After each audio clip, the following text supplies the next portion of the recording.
Saturn. CH-191. No. It's not possible. Not you. A chaos sorcerer yelled towards Magnus, walking a few steps back in inescapable fear. Enough games, Ahriman. You are more valuable to me alive. Magnus answered in a calm and stoic voice, and the flames engulfing the Emperor's sword died down. They turned you. It was all a scam, Father. They'll burn your soul on that monstrous warplate. For the glory of the corpse Emperor. I failed you. The man sobbed and fell to his knees. Magnus glanced towards Terra, then back at his wayward son. Corpse? You can read the future as well as I can, Ahriman. My father has already opened his eyes. By tomorrow, he will walk again. I'm going to be lonely without you, Father, but I guess you'll always light my way.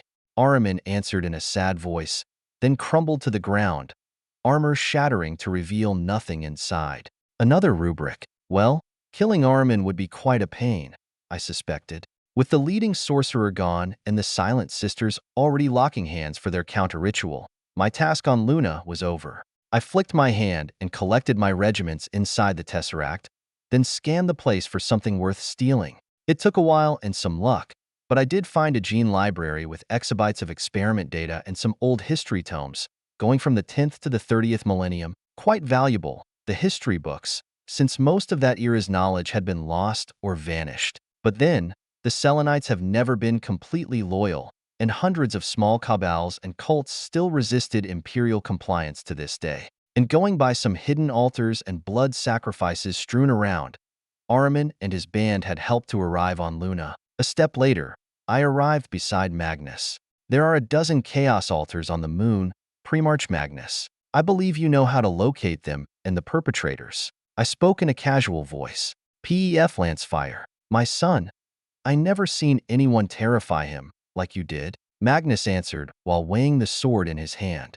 Oh, why would a big bad sorcerer be scared of a young Astartes, one with less than a century of service? I asked in a confused voice, while tesseracting the god-killer weapon into my own hand. A second later, I vanished from Luna and appeared at the gates of Polaris Fortress Crypt, belonging to the Titanicus Terranic Ordo Sinister. Then, I knocked politely on the armored door, even though I could sense nothing behind the door. A metallic face appeared in bas-relief on the door, eyes glowing with the familiar blue lights of the cult Mechanicus. This installation is restricted, Astartes. You shouldn't even know of its existence. The machine's spirit voiced in an angry tone. And yet, look at this sword in my hand. And also, I answered with faint amusement while opening the null box on my chest and revealed the cog-shaped rosette. That device does not mean what you think it means. Pef Lancefire. Nobility Secundus.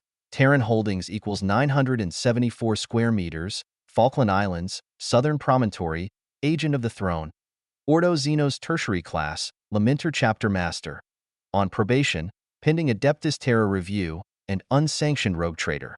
Expired warrant of trade, 47.51 years. However, current records indicate you have entered the Golden Throne twice, and the presence of the Emperor himself on your chapter's space fort.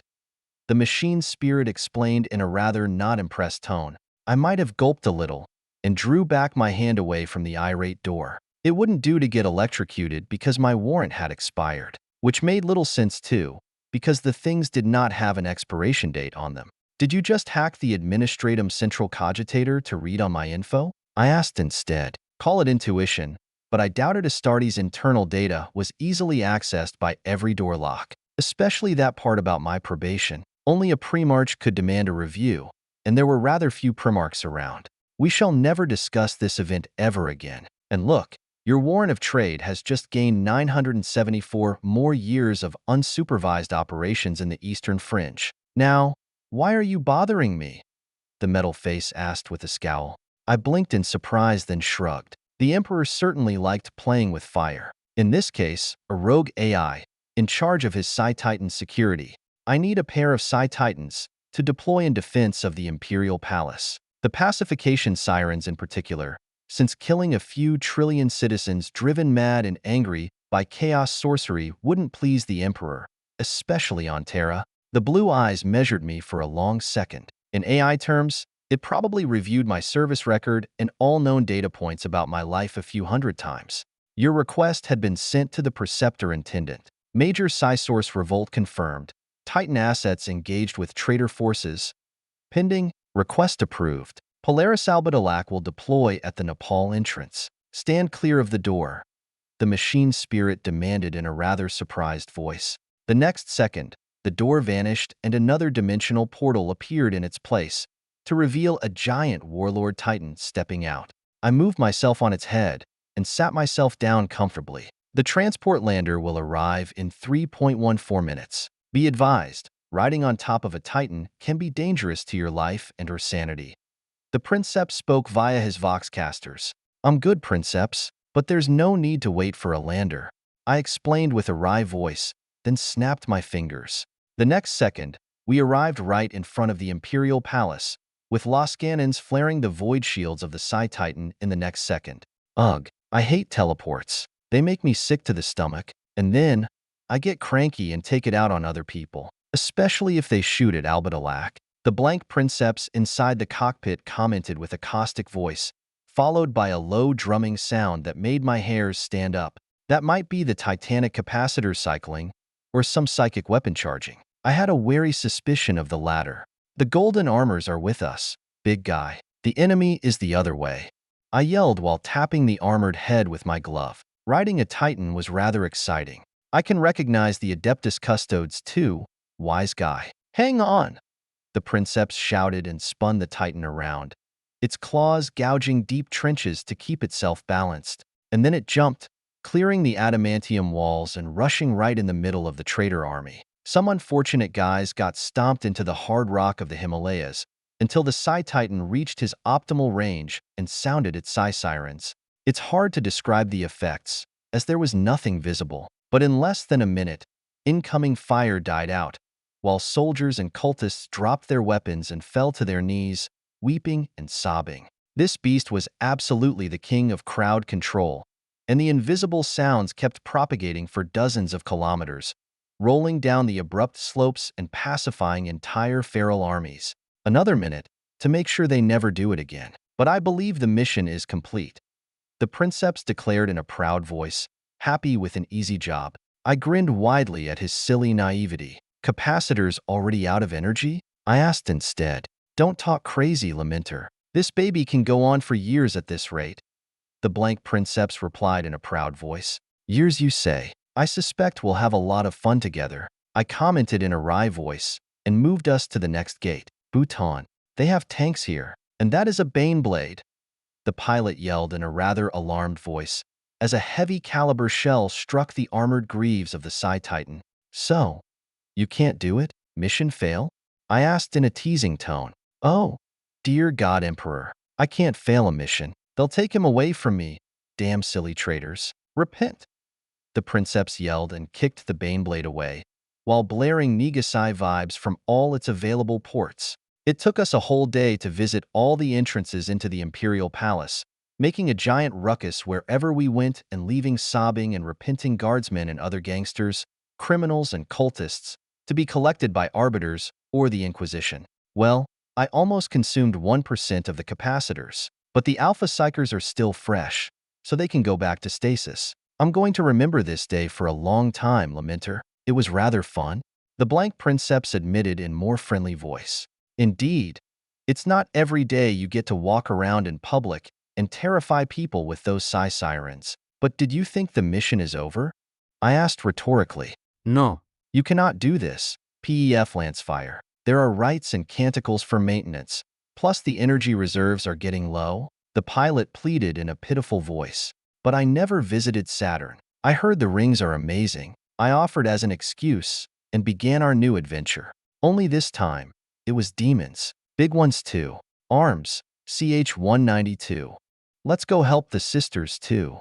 I urged the tired Princeps as soon as the last greater demon fell and dissipated into purple gas. A single sob of helplessness answered me, just as I snapped my fingers to move us in front of the main cathedral of the Order of the Shattered Glass on Enceladus.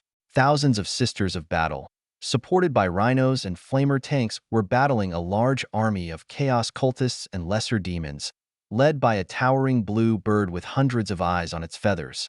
Sadly for the sisters, these demons were mostly immune to flames, and the brave women were running out of stamina to wield melee weapons, while their bolter rounds had been expended hours ago. A small twist with the Tesseract, and the sisters were regrouped behind the Psi-Titan and safe from the deadly Psi-Lance. A dark beam of Immaterium burst from the Titan's left arm, popping millions of demons like soap balloons, while the mighty Force Claw on the right arm slashed at the Tsinch's greater demon. However, the bird-like warp spawn had its own tricks, and the Alpha Psychers powering the Psi-Titan were nearly spent. The claw struck only vapor and illusion, while the demon reappeared high above the battlefield, cackling with mirth. I clenched my hand on the handle of my sword, and orange flames engulfed the holy flame. Flame on, I whispered in my mind, and crossed the dimensional labyrinth in a millisecond, then struck the bird straight on its head. The Emperor's sword bounced off painfully and flew out from my hand, and landed at the feet of a teenage girl. "Don't do it, silly girl," I whispered to myself while vanishing from my compromised spot. But of course she did. Her slim hand could barely lift the mighty weapon, and stood no chance at blocking a greater demon's strike. She didn't even have a light power armor, wearing only the robes of a novice and a guardsman's flak helmet. I could almost see the girl get shredded into strips of bloody meat by the incoming claws. Then, a golden beam of blinding light erupted from that weapon, fractally splitting off into millions of smaller branches, all the way to the horizon and beyond. The girl fell to her knees, still alive and murmuring a prayer. However, there were no more enemies to fight, on this moon or anywhere else in Saturn's orbit. From Mimas to HIATUS, the miracle had erased all trace of the warp invaders. I sighed inward and turned my Tesseract's focus onto the Blackstone Fortress. The reception hall doors were now open, and the Emperor and Ivrain were discussing something over a paper-like map of the galaxy.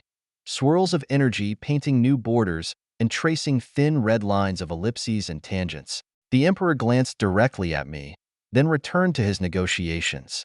Well then, let's hope he was still sane. My new Emperor-to-be. I stepped beside the miraculous sister and helped her to her feet just as the gigantic Psi-Titan took a single step and parked itself next to us. "Are you all right?" I asked, still holding her hand. "Never felt better, my lord," she whispered in an odd voice. I raised her chin to make sure, and found her eyes glowing with an inner violet light, just like Janice had. "Things have changed, sister. You are not who you were before, and the universe is also much different. The Emperor has returned." The girl glanced in surprise at her hand, then towards the Emperor's sword, weapon still radiating a warm golden light, if much more subdued now. "I didn't know. Did I really?" she whispered in confusion. I laughed out loud and snatched back the miracle sword. No. "It wasn't you," I explained with a snort, and moved the three of us back on Terra, right in front of the Nepal entrance of the Imperial Palace, where Sister Stern and my daughter Janice were locked in a standoff among the burned ruins of the defense bunkers. "I'm stronger than you," the demonifuge argued with a cold tone, and a crackling sphere of white lightning formed around her. "A Grox is stronger than a man too," Janice replied with a surprised glance at my companions, especially the giant titan at my back. So I brought out the solitaire Harlequin, then stabbed the glowing sword into the ash-filled ground. "Janice, your boss needs you on the Black Lament," I spoke calmly, while the new miracle girl took a step back and found the Psi-Titan's foot blocking her retreat. "This isn't over," Janice muttered and vanished in a purple flash. Well, technically my daughter was correct. Any and all sisters of battle were hers to command as Adepta Tertia. But it was also true, Ephraim Stern wasn't a sister of battle anymore, despite her uniform. She just didn't know it yet. "There's only one Psyker still alive, and just barely," the Princeps muttered from his Psi-Titan, probably not too certain about his chances against the demonifuge, without fully charged batteries. The solitaire turned to observe the god machine for a second, then stepped beside his angry student. "We're going to join Pef Lancefire for a while. Perhaps visit the Eastern Fringe and work on your temper again," the Harlequin commanded in a level tone, and stepped through the deadly ball of lightning to pat the woman's head in a gentle move. A second later, Miss Stern turned off the death spell and focused her glowing eyes on my hands, still holding the pommel of the holy artifact. So I didn't sense wrong. "The Emperor is back," she asked in a curious voice, and came closer. All around us, Oramite-clad custodes and black stone-plated silent sisters all raised their weapons and held the demonifuge under threat. Not that they had much chance of survival if it came to blows. Perhaps 10 Psi Titans would be enough to hold her in check, but probably not. Maybe 20. Or even better, me. You did good, Miss Stern. You earned a hug, I offered in a gentle tone, opening my arms for embrace. Hesitantly, the woman leaned into my arms, muscles still tense and slightly trembling. So I patted her back for a minute, until she got used to my touch and presence. It isn't so bad, is it? I wondered wryly. My hugs were still the best, it seemed. You said I'm pretty, Miss Stern answered in a softer voice. I grabbed her ass in response, then slapped it gently. You have a nice ass too. A surprised growl emerged from her throat, then a shy voice followed. There's never been a man. I ignored her naive claims and turned my eyes toward the snickering harlequin. You better behave, Eldar. Ivrain and the Emperor might be best friends right now, but I value my family above any alliance. The solitaire nodded cautiously and drew his hand away from the glowing sword in the stone, probably reconsidering his next prank. Now that the galaxy had changed, still holding Ephraim in my arms, I turned towards the other sister of battle. What about you, Glass Sister? My name is Darcy, the young girl declared in a high-pitched squeak. It was a decent name for a sidekick, so she could keep it. Great, but I was asking about your future. Want to follow me, explore the Eastern Fringe, and banish demons or Xenos together? I proposed in a curious voice. The young novice blushed slightly, then nodded. I felt ignored and forgotten up here. Is it because I'm not a pretty girl? The princeps muttered in a morose voice and leaned its huge titan's head above me. You can join as well, big guy. Not sure about your walker. I'll have to ask the Emperor. I mused out loud. I could use a Psi Titan, maybe even 2. Left Hand of Darkness, CH-193. The next second, the Warlord Sinister Psi Titan vanished and then reappeared at the entrance into the Polaris Crypt. 5 of the Alpha-level Psychers had died during the Battle of Saturn, and the last one wasn't much better. The poor Titan had taken quite a beating during the day-long engagement, and it probably needed a week to be properly restored to full strength. The Ariok Power Claw had lost 3 digits to a bloodthirster greater demon who refused to die and bit them off, and the shoulder cannons had been ripped off by 2 squid-like greater demons, probably belonging to Slaanesh. Yeah, a chaos invasion wasn't easy to defeat, and without me being there to move the Titan out of danger at critical moments, it would have been destroyed. These god machines were amazingly strong and durable, but not invincible. The Blank Princeps knew it too, because 5 other Psi Titans had been lost till now, and always to Chaos forces. Of course, I didn't linger about and test how the AI in charge of the Psi Titans would react to its baby being returned in a battered state. I just saluted the gathered custodes and tesseract away, back on board the Singularity battleship.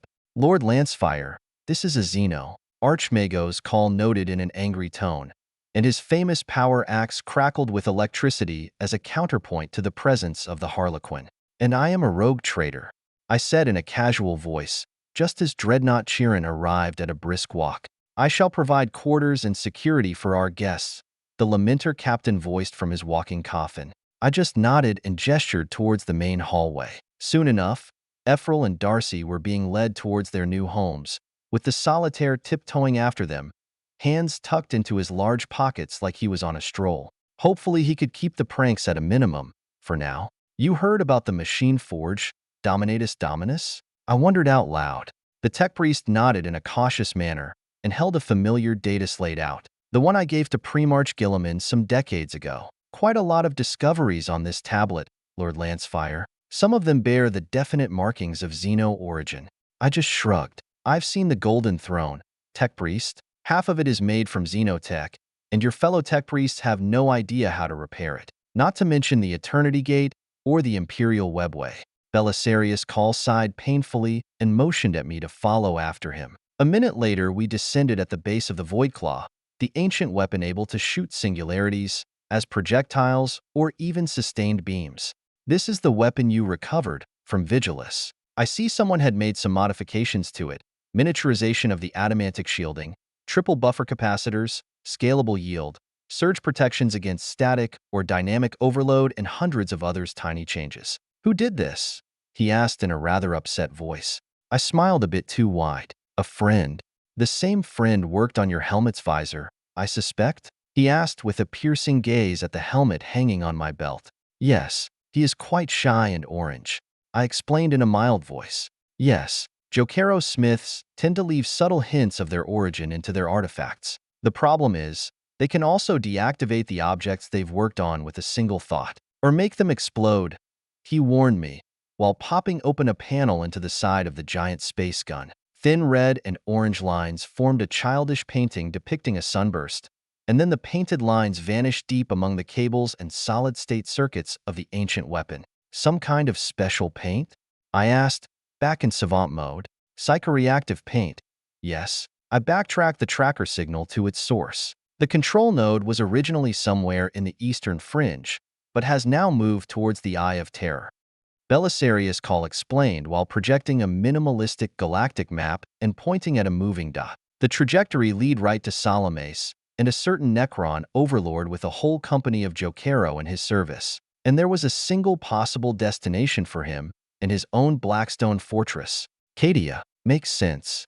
I mused to myself in a thoughtful voice. Trazyn the Infinite had arranged to place a self-destruct into my Voidclaw before heading towards the main event in the galaxy. Some kind of empathic subversion of my Jokero Smith, undetectable and subtle. Well, if it makes sense to you, then everything is all right, Lord Lancefire. But I assume you'd want to defuse the bomb, he asked in a wry voice. If you can fake an intact signal to continue and do not alert the target. The survival of this ship is much less important than the task at Cadia, I explained with a shrug and started to turn away. I have already done that, while you were riding that Silver Titan all over the system. The recordings on Saturn were quite amazing, for a machine not used by Cult Mechanicus. The tech priest complained with a rather envious voice. You can ask the Emperor about the Psi-Titan. He is back on his feet now. I answered with a shrug and vanished. My strange teleport powers were on record now, so no point avoiding using them. Same with the existence and powers of the Psi-Titans. I have always found it stupid to hide the existence of major weapons from your own people if you were already using them on your enemies. I mean, the enemy already knew of their existence and general type of powers. A moment later, I arrived beside Inquisitors Rosalia and Valaine, who were also busy discussing advanced politics with their counterparts in the Eldar delegation, Phoenix Lords, Exalts, Autarchs, and Farcers. For once, I kept my mouth shut and just observed in silence, as prisoner and captive transfers were being arranged, ships being transferred over, spirit stones traded over for various imperial relics, saint bones and relic artifacts worth as much as a planet if not more. I should ask for your head, Astartes, but it would be more pleasant to collect it myself. A black-armored Eldar woman muttered towards me in contempt. You're a Phoenix Lord? I wondered, curious. These people were the equivalent of a human primarch in the Eldar culture, with giant temples and huge numbers of followers. I am Jane Czar, the alien woman answered in a dignified voice. I shrugged at that, since the name told me nothing. Are you stronger than an avatar? I asked while scratching my cheek. A pair of green eyes blinked in confusion at my question. Are you? She answered in a defiant voice. I held out my hand and balanced it in midair. Probably the same level, I'd say. The avatar of Kine was rather friendly, so we never got to testing our strength. When we burned down Comarak together, who knows, maybe Incarn will be a challenge. 20 pairs of eyes locked onto me and my absurd claims, while Jane Czar blinked in confusion again. Go away, Pef. Primarch Sanguinius wanted a word with you, Rose demanded with a pained voice, like I have broken some hidden taboo or something.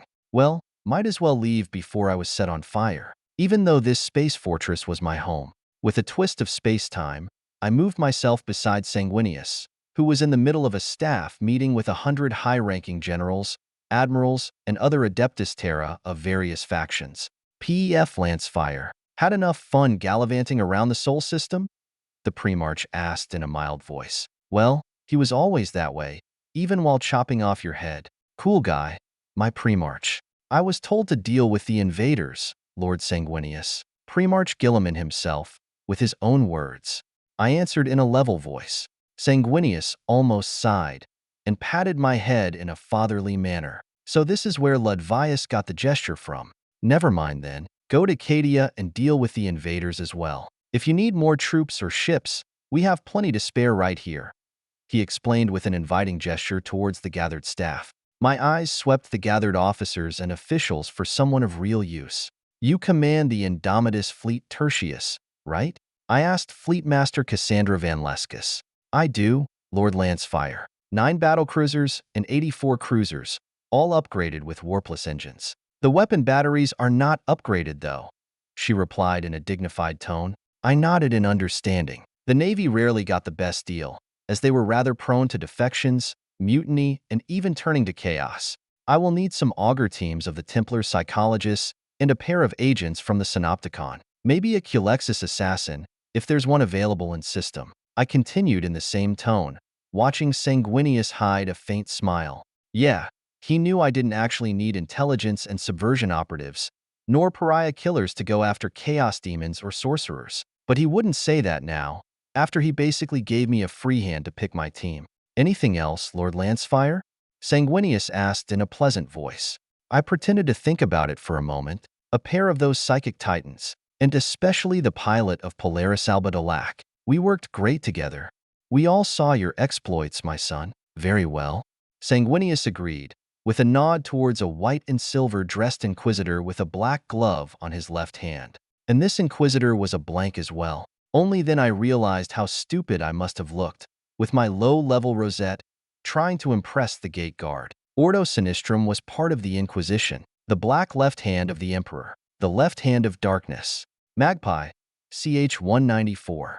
Preparations for the departure continued over the next week, sometimes overtly, with Navy ships moving in formation with the Lamenter fleet at Jupiter, and supply vessels bringing aboard extra rations, torpedoes, and Nova shells. Other preparations were more covert, stealth shuttles docking in secret with the Singularity and unloading their mysterious payload of operatives and advanced machine spirits. For example, the pair from the Synopticon was formed from a fully mechanical engineer, with no organic matter at all inside, and teenage-looking boy with green hair and a single data slate hanging from his belt.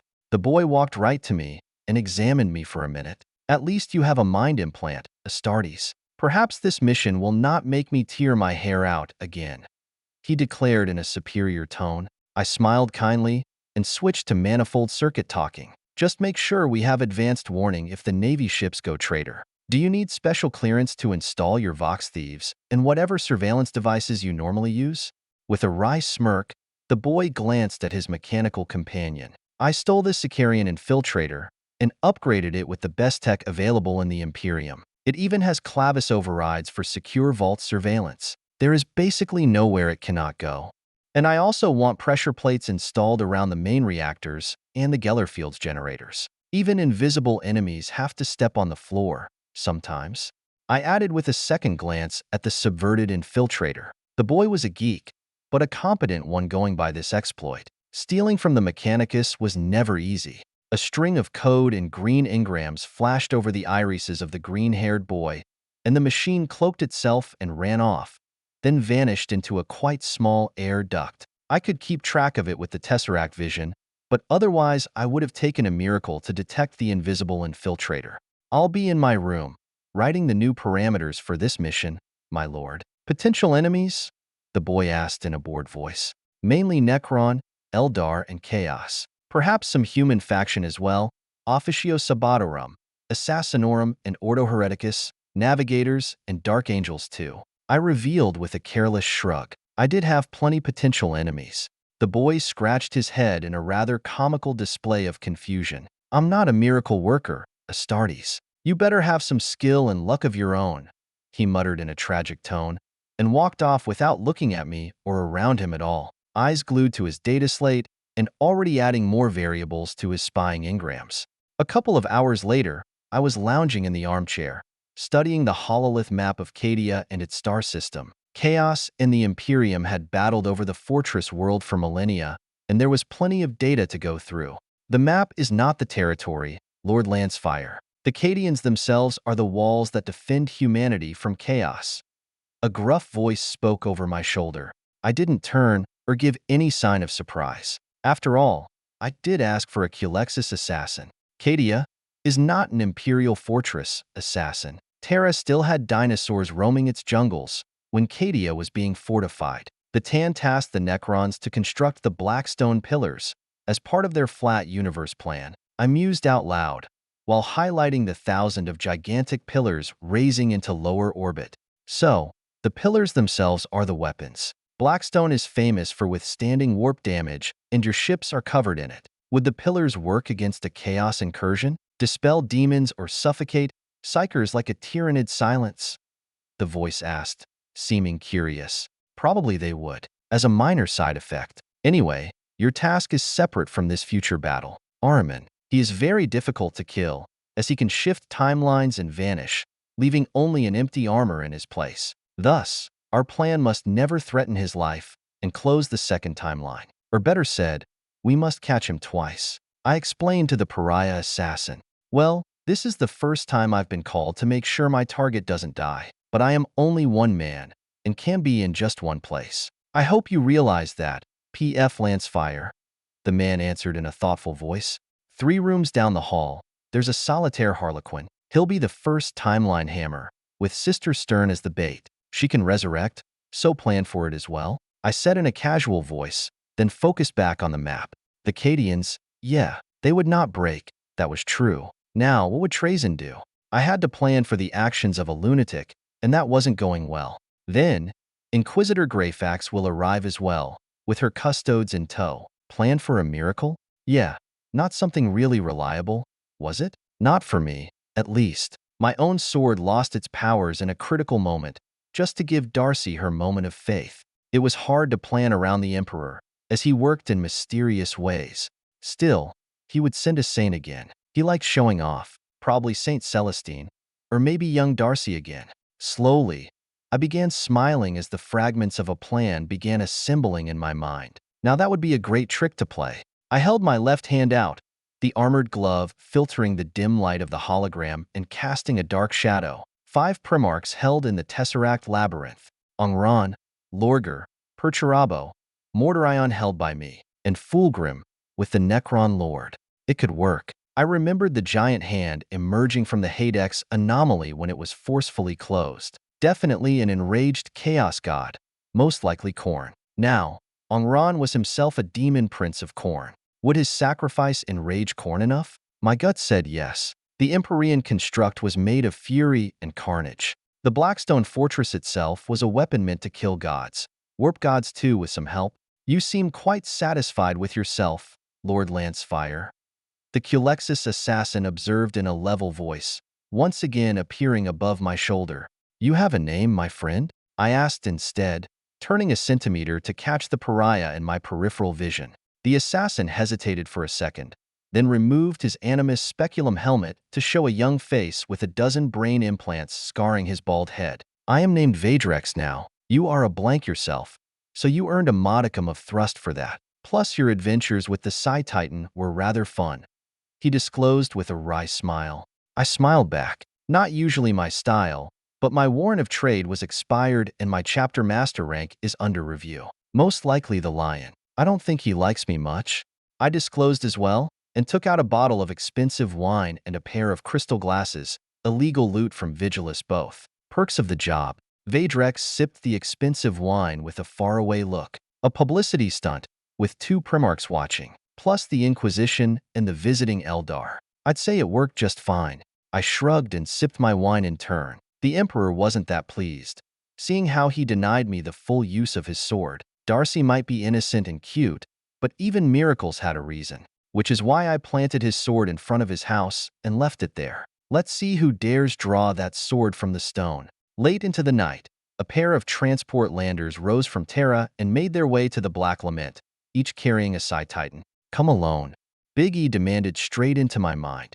I was a little drunk, but I had to go anyway. The Emperor calls, my friend. See you later. I muttered and vanished from my room. A second later, Canis arrived next to me for moral support. Always show strength and not a hair of fear. You don't listen well, do you?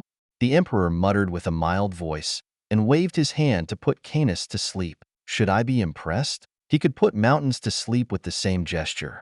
I leaned on the giant wolf and raised my eyes towards the God Emperor of mankind, which is why I have Canis. His hearing is very acute. I muttered in a casual voice. Moral support. Plus you're a bit drunk. Do you want the good news, Pef Lancefire? He asked with faint amusement. I am no longer under review? I answered in a cold tone. That too. But no. The measure of a man, I found, is in how many enemies he manages to have and still live. Do you even know? The Emperor asked with a short laugh. I shook my head and tried to count, losing a few perhaps. 100.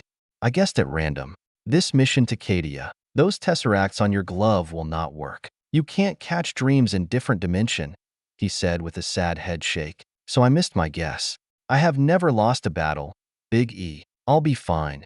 I muttered in a slurry voice. Not my best job interview, perhaps. His eyes glowed golden, and I fell asleep. You're an idiot, my son. But don't worry, you're my idiot now, he whispered in mind while my soul floated above my body a bit confused. A dimensional crystal the size of fingernail detached from my glove, and my collection of primarchs and other precious prisoners was gone. I felt a bit sad. Are you Magpie, deep inside? What the hell is all this? The Emperor growled while examining my collection of relics, weapons, xenos, and forbidden artifacts. I couldn't actually answer, without a body or a brain. A second later, my null box opened on my chest, revealing the other valuables, like my warrant of trade, a mostly useless rosette, a pair of digital weapons, and a few locks of hair. This your mother, I see. His voice mused in a lower tone, just as Janice appeared beside him, looking at my body but not at me. She couldn't see me. You said, she pleaded with a frightened voice.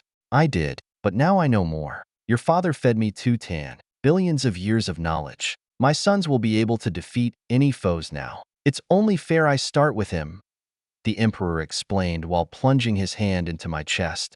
It hurt a little. I couldn't really tell, but it sure didn't look healthy. Test run, CH-195. I woke up in the hospice ward, with Sister Helena holding my hand at her warm bosom. As things go, it could have been much worse. I'm not sick, am I?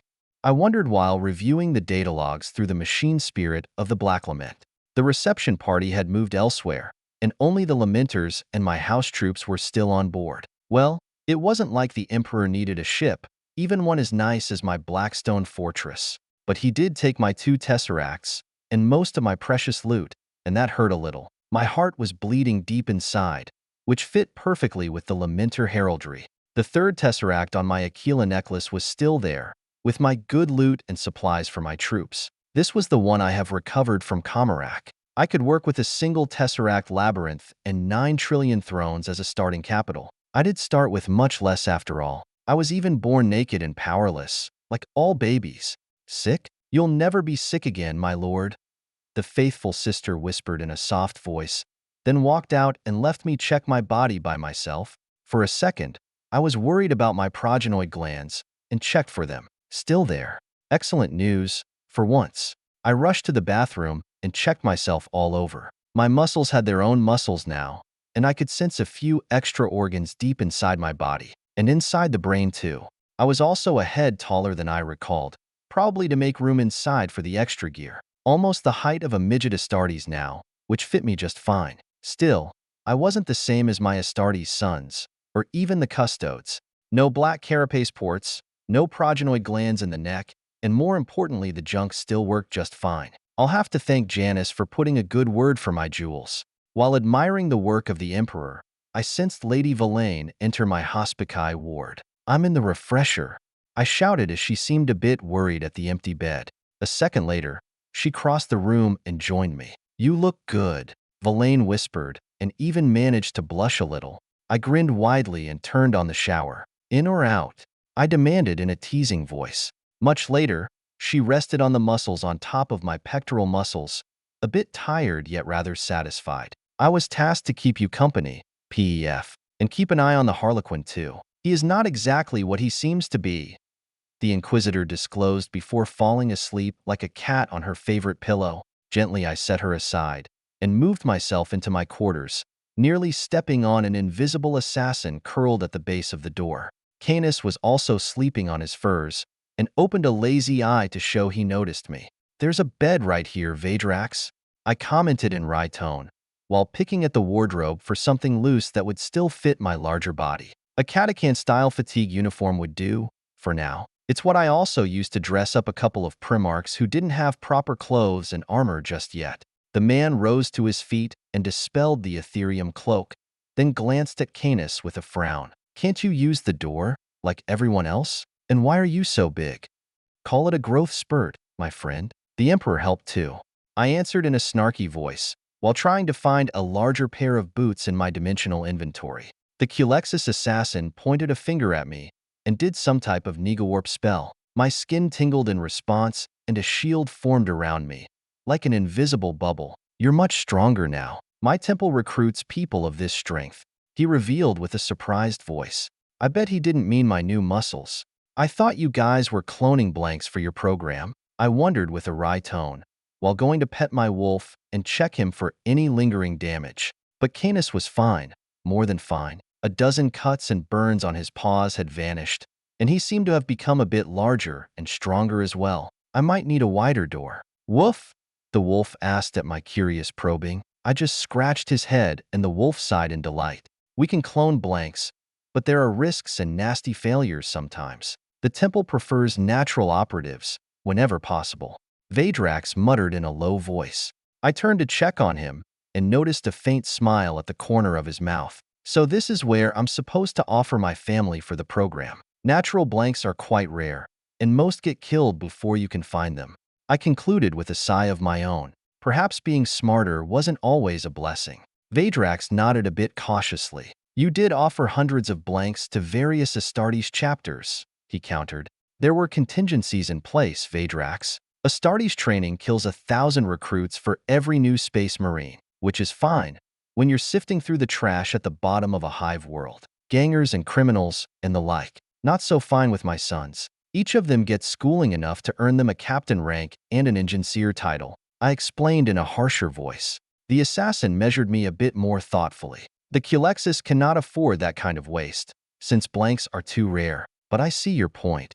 You obviously don't. You work alone, or perhaps with a small kill team. Now imagine you could have 20 like you, going after a target, or 1,000, or 20 Psi-Titans in support, and a fleet of blank Astartes covering you from orbit. I offered with a grim smile. He blinked and stood still, mulling over my words. Well, at least I got something out of it. 1,000,000 blank Astartes. That would be nice, if at all possible. Vadrax whispered to himself. You're still thinking too small, my untouchable friend. We are mostly immune to warp, psychers, and various mental interference from enslavers and other parasites. Now imagine the whole of humanity like us, I said in a glorious voice, almost like holding a speech. The man sat down on my bed, trying to compute what I was saying. If that's even possible.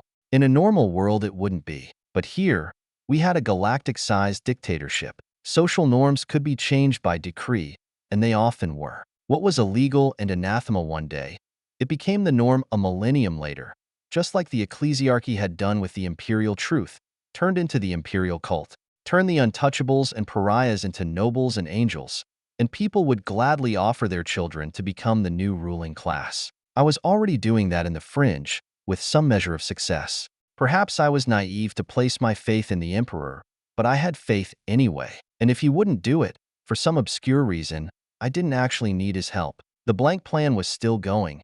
It would just take longer. I'll have a meal sent over. And don't bother the wolf. He hasn't eaten anyone in weeks.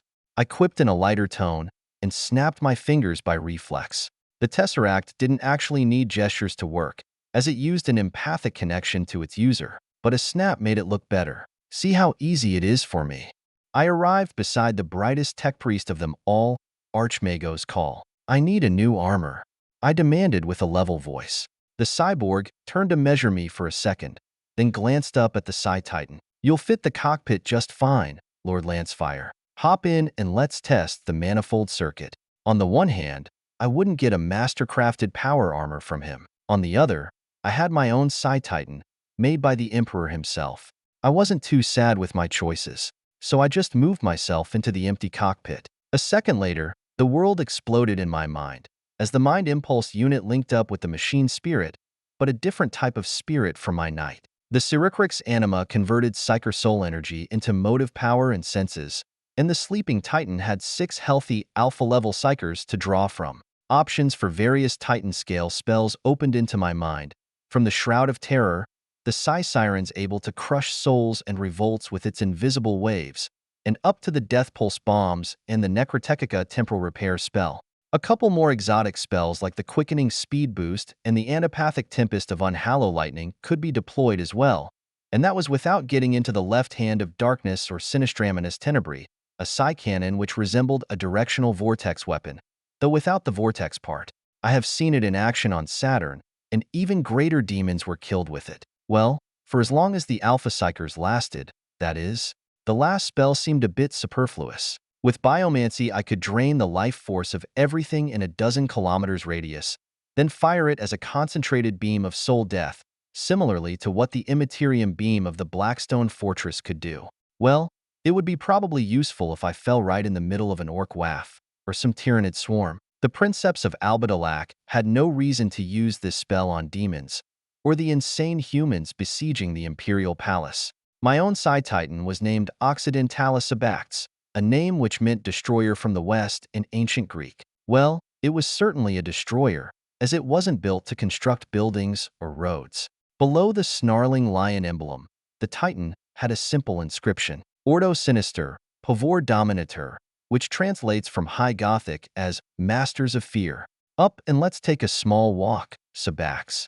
I urged the god machine. The first steps were a bit shaky, but soon my mind adapted to the height difference. But the halls of the fort weren't suited for a test drive. There was plenty of elbow room outside, though. I moved us on top of the Black Lament and began running at full tilt, even engaging the quickening to see how fast I could go. In a single minute, I arrived back where I started, while the anima was venting extra heat through the upper cooling coils. Quite fast, comparable to an Astartes jet bike in fact. This was in vacuum, though, so air friction would slow the Titan somewhat on the surface of a planet. So I moved myself on Ganymede, the poor moon which had just been incinerated by the Chaos Fleet attacking Jupiter. Recovery teams were sifting though the debris, so I went to lend a hand. The right arm of the Psi-Titan was in fact a power claw stronger than 1,000 excavators, and with my help we soon managed to clear the vitrified sand and molten ferroconcrete to reach the data hub buried under a broken mountain. Want me to kick the door open? I asked in a helpful tone. Please don't, my lord. The records inside are written on paper. A scribe in a biohazard armor answered at once. Perhaps I should stop helping then. With a wry salute I turned and jumped off, using the lightning storm to glide just like I saw Sister Stern do with her own lightning powers. The landing wasn't as smooth as hers, since my Titan massed as much as an assault lander. The right knee bent and twisted with a horrible screech. Next time, make a note PEF. Jumping from a mountain in a Titan wasn't easy of the feat. Oh well, time to reverse time and fix the injury, right? The Necrotechica spell worked like a charm though, undoing my small mistake and turning the broken foot back into shape. Still, 2 psychers of the right side were giving off signs of soul trauma, so perhaps not all injuries could be fixed. Nevertheless, I picked up speed and ran for the next mountain to help yet another recovery team. There were even some ultramarines here, wearing exosuits on top of their power armor for extra digging power. I can lend a hand, I offered in a pleasant voice and held the giant claw up. Don't damage the vault, Lamenter. Premarch Gilliman wants the records intact. An ultramarine sergeant proclaimed while waving his people away. So I scratched the door a little. Big deal. It was only a meter. Price CH 196. By the next day, the fleet was ready to depart, all ships fueled and armed.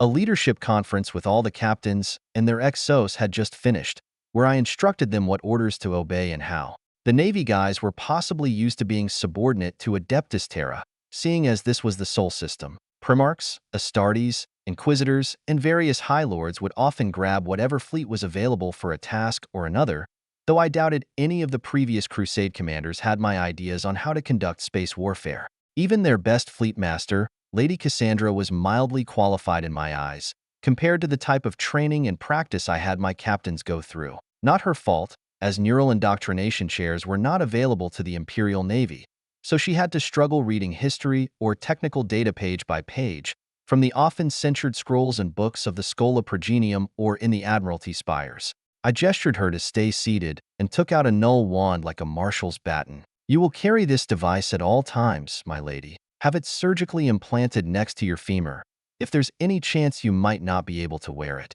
I demanded in a flat voice. The woman took the wand and examined it for a few seconds. I will do so, my lord. But why?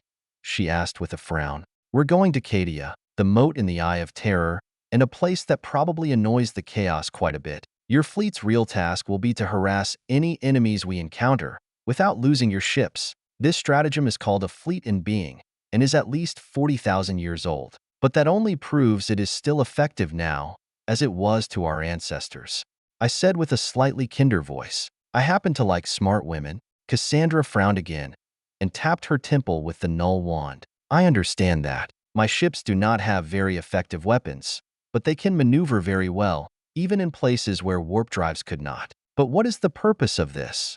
She asked, holding the wand up. I thought for a second, then shrugged. The device is a smaller null rod, which blocks psychers and demons from affecting you with spells. Can't read your mind, or your future, or influence you through the warp. It even keeps most elemental spells at bay, to a point. So, nothing else? I suspect there is more to this, she muttered, a bit suspicious. Yes, but you're not cleared to know. In fact, even I don't know exactly what the situation will become, except possible Eldar involvement. However, with the alliance getting ratified right now, I do not expect hostilities with anyone except Chaos forces. Everyone in the galaxy hates Chaos, so we'll probably have some strange allies for a while. I concluded and stood up. There is more to this.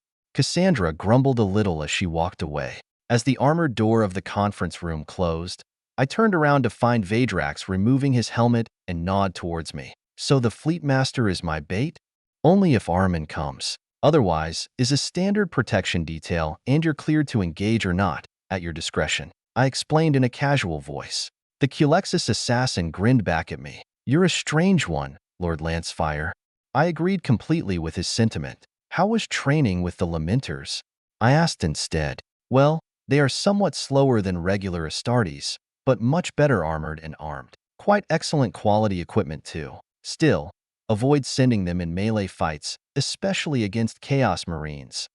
The assassin answered with a careless shrug. As expected from someone trained to assassinate difficult targets such as Orc bosses and Chaos Lords, Vadrax wasn't impressed with the skills of my blank sons. He was obviously right.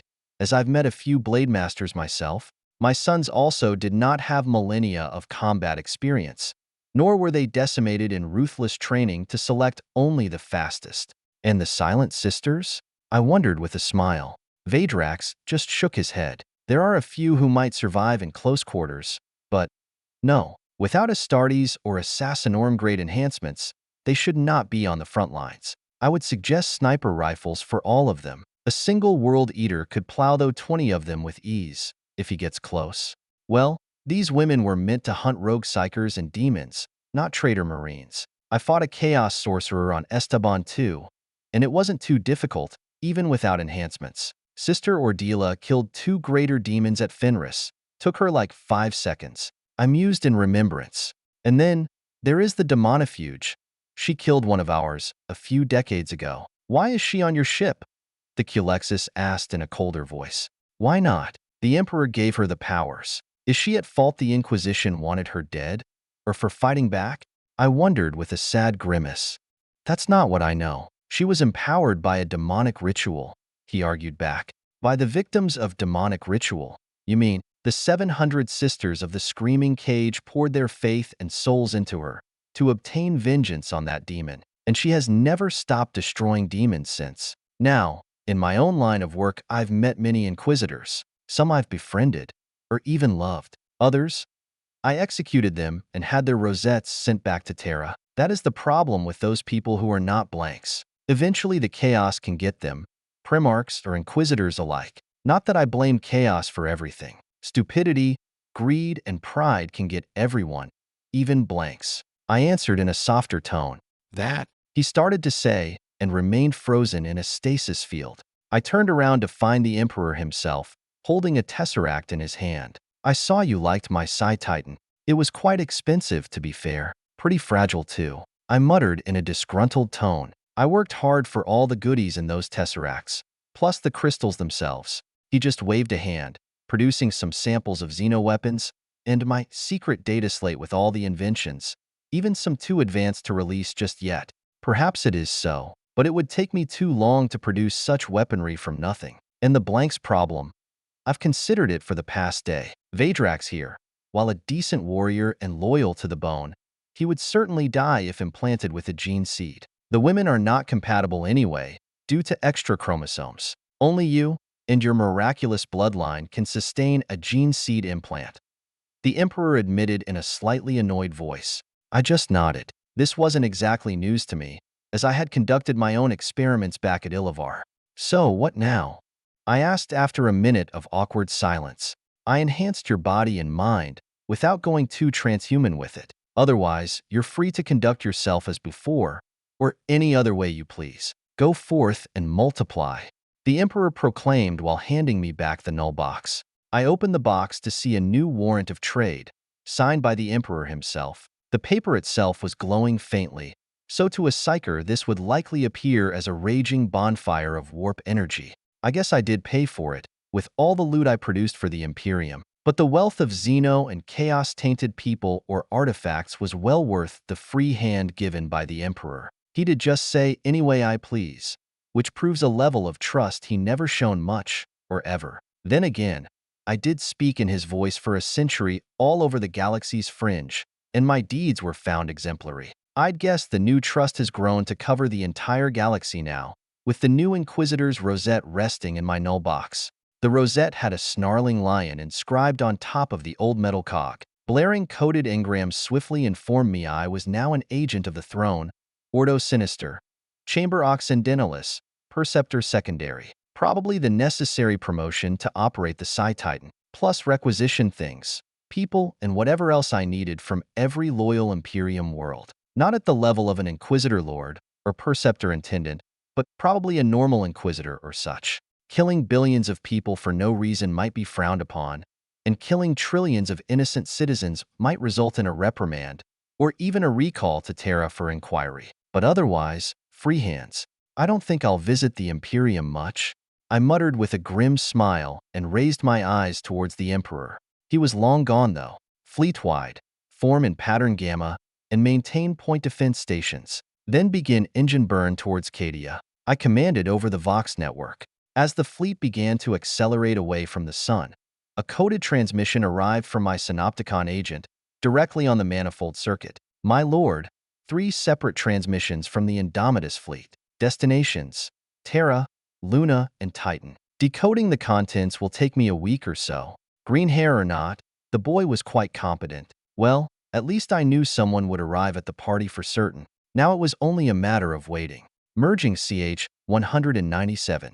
Well, my original plans for Cadia were burned, and the ash tasted quite bitterly. No more Ongron, to provoke the chaos into mindless anger. No more demon weapon, to kill whatever proved too difficult for standard weapons. The only ace remaining was the sounding board, and the necklace tesseract that housed it. However, with a single tesseract, and without my Xeno auxiliaries, I was reduced to less aggressive tactics. I could still move and deploy my own forces at will, but I could not risk my last tesseract by interacting with corrupted beings or engines. Not without solid walls of blackstone and tyrannid biotitans to constrict the warp effects. It sucked, but I was still better off than most commanders in the galaxy could be. Even the tesseract vision alone was a gigantic help, as knowledge of the enemy disposition did allow a coherent strategy by dispelling the fog of war. As for weapons, I had the strongest weapons of the Imperium to use, from the Singularity and its Voidclaw gravity gun to the Black Lament and its Immaterium beam, and even Titans and Psi-Titans, Sisters of Silence, Blankastartes, and the Templar Psychologist teams formed the Special Forces, while my armor and heavy infantry auxilia troops had 100 times the firepower of normal Imperial Guard regiments. I had pretty much everything I could want, except superior numbers. However, I doubted the Chaos Forces had that many forces remaining for use. I did sort of decimated their numbers over the decades, not only the invasion forces but even the Dark Forges and various demon worlds I could reach. I hit them behind the lines and burned the production facilities, and the effects of that should be massive even on galactic scale. But the Eye of Terror itself contained even more demon worlds and hellforges and millions of chaos marines. I had not managed to reach that far, and even Trazyn had barely managed to burn a single hellforge at the edge of the warp rift, Xena 2.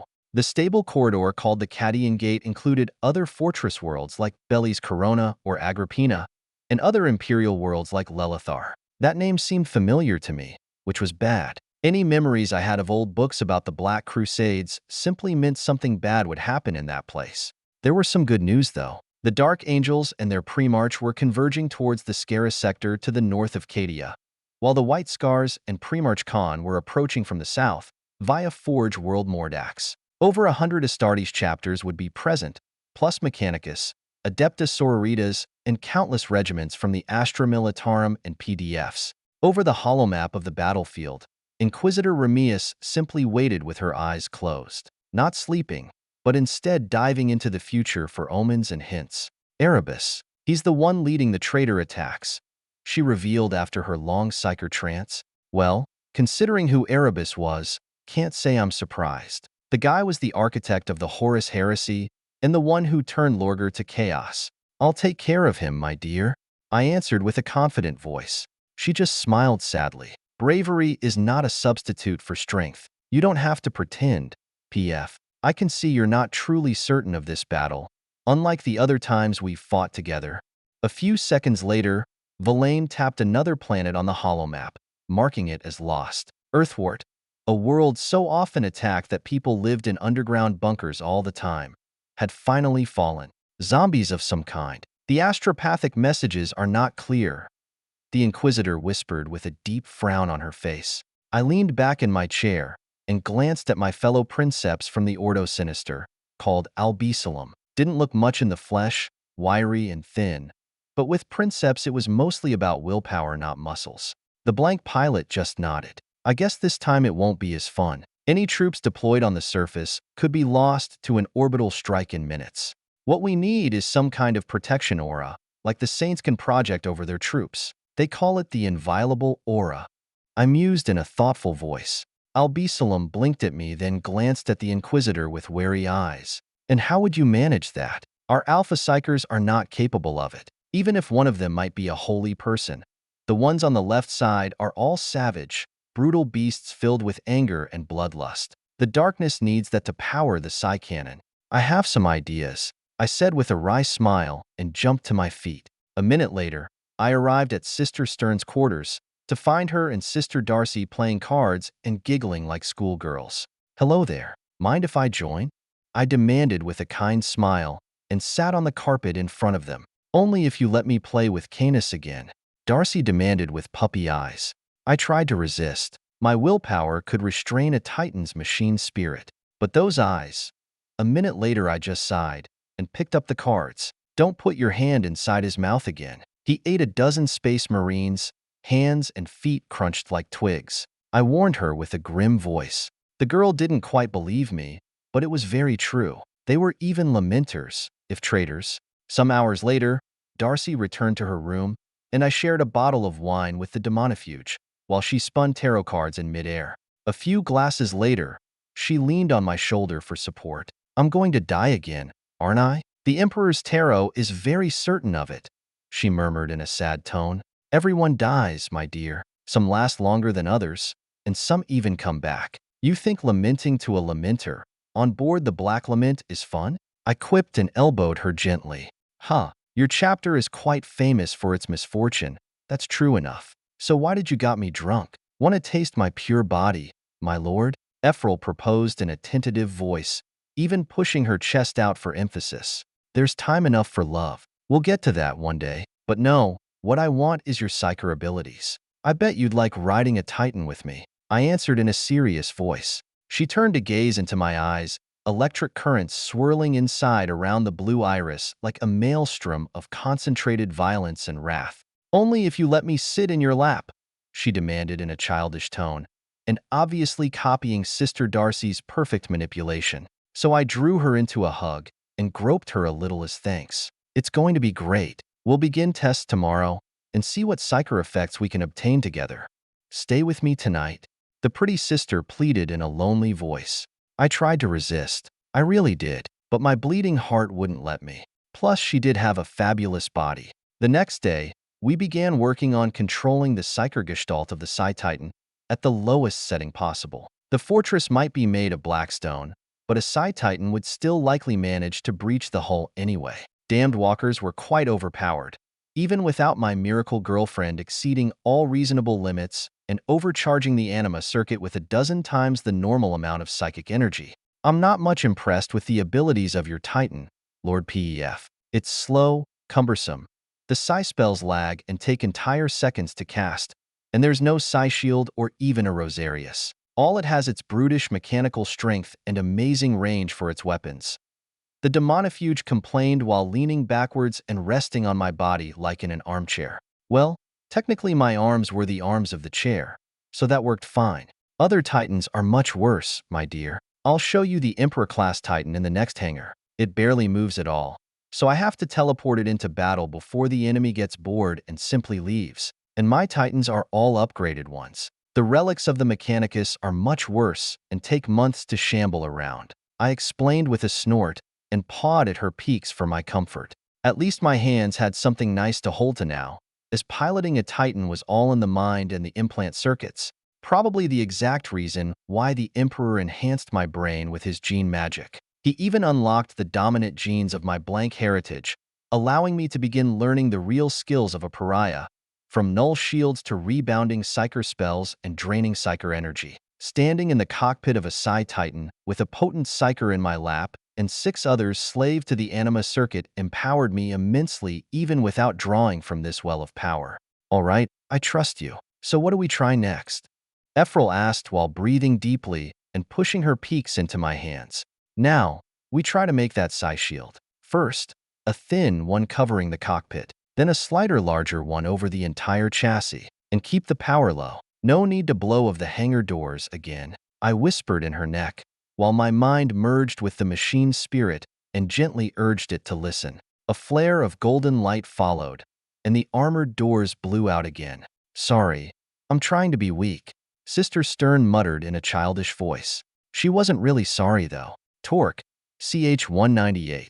A week into our journey towards the Eye of Terror, an alert message arrived from an Inquisition fortress at the edge of the Warp Rift, called Nemesis Tessera. Villain urged me to shift course at once, because there were thousands of Chaos artifacts kept there. Allowing them to be captured would likely create a second front, and potentially release dozens of greater demons into the galaxy. I held a hand up for silence and linked with the fort's machine spirit, computing the new course and the estimated time of arrival. This was the advantage of traveling on warpless engines, the ability to stop or change course at need. Sure, with warp engines you sometimes could traverse the entire galaxy in days, but it wasn't reliable. You could also arrive years, decades, even centuries later or not at all. Nevertheless, it would be a good opportunity to conduct a training exercise with the Navy fleet and iron out problems before we engaged a larger force at Cadia. If we change course, we can reach Nemesis in 9 hours. I guess they're in luck, I answered after a minute of rechecking all the variables. Thank you, Lord Pef, the Inquisitor whispered barely audibly, but I did hear it, possibly something the Emperor has done to make sure I listen well from now on. I kinda postponed a deep medical exam for my tech priests, maybe a bit wary at what they might find. I felt fine anyway. A minute later, my orders went out to the fleet, and the exact vectors were transmitted for the new course. The Navy fleet was sent 1 billion kilometers ahead and up to act as bait for my own ships. Then I returned to my room and slept like a baby for 8 hours. In preparation for battle, my mind was my best weapon anyway, so it made sense to recharge it to full. Then, the next morning I gathered the pilots and princeps of the Knights, Dreadknights, and Titans and went over the future battlefield map, while the Auxilia were getting buttoned up in their tanks, sentinels, and fighters. Alright guys, depending on what we find, I'll deploy our armored troops to flank and envelop the attackers, while the fleet covers us from orbit. The Inquisitor has alerted me to an imminent threat on the surface, and possibly below, some relics and artifacts that must not be taken by the Chaos forces. And if the Inquisition is worried, we should be too, I explained in a grim voice. Sister Letitia locked eyes with me. You're landing as well, Lord Pef? She asked into my mind. Most likely, yes. I do have a Psi Titan now, as you have heard, I answered with a smile. What about my sisters? The ones without giant walkers?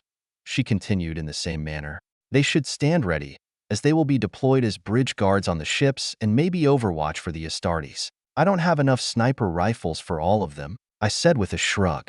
The woman frowned, but stood silent. My wife Day just nodded and dragged Zeta after her, and was soon followed by the princeps of the other titan of the Deus Ex Machina. Is that aura spell ready?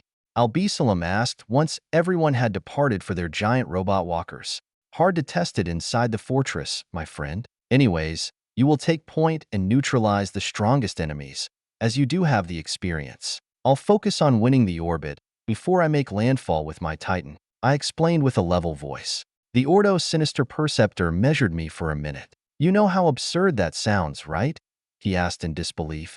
I just shrugged and teleported away, sitting down in my command chair to wait. It won't be long now. The Tesseract vision showed me the Indomitus fleet veering off and fleeing from a Chaos warfleet 10 times its size, while firing rapidly with all available batteries. Well, as fast as macro cannons could be said to fire rapidly, since they pushed each giant shell manually into the loading breach. Hundreds of serfs sweating and cursing while dragging the shell out from the armory, then all along the gun deck to their gun, then loaded in a dangerous and painful manner by hand. It took an hour for every new salvo. Still, the Navy did its job, drawing the chaos attention onto them. My own fleet had a similar number of cruisers and battlecruisers with the Indomitus Navy, plus a couple of battleships and carriers, but we entered the battlefield from below and engaged the traitors from their blind spot.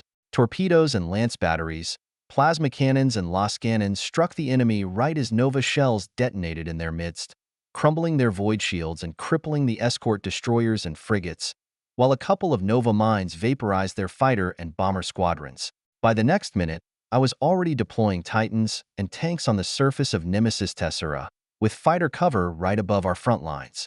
The traitors numbered in the millions and had tanks of their own, hundreds of Leman Russ and Chimeras, even a few Baneblades, perhaps 20 armor regiments, supported by Chaos Marines, Psychers, and various demon engines, Chaos Knights, and even a Chaos Titan. Whoever planned their assault did not plan for my intervention, though. By the time my corvettes launched and engaged the remaining Chaos warships, most of the ground fight was over. Phenona, clean up the system if you will. I'll be down on the planet. I spoke with a grin, and my daughter smirked at me. Give them hell, Dad. A couple of seconds later, I stomped the charred ground of Nemesis with my awesome Titan, while holding Miss Stern in my lap. Let's try it now, my dear, I whispered in her hair, and gently squeezed her leather uniform. A burst of golden light covered the battlefield, engulfing our troops and the allied stormtroopers of the local Inquisition in a protective glow. It works, the Demonifuge shouted in surprise. I just smiled and urged the destroyer to go fast. We blurred and left an afterimage behind, while I just hanged on tight and slashed and kicked and spit with my new mechanical friend. 9 seconds later, the machine spirit ran out of targets. Leave something for me too, next time. The princeps of Albadolac muttered on the manifold, while swimming in slow motion towards us. Draw back, Stern, we're still in hyperspeed, I shouted at the entranced psyker in my lap. Like magic, the universe resumed its slow course, and tank turrets and boulders fell down all around us. This thing can really amplify my powers. I didn't realize we would be moving that fast, the miracle sister whispered in awe, and leaned into my embrace.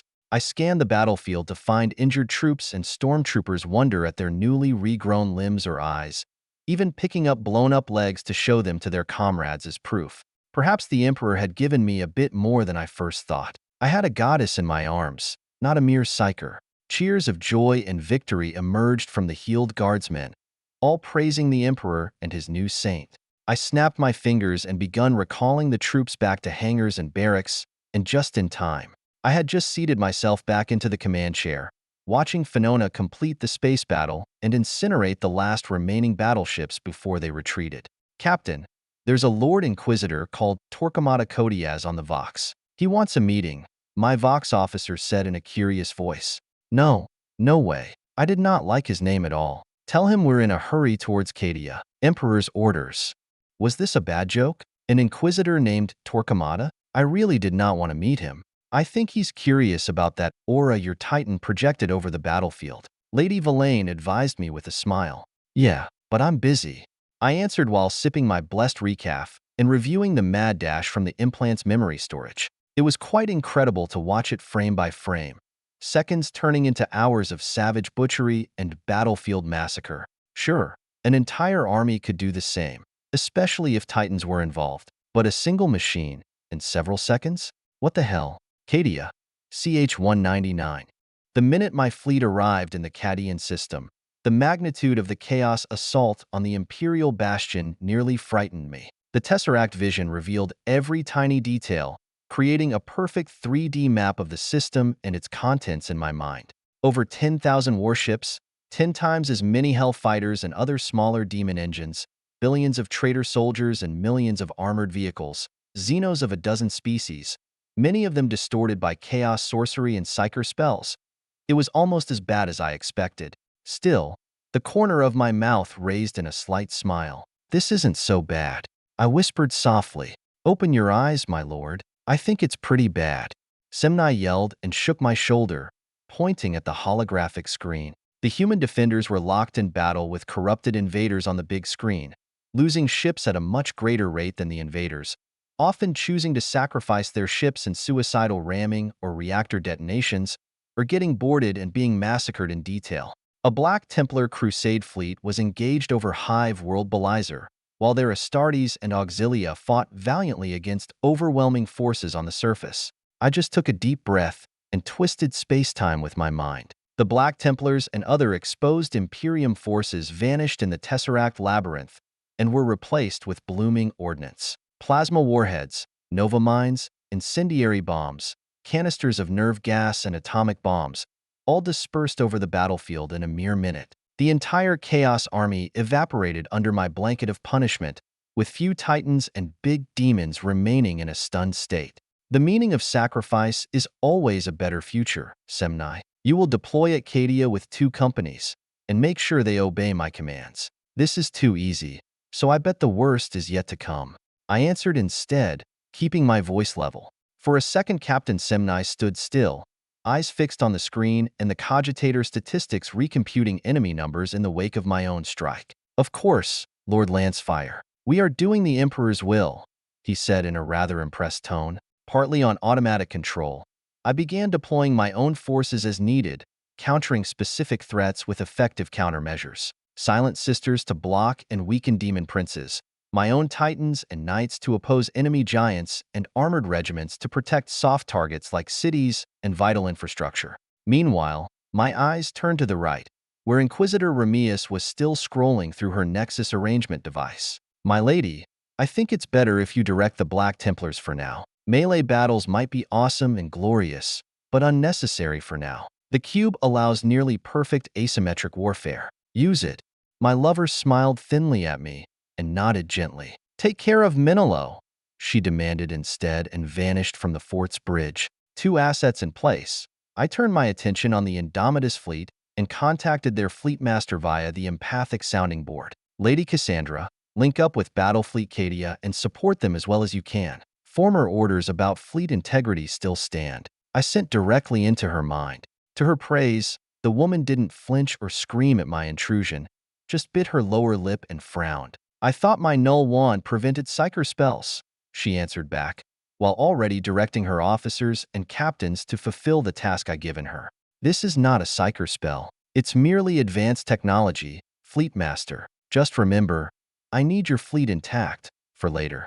As soon as the Indomitus fleet Tertius changed course towards the bigger fleet defending Cadia, I turned my head to look at the blank princeps of Albadalak. I need you to defend Hive World Macaria, my friend. There are 300 billion people there, and they need a rally point. You and the Dread Knights will be it. I spoke out loud. And don't grope Stern too much, I added with an empathic mental smirk. The thin guy just scowled at me before he popped right into the Titan's cockpit and Stern plopped into his lap.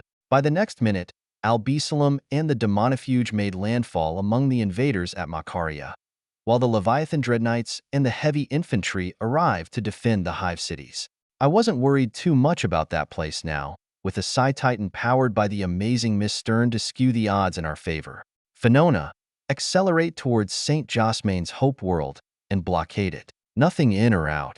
I ordered to the captain of the Singularity, while splitting off escort corvettes and a dozen cruisers for her squadron. It was a big risk, splitting off my forces to cover the entire system. Then again, I could see the big picture as well. While the Imperial Navy had to deal with the fog of war and erratic returns from their Auspex sensors, Necron technology embedded into the Tesseract allowed me to see the entire map at once. What enemy forces were present at Cadia right now were not sufficient to conquer the system, only damage it and create destruction and panic. An alarm bell rang in my mind at that. Something else had to be going on, either some kind of sorcery ritual by Erebus and maybe Ahriman, or some different type of attack. Just to make sure, I began advancing my fleet towards Vigilantum, a dockyard and training world filled with half-completed vessels and millions of Navy recruits, plus construction and repair facilities, tech priest conclaves, and fusion reactor assembly plants for big warships. This was the softest target I could see, and probably the enemy could see that as well. Maybe it was luck, or intuition, maybe simply baggage of war experience for a century. But after a couple of hours, my guess was vindicated. Warp rifts began opening en masse all over the Cadian system, revealing the other surprises that the planners of the invasion had in reserve. Dark Eldar raids descended at the fortress world of Khazar Pardix, and a massive orc waff carried on hundreds of space hulks at Vigilantum. Captain Chiron scoffed at the emerging new enemies and slapped my shoulder with his dreadnought's massive arm. So this is why we trained for decades on that space hulk at Illavar. There must be trillions of orcs here. My shoulder ached, so I smiled kindly towards the armored Lamenter. You know what I see when I look at these space hulks and their occupants, Captain Chiron? A big fight, he answered with a morose tone. I see free metal for new ships and unpaid Xenos auxiliaries eager to battle chaos on my behalf. I see thousands of STC templates waiting to be uncovered and trade capital for my rogue trader house. I see 50 new Forge worlds opening in the fringe, just to exploit this generous gift I was given. I replied with a grin, then began abducting the incoming space hulks one after another. It hadn't been possible till now, as my mind just wasn't strong enough. Maybe my willpower? I don't know. But since the Emperor took his time to upgrade me personally, I was more. Blobs of intermingled ships, asteroids, and void whale skeletons, each measuring over 100 kilometers in length, and sometimes depth would have been impossible to shift into the Tesseract before. Not anymore. It was tiring, but doable. An entire green crusade which could easily lay waste to a galactic sector just vanished, and remained in stasis in the Necron labyrinth housed in my necklace. Soon enough, I began ejecting unneeded orc Gretchens and Squigs and most of the weaker orc ranks directly into the sun, while mentally directing the mind-controlling filaments to take over the orc bosses and convert their forces to my control. Less than 1 billion orc remained as Xeno-auxilia after the procedure was completed inside the labyrinth, only the largest and strongest of them, plus specialist units like commandos, mech boys, and pain boys. The work of the orc gods and even chaos gods over the millennia, to steal and divert warp-traveling ships and creatures into these constructs simply served to enrich me now. It wasn't all great, though. The orc waff field still pushed against the limits of the Tesseract, and I had to counter them constantly with mental energy. Holding the reins of an entire orc waff was hard, even for me. Perhaps it was time to trim the numbers even more by unleashing most of the new forces on my enemies. So I began empathically directing various orc bosses and war bosses onto different targets. The Dark Eldar first, then other corrupted Xenos or demons, then against Chaos Marines from the Night Lords and Alpha Legion. Sure, the losses of orc lives were horrendous even so, but I didn't mind much. Losing 100 orcs to kill a Chaos Marine in close melee in underhives or mining tunnels was perfectly acceptable. They will still run out of corrupted Marines before I ran out of orcs to send. At least it wasn't human lives I was spending so liberally. You may think it was all going great, just like I did, but blood and death served chaos too. By the next week, although the invaders' forces were diminished to less than half, and Cadia was intact and well, the next phase of the invasion began. A major warp rift opened right on the surface of Cadia, and out of it poured the real invasion. That is Karn and the World Eaters Legion. His butcher horde can take on titans and still win. Captain Chirin warned me as he recognized the Chaos leader. I began deploying more orcs and expendable assets like tarantula turrets to hold off the new invasion force, and commenced retrieving the dispersed lamenters from all over the system. It seemed my luck hasn't failed me. I might not have Ongran anymore, but this Karn was a champion of Khorne too. He would do just fine. Miracles, CH200. Ordila, you start preparing your sisters for the A ritual we talked about. I guess we'll do it on Clysis, as it's an ice world of less importance. I spoke towards my special ace in the hole. Sister Ordila was the strongest pariah in the galaxy right now, and among the most skilled ones. Her presence on a world was always a nightmare to normal people, and fits-inducing or even outright death to some psychers, even without using her Omega- active abilities. That made deploying her in battle a constant concern, despite her obvious effectiveness against demons or sorcerers. Having my own Oxlia troops lose morale and sob uncontrollably during a major battle wasn't all that fun to deal with, and for normal civilians it was even worse. Sister Decima was only an Omega-level pariah, which had mostly the same kind of consequences when she was deployed, but on a lesser range, continent-wide instead of planet-scale. She should work fine on the Elysian fields of Cadia, where the major chaos push was taking place right now. Captain Chirin let out a pained grunt when the pariah sisters emerged from stasis on the bridge. So we're still doing that plan, my lord? You know it's pure lunacy, right?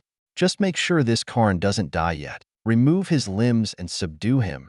That's it, I demanded in a stern voice, and nodded towards Sister Ordila. The woman tried to smile, then abandoned the attempt in the middle. Don't die, Lord Pef. You promised me we'll have children one day. Ordila spoke in a sad voice, then slammed her visor down before I could see her blush.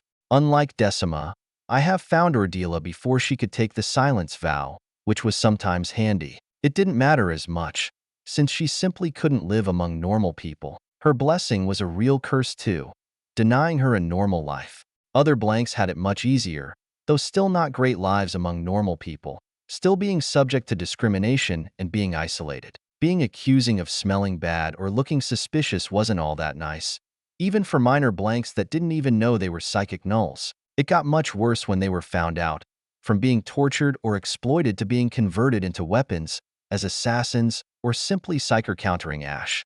I just shrugged carelessly, mixing confidence and arrogance in my expression. I've died before, Ordila. It's no big deal.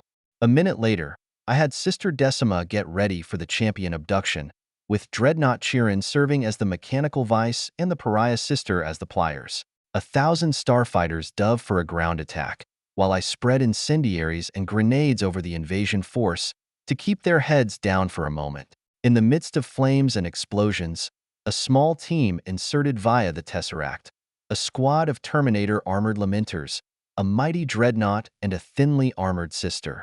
Grab the axe too, I mentally urged Decima as she landed feet first on the Chaos Champion's shoulder and breaking his god's protection with her null aura. Then Chirin just moved, impossibly fast and precise, his power claw slicing away arms and legs, while the other power fist grabbed Karn's neck in a steel-crushing grip. Meanwhile, the Terminators unleashed their barrage of gravity guns and ancient atomizer cannons, creating a deadly perimeter.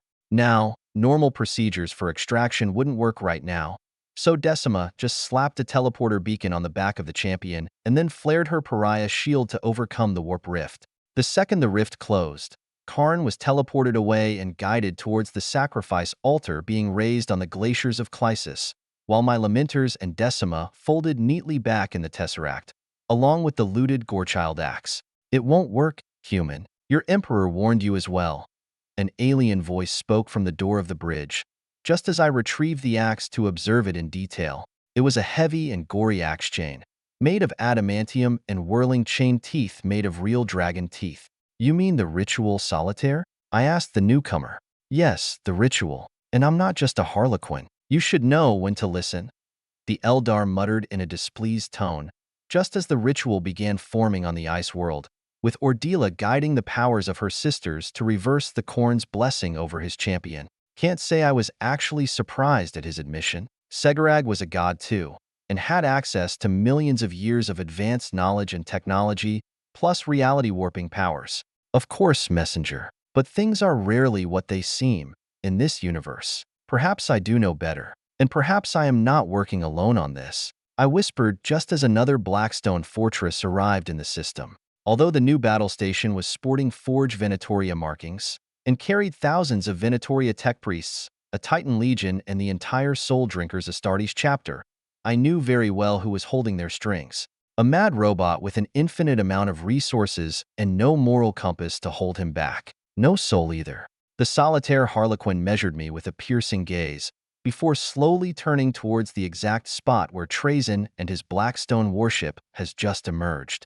That's an insane risk you're taking, human. You're lucky we had a backup plan, and our own talisman, he murmured in a soft growl, just as the third Blackstone fortress emerged into the system, cloaked and invisible to any sensors, almost. I just pointed in silence at the new arrival. The Eldar messenger just blinked slowly, and before his eyelids raised, he was just gone. Stern, you're next. I sent directly in the demonifuge's mind, and moved the Polaris Psi-Titan right beside Ordila and her praying silent sisters. Almost immediately, a new sun rose in the Cadian system, as the world of Clysis was engulfed into a blinding golden light, a result of the ritual channeled by Miss Stern and amplified by the Psi-Titan soul circuits.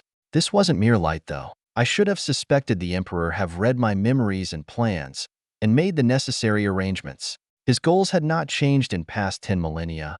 After all, he had simply gotten 1,000,000,000,000 times stronger. I took a step through my labyrinth and arrived beside Trazyn the Infinite, the Necron overlord with his own giant collection of valuable artifacts and people.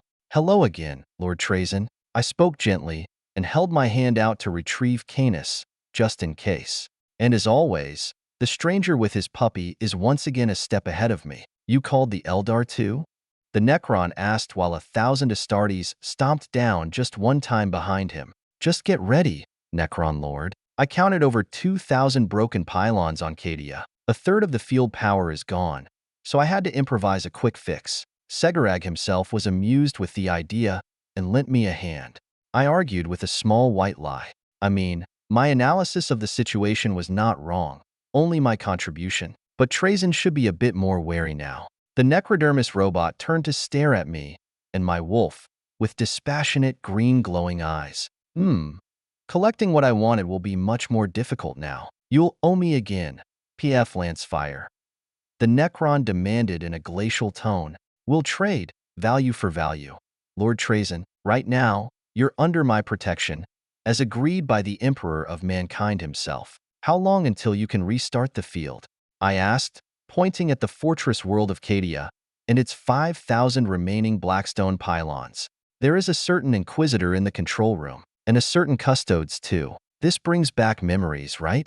The Necron Lord asked instead, avoiding my own question. Should I be worried? Nah, it had worked before too, even without Trazyn being involved directly. In a second, we flashed through Trazyn's labyrinth to arrive before Inquisitor Greyfax and her Custodes Watcher. My lady, you look amazingly well, I observed with a wide grin, while measuring my one-time lover. Pf, there is a green alien robot at your side, and I suspect it's exactly the one who held me and the Custodes captive for centuries. The woman growled in a slightly angry voice. I just shrugged and patted the metal guy on his back. Mysterious ways, Lady Inquisitor. Anyways, leave the Xenos to the Ordo Xenos, I'd say. Or did you quit Ordo Hereticus since we last met? If looks could kill, well, they can, unless someone is immune to psyker spells. You humans can flirt for an hour or two. I'll get to work now, Trazyn advised me with a robotic smirk, and summoned his hieroglyphic menu to start up the Necron engines under Cadia once more. The Custodes simply ignored the Necron as if it was a statue beneath his notice, and stepped forward to pet Canis like an old friend. Even without my prompt, the wolf just purred in delight and enjoyed the scratches, making Lady Greyfax scowl even more. Boys and their dogs. You look taller, Pf, the Inquisitor remarked in a warmer tone, and approached me close enough for an awkward hug. It was a simple fact, but somehow her telling me that made me feel better. The Emperor must have given me larger shoulders for a heavier duty. How is Amalia? I wondered about our blank daughter. On a black ship, learning her powers. She keeps a diary already, with all your exploits. And her wolf is fully grown already, she whispered in a gentler voice. Good. Perhaps in a decade, our family can gather in the fringe at once, like a family reunion. I proposed in a soft tone as well. She drew back a little, searching for something into my eyes, probably just to make sure I was serious. Perhaps. So what is the Necron doing here? She asked coldly, back in Inquisition mode, Ordo Hereticus style. Should I tell her? Not everything, of course. Lord Trazen was instrumental in closing the HIATUS anomaly and dozens of other warp rifts. His expertise is needed once more, I explained in a level tone, then glanced towards the always-present Eye of Terror, its purple gaze present even underground in these Necron caverns. It wasn't actually emitting light either, just like the new golden sun in this system. And I expect to be repaid in full for my efforts, humans. Don't forget that, the Necron added in a morose voice. That too. I mused a bit amused. A giant scream of anger and wrath emerged from the giant warp rift, followed soon after by a similarly giant claw. A few seconds later, another claw, but a pink one, erupted from with the Eye of Terror. That's not corn, the custodes whispered while his eyes began glowing with gold light. I gulped a wad of saliva as the two claws started to cross the vast space towards Cadia. Then again, perhaps it wasn't all bad. 2 out of 4? It's my lucky day, I quipped in a joyous voice, mostly to raise morale among my party. Canis glanced at me like I was stupid. Lady Greyfax and the custodes were not very impressed either. Hold them off for an hour. The infrastructure is a bit damaged and rerouting the energy is not easy, Trazen asked with a calm and certain voice. Definitely not visiting in person then, the brave Necron overlord. Well, I didn't really have a plan for 2 chaos gods coming out to play. I might need a miracle, and very soon. 19,201. Without waiting, I teleported back on the Black Lament and began accelerating the Blackstone Fortress towards Solar Mariatus, the outermost planet of the Cadian system. The Venatoria Fortress soon joined me on this run and fired first towards the incoming Chaos Gods. The Immaterium beam was not limited by the speed of light or other mundane concerns. The ancient weapon simply burst into dark light and kept firing for a long minute with a giant cone of soul death. It was not enough. Although the energies projected by Trazen's fortress did hold the incoming claws in place, halting their momentum and burned the outer layers of skin. I observed the process with curious eyes, trying to infer how much firepower would be needed to actually kill these things. Possibly 100 times more? Hard to say with precision. Anyways, as soon as Venatoria stopped firing, the claws advanced on Cadia again. But this time pushing in front of them a large chaos fleet made up of shielded battleships and demon engines. The Eldar fortress fired next, their beam crackling with blue lightning, similar in appearance with Miss Stern's Tempest powers. Screams of pain emerged and the chaos hands burst into flames and halted again. We should fire too, my lord, Chiron proposed in his usual gruff tone. It would just exhaust me for no gain, brother, I said with a small shrug, and folded Miss Darcy to bring her to my side. Lord Lancefire, what are those things? I can feel their hate, the young sister of battle exclaimed in righteous fury. They are the great enemy, my dear. Well, the part of them that our minds can recognize. I doubt anyone can see their real form, I explained in a light voice, and fired a short burst from the Black Lament. A single second to calibrate the weapon and obtain some data on the effectiveness of my own beam. To my surprise, and probably everyone's else, the Immaterium beam of the Black Lament hit much harder than expected, throwing the encroaching hands back towards the Eye of Terror, while black cracks appeared in the structure of the constructs. The Emperor had fiddled with the fortress for sure, during his presence on board. Dad, there's a large revolt going on here. The inmates are led by an organization known as the Correction Rehabilitation Movement and are taking over the prisons. I am deploying tarantula drop pods, but it is not enough. Finona spoke empathically into my mind, turning my attention to the prison world of St. Josmane's Hope. Well, I wasn't about to waste troops and time trying to save murderers and whatever other prisoners they kept on that world. This smelled to me like a chaos front, and that was enough. The Inquisition's unofficial motto fit perfectly to the situation. When in doubt, exterminatus. I answered curtly and simply forgot about the problem. It was rather stupid to maintain a prison world right in the middle of the Eye of Terror anyways. What did they think it would happen once Chaos influence grew stronger? The Nova guns of the Black Lament began firing their Nova shells at the approaching Chaos fleet, filling the void with explosions and burning hulls. The invaders kept coming though, a dozen battleships outfitted with dimensional shields, plowing through and launching drop pods and troop landers towards Solar HIATUS and Demio's binary. I countered that with Nova mines and a squadron of corvettes to reinforce the orbital defenses, and soon the landing forces simply evaporated. Then the Mechanicus revealed their own surprise, defense batteries emerging from under Demio's binary surface and firing at the Chaos fleet with ancient laser and neutron beams, followed by long-range missiles. A tiny singularity fired from the Gloriana battleship hit a couple of enemy ships and overwhelmed their weakened shields, and 3 battleships blew up from the unexpected strike. However, the return fire from the remaining Chaos fleet scoured Demio's binary and silenced the revealed batteries with lance and plasma fire. More hidden defenses began to emerge, and void shields sprang up to cover the batteries. I helped with a second of Immaterium beam fire directed at the incoming invader fleet, and soon after 9 remaining hulls drifted in the void, scoured clean of any life or souls. My lord, there's a new warp portal on Hive World Belizer. The emerging forces are the Emperor's children, led by Lucius the Eternal, Chiron advised me, sounding a bit worried. I glanced in the Tesseract vision at the new front, just in time to watch a Hive city getting swiftly overwhelmed by Chaos Marines, demons, and traitor regiments that emerged right in the middle of a large city with 30 billion souls. Not only that, but the invaders were rapidly assembling sacrificial altars with near mechanical precision. Lucius? That's the guy that just won't die, right? I mused, mostly to myself. No, my lord, he can die just fine, but he takes over the ones who killed him, Sister Darcy explained with a horrified voice. I blinked in surprise and halted priming the Melta torpedoes, getting prepared to launch in my labyrinth. Perhaps killing the guy wasn't the best option then. Plan B, I decided with an encouraging nod towards Chiron. We didn't actually have a plan B, but the Lamenter captain did have an enhanced mind, just like I did now. We had used Plan A to capture and sacrifice the Champion of Corn, so we should be able to do the same for the Champion of Slaanesh. An amused cough resounded from within the dreadnought coffin, and my Lamenter brother saluted me for the last time. Then he vanished, with Sister Decima and the abduction squad arriving in the midst of the invading Chaos Marines. 10 seconds later, the city itself vanished in melt-a-bomb explosions and atomic fire. I extracted as many civilians I could from unaffected areas, but at least 3 billion people, right in the middle of the warp portal zone, were lost.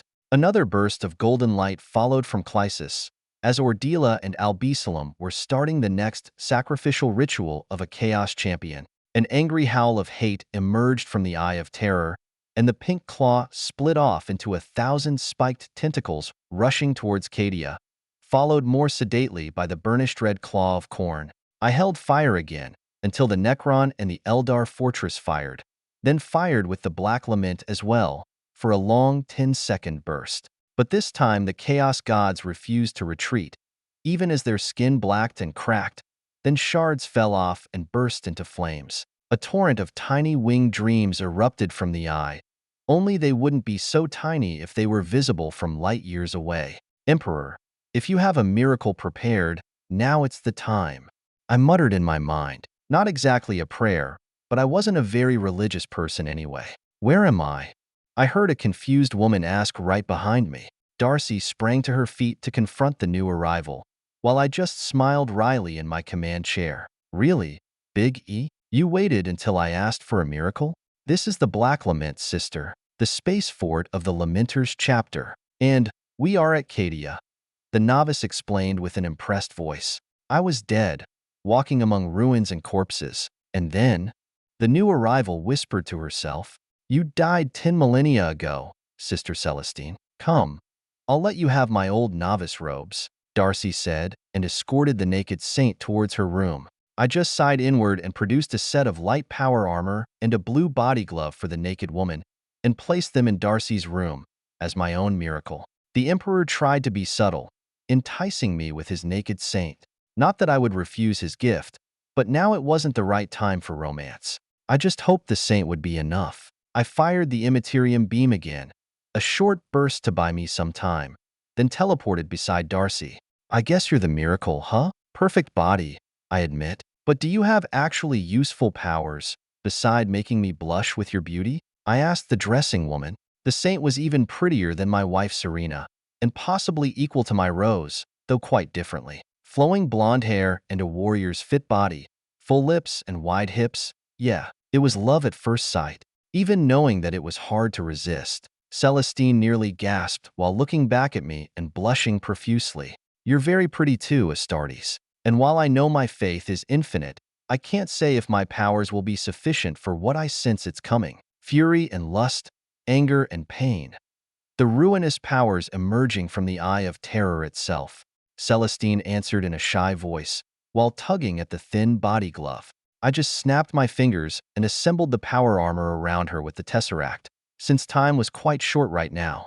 I do have a Titan, Lady Celestine. You can call me PEF, as we'll ride into battle together. Darcy, you sit in the command chair and cover us. I ordered with a smile, then snapped my fingers again. The next second, my Psi-Titan landed beside Ordila and Albadalac, just as the glowing altar shut off. The corpses of Karn and Lucius remained impaled on their ice spikes, lacking limbs and souls. Did it work? I asked the Omega Pariah, while Celestine shifted in my lap, trying to find a comfortable position. Not really, Lord PEF. I think we need a pre-march, or they just die. Their souls are just too weak and corrupted. Albisalom answered instead, and pointed with his Titan's power claw at the approaching Chaos gods. I sighed inward.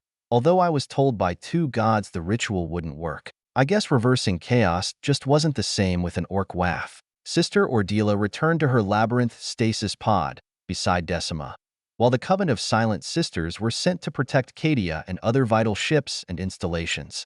We need to hold them off for 20 minutes. I'll take the pink one, I explained to my fellow princeps in a grim voice, then entered hyperspeed and flashed away, the destroyer glowing with the pure aura of an imperial saint.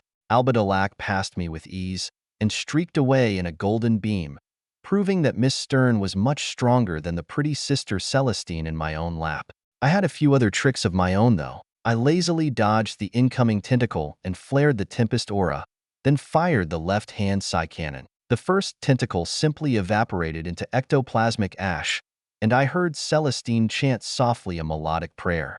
20 minutes with this amazing woman in my arms seemed too short now. I embraced her tighter and dodged yet another pink tentacle with my Super Psi-Titan, then fired once more. 19 minutes left and 998 tentacles to go. Death Wish, 202. I shouldn't have dodged the third strike. The destroyer had an inviolable aura around it. The poor planet behind me did not. I slashed at the passing tentacle with my Titan's right claw, but it was too late. The world of Demio's binary, and the millions of tech priests guarding it, died in a cataclysmic explosion. No. You'll pay for that, Saint Celestine shouted and flared her powers even more, incinerating a dozen incoming tentacles at once. Well, I never expected this fight to go easy. Focus, Celestine. Channel everything into the Titan, I demanded in a quiet tone, just as the weakest psyker in the right arm began trembling and shaking, while the monitoring circuits simply shut off around his pod. Critical soul trauma. Do not use battery number 3, the machine spirit requested on the anima circuit. Incoming strike, dodge. I simply teleported away and used the Tesseract Labyrinth to replace the psyker in the pod with Griselda. I wasn't certain what Ordo Sinister did with the burned-out psykers, but for now the blind battery could rest in stasis. Immediately, the influx of an Alpha Plus level psyker into the anima circuits refilled the energy reserves, and even rejuvenated the weakened batteries to some extent. The Saint's aura permeating the Titan helped as well, and a second later we were back in the fight. However, a second was all it took for the materialized chaos construct to repair itself as well. The lost tentacles grew back, and even added tongues and teeth along their length. Trazen's beam flashed darkly beside us, and a large swathe of incoming winged demons died forever. But there were more, always more. The galaxy had plenty of rage and fear to summon untold demons during the millions of years of sentience, alien or human alike. Pain or pleasure, fury or lust, it didn't matter. Every dream and emotion was reflected into the warp. Only now the Eye of Terror threw them all back at once. Well, at least half of them. I continued released precious munitions onto the material assets of chaos, spending torpedoes and mines and bombs like throwing rice at a wedding. Best use of them anyways, as thousands upon thousands of Chaos Marines, or corrupted tanks and spacecraft, Titans and Knights and Dreadnoughts got obliterated every minute. My orcs held the lines in suicidal charges, enjoying the mayhem and massacre and the brutal violence like orcs couldn't compare their sheer joy and exuberation for a massive fight with anything else. Losing millions of orcs per minute was a fair trade in my opinion, if it allowed me to reduce the chaos forces at a similar pace. Far to our right, Polaris Albadalac had a great time, shredding into Khorne's body like a whirlwind of lightning and death. The Eldar talisman fired again, this time directly into Slaanish's pink construct. 100 limbs got sheared off and flayed of life and soul. And then a gravity beam struck as well, emerging from the singularity. The construct shifted and bent, contracting into a smaller shape with a giant purple eye in the middle. "That's our chance, sister. We're going for the eye," I commanded with a grin. My Psi-Titan, the Occidentalis Abax, burst forward into a flash of speed and energy, and we impacted Construct's eye with the right claw first, then the armored pauldron. And then we got stuck, as the eye wept a sticky fluid then trapped us like an insect in amber. Perhaps not my best idea then. I flared the Anapathic Tempest spell, then fired a Death Pulse bomb right into the god's eye. The shockwaves threw us away, spinning for a moment like a leaf in the wind. Right arm damaged. "Engage repairs now," the machine spirit of the destroyer demanded in a wail of pain into my mind. I just glanced outside the cockpit to find the right arm missing from the elbow. "We aren't going to repair that, buddy. We'll need a Titan manufactorum for that," and Cadia did not have such facilities. Still, I directed the Psyker energy to begin the Necrotechica spell, sealing leaking conduits and plugging the gaps in the arm's armor. Then I teleported again and fired the left-hand cannon at near point-blank range, exploding the purple bleeding eye into a nebula of violet fluids and misshaped sexual organs. Burning sexual organs, though, with claws and teeth in painful places. I think I did them a favor. "Get out of there!" a robotic voice warned me all of a sudden, right into my mind. I grabbed my fellow Titan and flashed back on board the Black Lament, storing the 2 Psi-Titans in the Tesseract for now. And then the world of Cadia was engulfed in a green light, and Stern and Celestine crashed to the floor, screaming and wailing in pain. I simply stored the hurting women in my pocket dimension, and walked to my command chair where Sister Darcy was biting her lips until they bled. "It's okay, Darcy. Are you in pain?" I asked a bit worried. "I don't sense the Emperor anymore. There is only a green wall, all around my soul," she answered in a confused daze. For once, I just patted her head and refrained from commenting. Working as intended would have been cruel and unnecessary. Then I lifted her gently and sat back in my chair, placing the teenage novice in my lap. Can you imagine what those things are feeling right now? Cut off from the warp and the worship of their cultists? I asked instead, then fired the main weapon for the last time. The black beam was tighter and weaker now, but with the warp repelled by the Cadian Cylons, the Chaos God was weaker as well. The eroding beam spread through the decaying flesh, and slowly the Lord of Excess began to die. The drain of the Blackstone Fortress weapon began to feel uncomfortable, then painful, then worse and much worse. Still, this chance would not come again. I kept the beam on target for ages, until everything went black. "Wake up, my lord. There's some kind of Eldar god. He wants to speak with you." I heard a young voice demand too loudly. With effort I opened an eye, to see Darcy at the side of my bed, and a pair of Eldar Harlequins standing by the door. The Tesseract vision didn't even detect the second Harlequin, which meant something important. "Probably. You're Segarak?" I muttered in a tired slur. "Not quite, human. You can find me in the Black Library when you have time to visit. My actual presence in the mortal world would have 2 strong consequences," the second Harlequin answered in a perfect high Gothic. "I see. Some kind of projection then. So why are you disturbing my beauty sleep?" I continued while searching for a recaf thermos in the Tesseract, then gulping the still hot beverage. "It's been 3 weeks already. Also, the Eye of Terror is gone," the Eldar god answered with a short laugh. If this was a prank, then it wasn't a good one. I only had to mentally link with the fort's machine spirit and look outside from any picked sensor.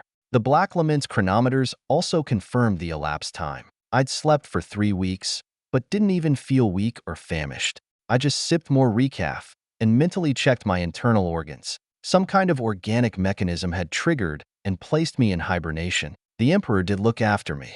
Everything is great then. The invaders were repelled, and I can return to my other job. I quipped in fake cheerfulness.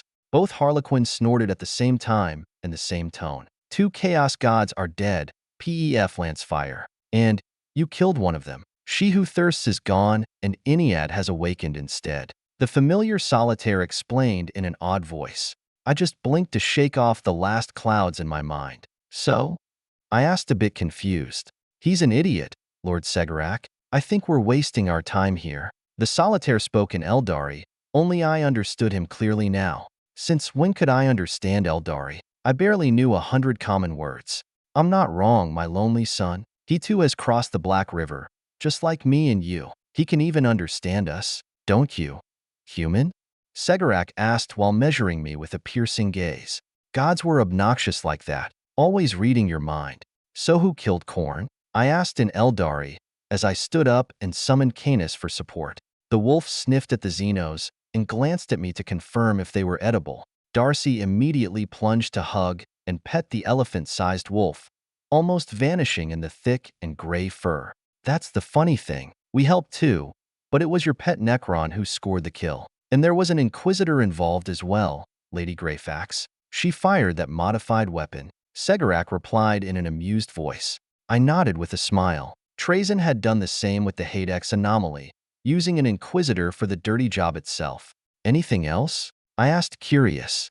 It is a huge galaxy, human, but yes, the maelstrom is acting up, and the screaming vortex has begun to expand rapidly, engulfing the entire sector. The Tyranids are acting strangely as well, thousands of hive fleets guarding habitable planets instead of devouring them. Craftworld Bealtan has changed course towards the worlds formerly inside the Eye, and refuses contact with anyone. The outsider Dyson sphere has began glowing brighter, which probably means the insane Tan is waking up. And lastly, the Necron Hollow Sun has detonated in a giant supernova. The Eldar god answered in a flowing voice, almost like a poem. I held my hand out and Canis pushed his nose into my palm. No wise utterances from my genius wolf, though. He was possibly just as lost as me. I did suspect someone had a metal hand to do with a certain enemy Necron dynasty being blown up, but not much else.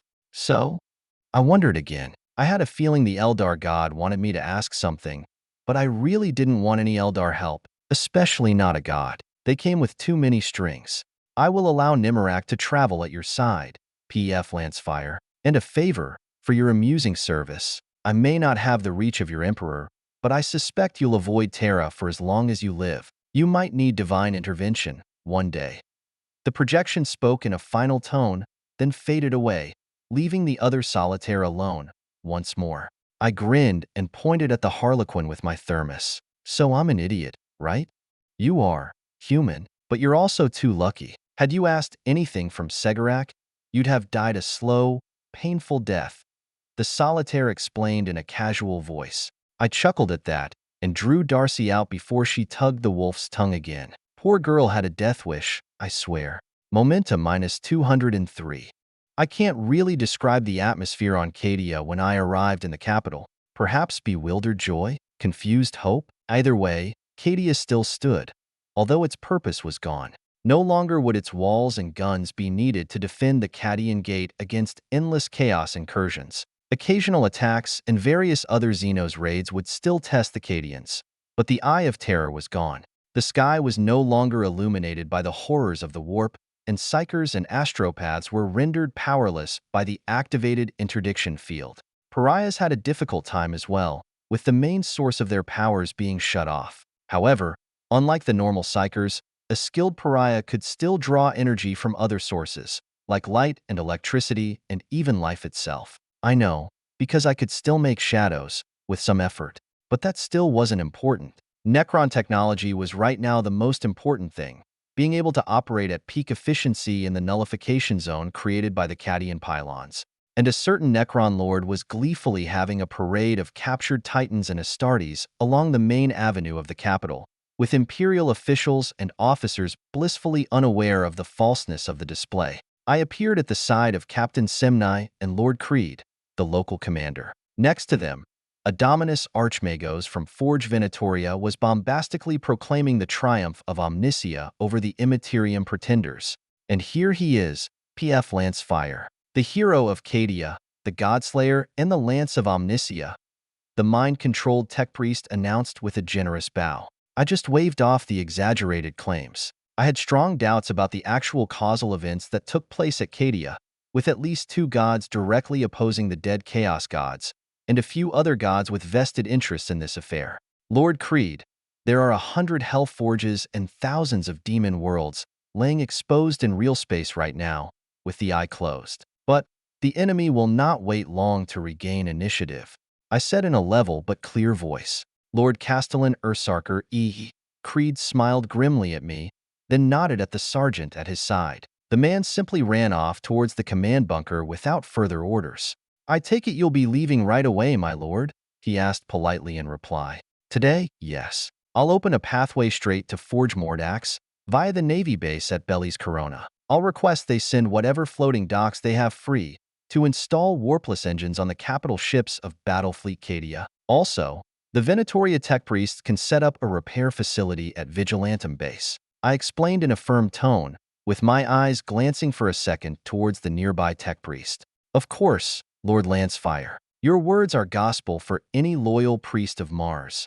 The Archmagos replied in a strangely obedient voice. Meet me in 1 hour, was the second message he replied on the manifold circuit, without giving away the theater. I just sighed inward, then waved towards the gathered crowds, my gesture reproduced on giant pict screens all along the parade highway. The locals cheered and seemed really happy to see me wave. For some reason, I stood there for a minute, if only to admire the titans of Forge Venatoria taking large strides to cross the city. Nothing was as it seemed, though. The victory celebrated here feeling hollow and quite bitter. Sometimes knowledge of truth could be a curse indeed. A minute later, I teleported away and stepped inside the Venatoria Blackstone Fortress. Pf, he's leaving me, Lady Greyfax complained out loud, while pointing outraged at her companion custodes. I had to chuckle at her entitled anger. Finally had enough of her antics, brother? I wondered with a knowing smile, but the custodes simply shrugged, unfazed. My watch has ended, he quipped in a careless tone. We will be honored to become your guardians, Lady Greyfax. A soul drinker sergeant intervened and gestured curtly at his squad. 10 Space Marines would be a nice escort for her, and they even volunteered. The Inquisitor scoffed and turned her nose. I'd rather not be seen with defectors, thank you. I sighed again and snapped my fingers. A company of captured astral claws, armors painted black, unfolded from the Tesseract at my call. You can have these guys, my dear, as long as you don't poke too deeply at their former allegiance. These brave Deathwatch Marines will walk through blades and fire for you. Right. Yes, sire, the mind-controlled Astartes proclaimed in a single voice. The woman measured the newly produced Astartes with a dubious eye. Humph, I guess I can take them and use them somehow. They seem a little creepy, though. Couldn't argue with that, could I? Luckily, the awkward moment was interrupted by a certain Necron skeleton appearing from thin air, with a Primarch at his side. If you guess his name, you would be correct. It was Fulgrim, the only sane clone remaining from Fabius Bile's experiments. Also, the Force polearm in his hand was the former weapon of Primarch Dorn, the Soul Spear. I kept my word, custodes. Just remember that. The next time your Emperor needs someone whacked, Trazyn said, almost spitting his words. Probably didn't like parting with valuable trophies. The Warden Custodes simply nodded and pointed at me. Lord Lancefire is empowered to trade with Xenos, Necron. Then his eyes glowed golden, and he simply waved Fulgrim to his side. Come, Fulgrim. We'll take the webway to Terra. Your father wants to see you. A green portal opened right in front of them, and they stepped into an alabaster hallway, then vanished. Should I be envious that important people got to save months of travel due to a god's favor? I personally wouldn't want to be in Fulgrim's fancy armor right now, even if this clone wasn't responsible for what his main body did. I feel used. Lady Greyfax muttered a bit sad. She wasn't wrong, though. And I suspect you want answers now, puppy stranger? Trazen asked and slammed his staff down on the blackstone floor, possibly to sound more important.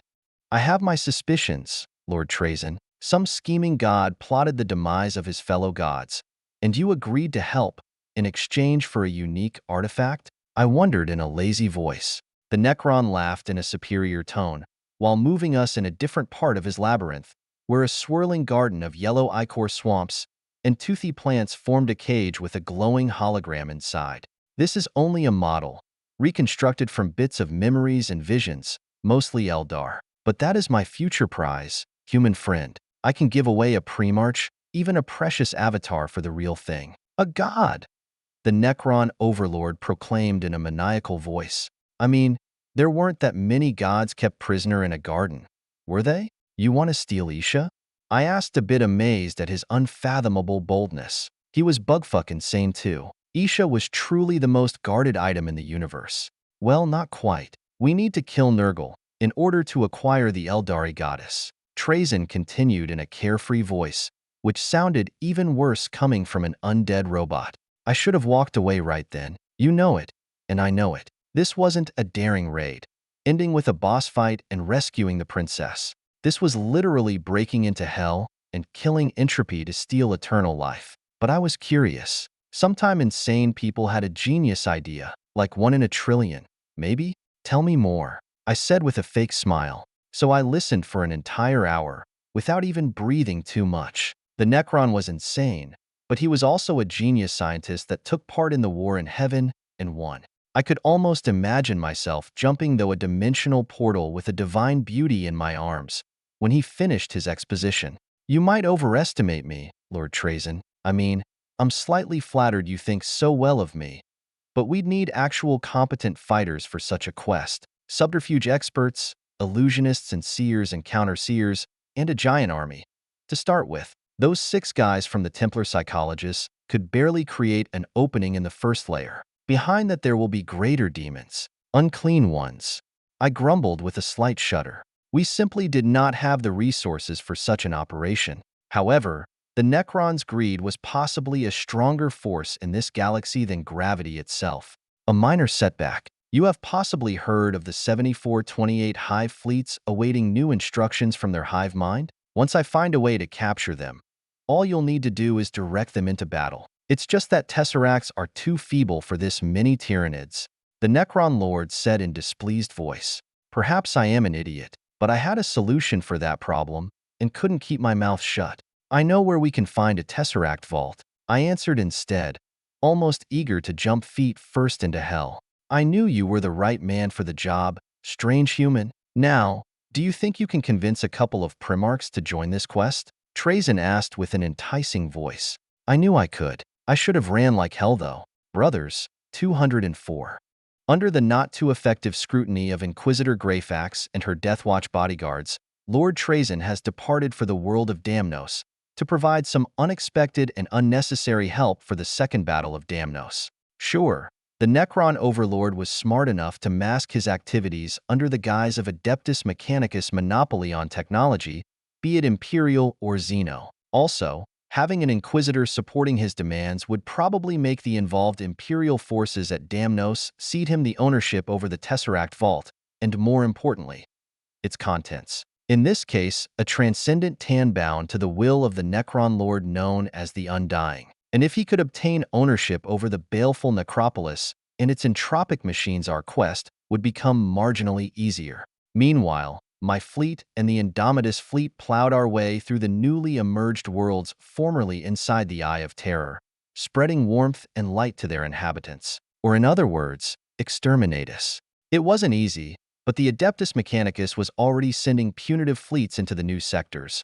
And at Dark Forge Temporia we joined up with Battlefleet Agrippina and their allied Basilican Astra fleet to clean up the heretics in a more organized fashion. It took a whole month to clear the numerous layers of space defenses, forts, demon engines, and sentient minefields, even with our superior numbers and overwhelming firepower, followed by a series of deep strikes and snatch raids to recover as many STC templates and constructor fragments we could find. In the end, The result was predictable and illuminating as expected. Temporia burned in our wake, and we headed for Hellforge Gallium to continue this impromptu crusade. Another a month of heavy munitions consumption, millions of burned heretics, and billions of enslaved troops and cultists, plus their demonic weapons and corrupted machines were all laid to waste. However, there was a distinct lack of Chaos Marines or Demon Princes everywhere in our path, and the defending Chaos capital ships were all old and destitute, often trying to ram or self-detonate to create at least some damage. I wasn't going to complain about an easy job, though. Even so, we still lost a cruiser here or there, plus hundreds of starfighters and corvettes. Chaos was always a difficult enemy, and the Dark Mechanicum even more. By the time we reached Forge Mordax and the Imperial fleets under Primarch Khan, my combined fleet was once more out of consumables, things like torpedoes, nova shells and mines, plus most missiles and bombs. "You killed Slainish," the Swordnut Primarch addressed me in a slightly confused but impressed voice. "So I've been told. Just pushed a button, to be fair." I answered with a grin towards Khan. The giant man patted my shoulder and grinned back. "And this new look, you met the Emperor?" he asked in a knowing tone, possibly meaning my new greater height and bulk. "We spoke 3 times, or maybe twice. He also gave me a Titan," I replied with a cheerful voice, then turned towards his approaching brother. Primarch L. Johnson wasn't my favorite of the Imperium demigods, and I knew he also didn't like me. He even tried to get me sacked, which wasn't nice at all. Chapter Master Lancefire, "I want to thank you for raising my father." The Dark Angels Primarch spoke in a majestic voice and nodded for a millimeter, maybe half a millimeter. "I'll take what I can get. I'm not petty. It wasn't very hard, except the part where I was nearly denobled and robbed of my house and lands. Luckily, the Emperor was able to see past the unfounded accusations and waved off those charges. Even got a signed warrant out of it," I said with a kind smile, then flourished my glowing rogue trader warrant like a fan. There were perhaps a dozen librarians and reclusiarchs in the audience, and they all gasped in awe at my new paper fan. Primarch Khan was wearing my anti-warp gift, the null rod shielding him from the warpy emanations, but his brother was not. The lion took a step back as unseen sigils reached him, possibly without realizing it. The man paled as his eyes focused on the warrant, as he probably sensed much more than I intended with my status-granting hand wave. His brother Khan stepped forward and interposed his shielded person, then gently held the paper to read the actual words. "Like the old days, I see. Well, with the numbers of enemies you have, you will probably need to show this warrant quite often, Lord Lancefire," Khan declared in a low but stern voice, possibly as a warning to those present here at Forge Mordax. I sighed and just rolled the glowing scroll and stored it back into my null box. "I can take care of myself, Primarch. Actually, I just managed to find another of your brothers, Primarch Fulgrim. He was held in stasis in a Necron Tesseract labyrinth, but he otherwise seemed fine," I explained in a level tone, then eyed the lion for emphasis. "Fulgrim," both Primarchs exclaimed in a surprised voice. "Anyways, I'm planning a big operation down into the Immaterium. There are still some enemies to kill, and perhaps allies to rescue. Want to join me?" I wondered in a teasing voice, eyeing both Primarchs with a doubtful glance. The 2 brothers exchanged a look, then the lion held a hand out to craft a blue psyker dome around the 3 of us. "What's the target?" Khan asked in an aggressive tone, while standing shoulder to shoulder with his Primarch brother. "Nurgle," I answered via the mind implant. Some words should not be spoken out loud. If that god was still alive and well, they would know if their names were spoken. Maybe.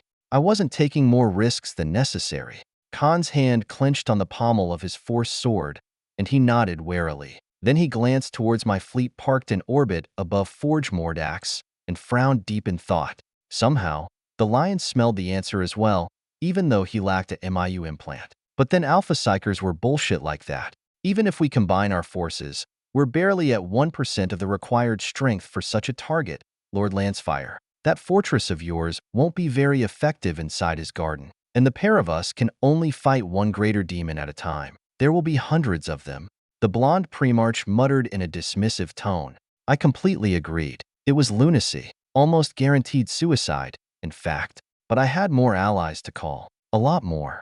We'll have to call other races to help. Chaos is the enemy of all life, after all. "So, want to hear the plan yet?"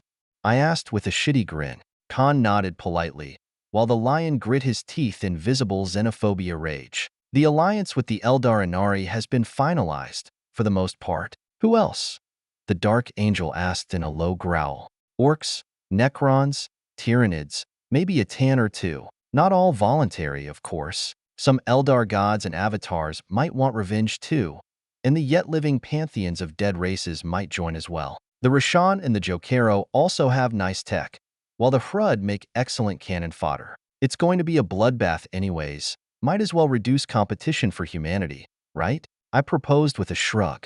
Khan just gazed at me with his deadly eyes, while the lion focused entirely on the strategy itself, frowns deepening on his face as he went over potential allies and the obvious difficulties in managing a concerted attack. Such an attack will be noticed before we even depart. They'll be ready for us, no matter where we emerge. And then, they will react with infiltrators, disinformation, subterfuge, starting conflicts and spreading mistrust. Not that it would even be possible to create trust. We'd need multiple fronts to separate the armies, and lose timing and organization. The lion concluded after a minute of rapid analysis. Well, he wasn't wrong, of course. Logistics was the bane of every war, and enemy armies could not be expected to work and march together, except in special cases. I snapped my fingers and moved us from the main spire to my black lament. Inside the melee practice arena, standing straight and unmoving, 100 orc bosses glared at us with hate and scorn in their eyes, yet kept locked inside their bodies by the Necron mind shackles. Bow! I commanded out loud. 100 green and toothy faces bowed low, to prove my point to the two Primarchs. Mind control. I expect it works on Tyranids as well?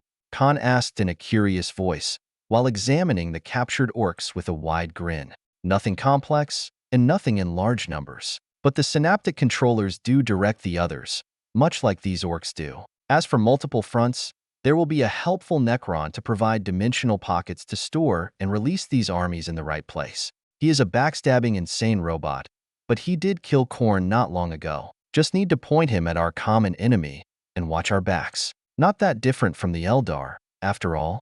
I answered with a level voice, just as Inquisitor Ramius teleported beside us.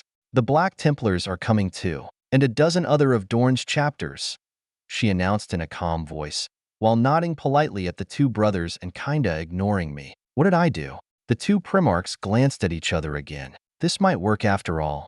Khan mused to himself, while his brother nodded.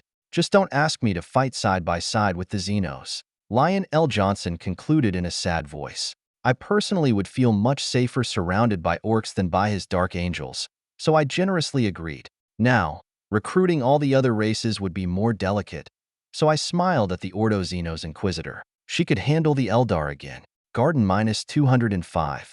I think something had indeed changed among the Adeptus Mechanicus. Sure, I would always bring gifts of the valuable kind, like STCs and advice on how to defend and grow their forge worlds, plus exotic xenospecimens and technology to analyze. That would make most tech priests happy with me, and often make them reveal their nice side with their own gifts and upgrades and free supplies. I mean, my entire rogue trader dynasty was based around this concept of tax evasion and direct barter, or I wouldn't have been able to equip my ships and armies with the better tech of the Mechanicus in a single century. But now, the fabricator Dominus of Mordax was beyond ecstatic. Perhaps it had something to do with saving his forge from the Green Crusade? Maybe piloting a Titan? Killing Slaanesh? Not sure. Anyways, I had free hands to requisition any and every munition I could want, plus priority for armor replacements and new vehicles. Only the lack of Blackstone deposits nearby was an impediment to cladding my every trooper in this expensive material from head to toe. We mitigated that by extracting some Blackstone walls from the Black Lament's interior, and for an entire year a Forge World worked day and night to construct more sentinels and attack drones, plus they provided bionic limbs and implants for my troops. Forge Mordax had received a whole space hulk to mine for metal and bits of technology, and was constantly importing human resources from nearby hive worlds as organic parts, serfs, servitors, acolytes, and auxiliary regiments. Other Astartes chapters were also boosting their numbers with extra vehicles and auxiliary regiments, mostly from the Lathes Forge worlds further away. By the time the Eldar appeared at Mordax, I had 40,000's new armed sentinels for the Katakan heavy infantry and had replaced most of my losses in munitions, equipment, and manpower. The Inari weren't quite pleasant or polite with me, which probably made sense considering the trillions of their race I had burned and killed over my career. It was mostly Kamarak, to be fair. Staring in Karn, the avatar of death, in the face wasn't the most pleasant day for me either. Also, the fact that a pair of Phoenix Lords, flanking the glowing avatar, were emitting murderous vibes at me wasn't nice either. I decided to stay silent and pretend it didn't bother me. Diplomacy wasn't my strongest trait, and I needed these Xenos to take the brunt of the damage for me. Silence was golden sometimes. Lady Valine could take care of diplomacy just fine anyways. After 7 long minutes of deathly stares, the solitaire at my side snorted in amusement and patted my shoulder. "Let's drink more of that expensive Amasec, you lucky bastard. I was kinda hoping to see your soul crushed today, but I'm not that lucky," the pariah Harelquin commented in a tragicomic voice, then flipped in midair to reach the reception's hall door in a single jump. I just waved to the Eldar delegation and teleported outside to keep pace with the amused Nemerak. "So, you're saying I was in danger right then? I didn't feel anything," I commented in a curious voice. Sure, the avatar of Iniad, the Eldar whispering god, looked impressive and all, but didn't sense malice or resentment from it. Perhaps sadness? It would be a dour job to be the god of the dead. Probably. "It is good you haven't spoken then. Playing dead in front of Iniad bought you a respite," the Harlequin explained as he jumped over Vadrax and entered my room. I kicked the invisible assassin in the ribs to make him move out of the way. "Want a drink, Vadrax?"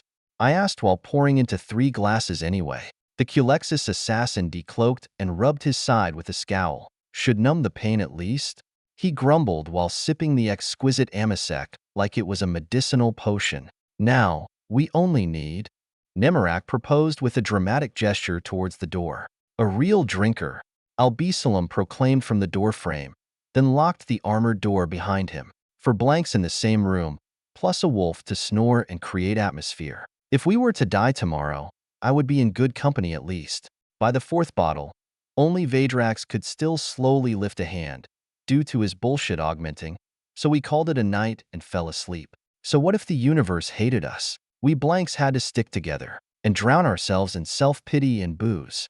The next morning, a massive fleet departed from Forge Mordax, keeping the schedule agreed by the Anti-Chaos Coalition. In other sectors of the galaxy, other races and fleets moved towards the nearest warp rift or vortex, or created one if they had the means. Entering the warp wasn't all that difficult. Anyways, a minute afterwards, that was a completely different problem. Leading our fleet was a Necron warship of a special design, looking like 2 scythe ships glued to a silver sphere the size of a small moon. Also, it was piloted by a Necron pariah, a sad soul who had at one time been a blank princeps of a Psi-Titan, only he was now encased in necrodermis and much less alive than before. Then again, the guy would be long dead if Trazyn hadn't extracted him from his damaged Titan some 10 millennia ago. Whatever the new ship was, it dragged our combined fleet after it 100 times faster than our best warpless engines could provide, and thus it took only hours to plunge into the screaming vortex and cross into the Immaterium.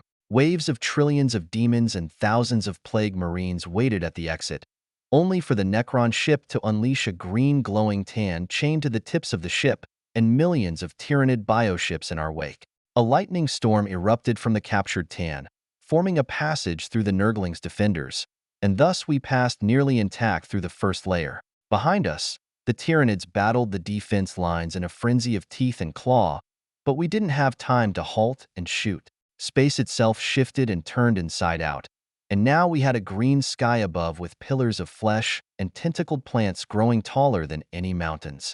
We have reached the Garden of Nurgle, or at least the outer layers of it. I leaned in my command chair and stroked Canis on his head, while I began deploying expendable troops as far as possible. The Tesseract struggled to create a mental picture of the lay of the land, as distances were changing at random every minute. Nonetheless, a billion orcs chopping at the corrupted flora and feasting on the blighted animals did provoke a response, and more demons emerged to combat the ecological threat. Our guns and batteries kept firing at any possible target, setting fires and blowing up lesser demons and carnivorous plants. The assault worked great for an hour, reminding me of the dark Eldar caverns I once visited. Giant fleet, burning everything in sight, that part. And then larger demons began to appear. Right as we reached the second layer, kinda like a door made of poison gas and clouds of filthy flies. Weapons would be mostly ineffective against those things. Although the Singularity managed to crush a couple into paste, it didn't stick, and the unclean ones just reformed, intact and amused. Then a blue, glowing incarn flashed into being beside them, and simply sliced once with its crone sword. The greater demons did not reform again. "Get to your Titan, Albisalom. The easy part is over," I called to my side, and the blank princeps saluted with a fist to his chest plate. "The Emperor protects," the man declared proudly, then vanished. My black lament climbed above the fleet, and I fired the Immaterium beam in a short burst, needing 5 seconds to obliterate the obstruction in our way. The third layer was open, and the Necron ship took the lead again, this time releasing 100 hive fleets behind us. Trillions of Tyranids warforms emerged from their troops' transports to battle in the deathbeds, trying to devour the apparent biomass in enormous hunger. But that was less important. Such a giant agglomeration of Tyranids created a huge shadow in the warp, and the entire garden layer shook and collapsed in our wake. That is Horticulus Slimix, Chiron provided helpfully as we entered the third layer. The Transcendent Tan fired his star-devouring spells at the Chief Gardener to minimal effect, and so did the Singularity. Even among demons, some were stronger than others, and this thing was incredibly durable. Impossibly so, in fact. No known material could withstand a black hole to the face like this demon just did. I frowned and began searching in the Tesseract for a counter, settling on using Sister Ordila as a last resort. She was my ace, and I didn't want to reveal her so soon, or at all if possible. Luckily, those two Phoenix Lords decided to take this enemy down by themselves and beamed themselves into close combat with the Nurgle demon, slicing at the Jolly demon with glowing boomerangs and a bayonet rifle of some kind. I almost doubted their sanity and mine when the greater demon lost a hand and then another to those feeble weapons. Anyways, we couldn't stop right now, nor could I do much to help. The battling trio was left behind, although I created a field of tarantula turrets and deployed a dozen orc bosses to deal with chaos reinforcements. And then, the green tan plowed straight into the next layer, called the Blighted Mansion. Space-time flared and buckled, and the tan was thrown back, ripped in two by an enormous creature with poked green skin and a beer belly. "Welcome to my mansion," Nurgle exclaimed in a cheerful voice, and time began to slow down. Heist 206. I'm not certain as this was merely my subjective perception of time, or some kind of omniversal temporal effect, but Incarn moved too slow and missed the sword strike, and so did the avatar of Kine, which appeared a second later. I couldn't let a small failure stop us anyways. Polaris Albadalac teleported above the battlefield and fired its wide-range death pulse, moving slightly faster with the Demonifuge powering its psychic systems. But Nurgle simply took a small step back. Only that step transformed into 100 kilometers of distance, making the Psi weapon miss. A black glowing tan appeared right beside the Chaos God and sliced with a phase scythe right into the creature's leg, cutting a tendon perhaps. The shitty grin on the Chaos God's face vanished, and a warp wave struck the ghostly Nightbringer, shattering the tan shard into 1,000 smaller bits of floating scrolls and black letters. I began preparing my black lament to fire when an alien hand tapped my shoulder. "Not yet. You'll only draw attention to yourself," the Harlequin whispered in a barely audible voice. Right, we did have a plan to follow, even if things went wrong here. I focused my mind and deployed the last remaining orcs behind Nurgle, right as the broken tan were sucked back into the Tesseract vault and 1,000 biotitans replaced them in a concave arc centered on the target. Zoanthropes, Maleceptors, Trigons, and Tyrants attacked Nurgle with psionic spells and focused silence, even while thousands of plagues and diseases spread on the battlefield. Nurgle summoned his own reinforcements, demons and plague-bearers, then demon princes and greater demons, while my sneaky orcs howled in joy and rushed inside the mansion to loot and pillage. Nobody likes to see their home burned and looted, not even a chaos god. His attention slipped, and he turned to deal with the annoying greenskins, his warp portals opening all over the mansion to produce more plague marines, demon engines, and diseased cultists. That second was enough, as the Psi-Titan had a clear shot and fired the Sinistrum beam right at the damaged knee, blowing it off completely, while the Eldar avatars also struck with their godly weapons. "I'm getting angry," the Imperian godling yelled in annoyance, just as the sky split open to reveal a giant orc with two heads, falling feet first. Nurgle shifted to the side barely, dodging the crashing ogre. "I am Gork." "And I am Mork," the other head proclaimed in fairly decent low Gothic. "And we have come to collect all the shinnies," the first head explained while chopping with a familiar axe called Gorechild. "My gift and bribe for their help, if that wasn't clear." The dragon teeth on the blade sliced open the jolly belly of the Chaos God. Only there weren't gems and gold inside, like the orc gods were promised. For a pair of godlike creatures, they were quite the idiots, to be correct. I simply assumed they'd act like a bigger and badder orc boss, greedy and violent, and to nobody's surprise they did. While the police drama took place on the steps of the mansion, our fleet kept moving forward, while 1,000 hive fleets were being deployed behind and to the sides. Of course, the vast majority of these Tyranids were not mind-controlled, only certain valuable specimens with powerful synaptic links gaining the honor of receiving Necron mind shackles. They did their job anyways, as the Tyranids were simply supposed to attack and devour everything they encountered, mostly demons. If they died, it wasn't a problem, quite the contrary. As the Black Lament passed over the battling gods, I sacrificed a crate of gems and gold and dispersed those over Nurgle's wounds. I know, I was being petty, but I also didn't want those overpowered idiots after my head. Better give them a bigger target. "Look, he really bleeds gems and gold," Gork shouted and kicked Nurgle away to grab the shinnies. "I want the blue ones," Mork demanded and slapped his other head in envy. I sighed inward as Nurgle just watched the orc gods bicker over his blood and gems, then biting on the gold to make sure it was real. His wounds were already regenerating visibly by the time our fleet crossed into the next layer. "You were mean," the Inquisitor commented as she unleashed a barrage of Melta bombs and Promethium canisters behind us to create a wall of flames and screaming traitor marines being burned alive, yet unable to die. I just shrugged at her hypocrisy and fired a single-second blast towards Nurgle just before the Tyranid silence crashed over the mansion layer, and that space crumpled into confetti and plague spores. The beam didn't do much, barely flaying a layer of skin from the Chaos God. But now I had something to measure against its total apparent mass. About 1 in 1,000 the necessary damage. Not that Nurgle would stay still and allow me to fire for 20 minutes. The Mask of the Frozen Stars is already picking the lock around Isha. "If you're looking for valuables to steal, now it's the time," Nemerak whispered from behind my chair, just as I let out a tired sigh. I knew the plan, but this was the warp and I couldn't expect everything to go as planned. Already things were going badly, as the orc gods were too stupid to focus a single minute on their task. I didn't actually hope that they'll be actually able to kill Nurgle, even if the thing was injured, but at least they could have tried. A single minute. Damn it. The fleet kept going, while our troops began to deploy and fortify as much as they could, blocking the mansion's corridors with ferrocrete and blackstone bunkers, setting up minefields and traps, and covering courtyards with flamer tanks and sentry turrets. We didn't have a whole minute, as Nurgulite reinforcements poured in those doors, halls, and portals, and our big guns had to jump out to fight greater demons and plague titans.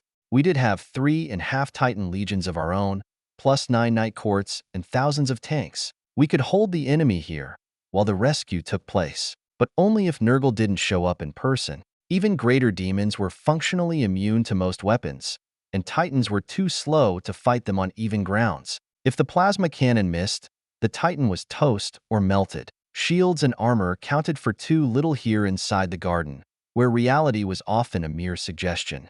Of course, there were other potential helpers that might arrive. The Hrud were coming through the maelstrom, a giant migration of trillions with powers potentially equal to Nurgle himself. They might arrive in a minute, or in 1,000 years though. Traveling through the warp was uncertain like that. Sinch and his armies were supposed to attack Nurgle as well, but they weren't going to. Sinch would be too cautious to risk his life in direct combat. I didn't actually plan for the scheming god to actively help, but rumors of Trazen's deal with a certain chaos sorcerer were leaked. Nurgle had been forced to deploy most of his armies on his domain's border with the Architect of Fate, which did allow us a rather easy entry into his mansion. Suddenly, the mansion shook like a leaf in a storm, and the Necron ship just vanished, leaving us and the Eldar holding the idiot ball. Isha was freed, but the Necron took her, Nemerak observed in a slightly surprised voice. And that's why the mansion is crumbling? I asked while retrieving my troops into the Tesseract. No point fighting the lesser minions anymore. No, Mork is dead. The Solitaire continued with his impossible knowledge. I blinked and urged the Black Lament to speed up and upwards. I'm not sure if that's good or bad. I mused while unleashing a barrage of Nova shells and Nova mines to cover the retreat. We changed course towards the Maelstrom, with our Geller fields burning through their consumable psychers 100 times the normal rate. The Immaterium currents were shifting and changing like crazy, and this wasn't the best time to navigate. Only we didn't have much choice. We had to reach the Hrud, or else. An Eldar cruiser changed course and dove right into the strongest warp current and vanished without a word. You saw that? I asked, a bit curious. Farcers are crazy. Then again, a crone sword is worth the risk anyway. The Harlequin explained in a careless voice. Seeing what Incarn could do with its own sword, I had to agree. Those weapons were kinda nice. I want one too. I hummed in a longing voice. The Solitaire laughed and patted my shoulder. You have enough enemies, human. Your Emperor was wise to remove 100 targets from your back, but you keep wanting more. I sighed and scratched Canis on his wise head. Woof! The wolf proclaimed in a proud howl. Yeah, Canis, I know. You'll never be my enemy. Now we only had to find the damned Hrud in a universe-size maze that kept shifting, so I just opened the hololith screen and poked it at random. The Black Lament took the lead, covering the combined fleet with its bulk and enormous Geller fields, and we sped onwards. I wasn't a navigator, but I trusted my luck anyways. Worry, 207. The Black Lament shuddered again as our Geller fields bumped into something large and quite solid, most likely another greater demon trying to slow us down. Warning messages flashed into the manifold circuit, and I mentally directed more Lamenters and Silent Sisters to plug the breaches or seal off damaged sections. It seemed like the entire warp was hounding us, or at least half of it. I doubted Cinch would act against us before Nurgle was dead, but that didn't exclude him pointing our location to our pursuers. I would have done the same in his place, and I wasn't even close to that godly level of backstabbing abilities. Do you even know where we are going? Lady Valine asked in a teasing tone, and leaned to pet Canis in a suicidal move.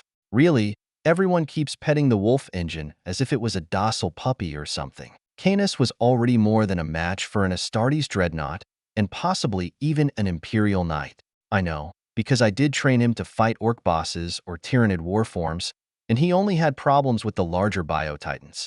That way, I explained carelessly, while pointing towards our distant destination. Both Nemerak and the Inquisitor snorted at my convincing navigation skills. Well, at least we're going somewhere. I'll inform Lord Segarak to prepare the trap, the Harlequin said in a shifty tone, as if preparing another prank. And no, having invisible water bubbles crashing on your head is not actually funny. And he could even detect Vadrax, as we did try to tie his shoes together, but failed. Perhaps I could glue his soles to the floor though. He wouldn't jump away to the ceiling. Next time, Canis begged me with a suffering glance to remove the Inquisition from his hair, but I wasn't ready for that fight. One day we will have our revenge, I whispered in triple meaning. The wolf sighed in a pitiful breath, and the Solitaire drew back his hand sheepishly. Not for a week, Lord Pf. Come visit me, for tea, the Inquisitor said in an inviting voice, and all thoughts of revenge were forgotten. In a second, I teleported into my shower and once again stepped on an invisible assassin sleeping on the floor. Out, I have a date with a pretty lady, I explained while ruthlessly kicking the lazy bum outside my bathroom. Revenge is better served cold. I heard a slight mutter before the door snapped shut. Whatever. I was getting laid today, and nobody would stand in my way. Minutes later, I stepped out in full naked glory to search the wardrobe for something proper to wear. A captain uniform, perhaps? You're naked, a young girly voice observed while its owner blushed from head to toe. I know, because my eyes can see a bit in infrared now, as are most people after taking a shower, Sister Darcy. So brings you here? I answered while debating between a green or a blue shirt to go with my tunic. Green looks better, the girl said in a shy voice, and still not looking away. Well, I did have quite a Superman's body now, so it was understandable. I went with green, because it didn't matter anyway. Necrons had green eyes too, and my special friend would better be ready to rescue me soon. In a minute, I was dressed in my finest rogue trader uniform, which did look great with a green shirt. Too bad I wouldn't wear it anywhere outside a fortified place surrounded by 100 Geller fields and 1,000 Astartes. You look dashing, Lord. So, I was wondering, the girl trailed off in a soft whisper. I blinked and looked at the novice sister again. How old are you, Darcy? I asked in a stern tone. I'll be 15 soon, she replied in a dubious voice. And this is what you want from your life? I asked in the same manner. The girl shifted and tugged at her robes. I kissed you, and then you lived again. The Emperor granted me a miracle, and I was able to save you, Darcy announced in a strident tone, voice climbing too high towards the end. I blinked and sat on my bed, then patted the place beside me. You mean, Acadia? I asked to make sure. Yes, you died and then I prayed and confessed my love and kissed you. And then you weren't dead anymore, the nascent saint admitted in a fearful voice and hid her eyes away. Though luck, P.F. Now you have to own it. I poked the girl in her chest, then snubbed her nose. You barely have breasts, Darcy. Why don't you stay with Sister Celestine for a couple of years and have her train you? Miracles are much easier with skill and training, right? The girl hugged me tightly and sobbed onto my green shirt. I will, my lord. If I am to become a conduit for the Emperor's grace, I should be stronger and grow up a bit, especially around my chest. So I snapped my fingers and miracled the crying girl in Celestine's room. The saint should take care of this problem for a while. Then next second I stepped beside Lady Valine as she sat on a leather sofa and gently swirled tea in 2 cups. You're 5 minutes late, the woman observed in a glacial tone. Well, we didn't actually set a time for this date. I answered with a smile and sat beside the Lady Inquisitor. Fine. Minilo was a joy to raise, so you better train him right. Now I want a daughter, like Janice, Valine demanded while sipping the hot tea with a questioning look. I frowned and thought about it, even engaging the mind implant for better accuracy. She didn't just want a daughter, but one like Janice, as a means to obtain more power in the Imperium. Rose herself had reached the top by obtaining the Emperor's approval with Janice and our plans. The chances to obtain a blank child were low anyways, and to be gifted a psyker/blank combo was even rarer by orders of magnitude. A century of constant fucking duty had provided me numerous children, yet only about 4,000 were blanks. Of those, barely a dozen has dual powers, and only Janice had beta-level powers from the start. Nowadays, after decades of training and being amplified by the Shadowlight artifact and the blessing of the Emperor, Janice was much more, possibly as strong as any Primarch, except Magnus. Her secular powers also matched her training and abilities, with the Adeptus Sororitas and the Silent Sisters under her command. And what domain do you want for your daughter, my lady? I wondered, curious, then sipped the exotic tea. I don't know. Astra Telepathica maybe? Or at least the Templar Psychologists, maybe both, the Inquisitor answered in a doubtful tone. I held my hand out and caressed her leg for comfort. We'll need to have many children in that case. Maybe 5, maybe 100. Rose got lucky at 5th try. The woman bit her lips in deep thought. I suppose it's why I have this young body again. The Emperor's currency is lives, and blanks matter even more, she concluded in a philosophical tone. She was a cold and calculating person, my Inquisitor Remius, but I also needed someone like her at my side, for diplomacy and other Ordo Xeno skills. I suppose we could get married, once we reach Illavar, I muttered as I leaned closer for a kiss. Her eyes glinted with something predatory and hard, before she accepted my offer. A wife, huh? I get to veto any concubine I don't agree with? I just held her hands and kissed her knuckles. Advice. My first wife Decima can veto, because she was born a Lancefire. My second wife Hannah as well, if she wants to. Serena and Day give good advice, but they aren't Lancefires by birth. You'll have to learn how things work in a rogue dynasty, my lady. In matters related to bloodlines, things are very complex. I think I see it. Much like me having a say in Minilo's concubines, because I love him that much. The woman mused in a faraway voice. She did get it, but not most of it. Love was important, but loyalty mattered even more. Valine had the Inquisition and the Emperor as her loyalties, but out in the fringe those mattered too little or not at all. When speaking with the voice of the Emperor and killing Inquisitors, one had to cling to something more palpable, like his family. Janice knew that, because she had lived among her clan for a dozen years. I even heard her reproach the Emperor on my behalf, perhaps just enough to temper an excessive transhuman upgrade that would have ruined my life. "Let's go to bed," I demanded with a grin. Valine waved her fingers to fold her clothes and tea into her Nexus cube, then blinked at me with doe eyes. Worries could wait. I had more urgent matters right now. Cavalry, 208. Days and weeks passed under constant demonic attacks, straining my nerves and the Geller fields. And yet the destination I've picked for our fleet seemed to recede farther away. Even worse, the onboard astropaths and navigators, even my librarians and Inquisitor Remius, were having trouble establishing psyker contact with the outer universe.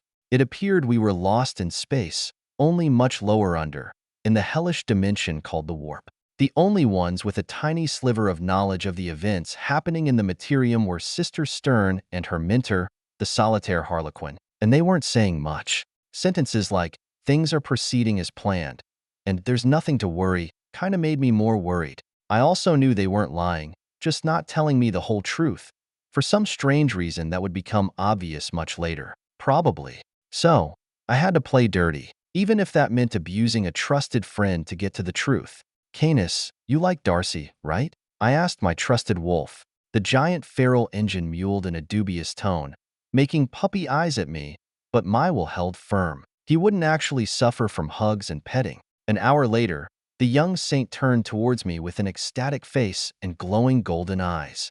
"Thank you, Lord Pef," the teenage girl exclaimed in an endorphin-induced high. "What's going on with the Imperium? Why aren't we able to reach anyone?"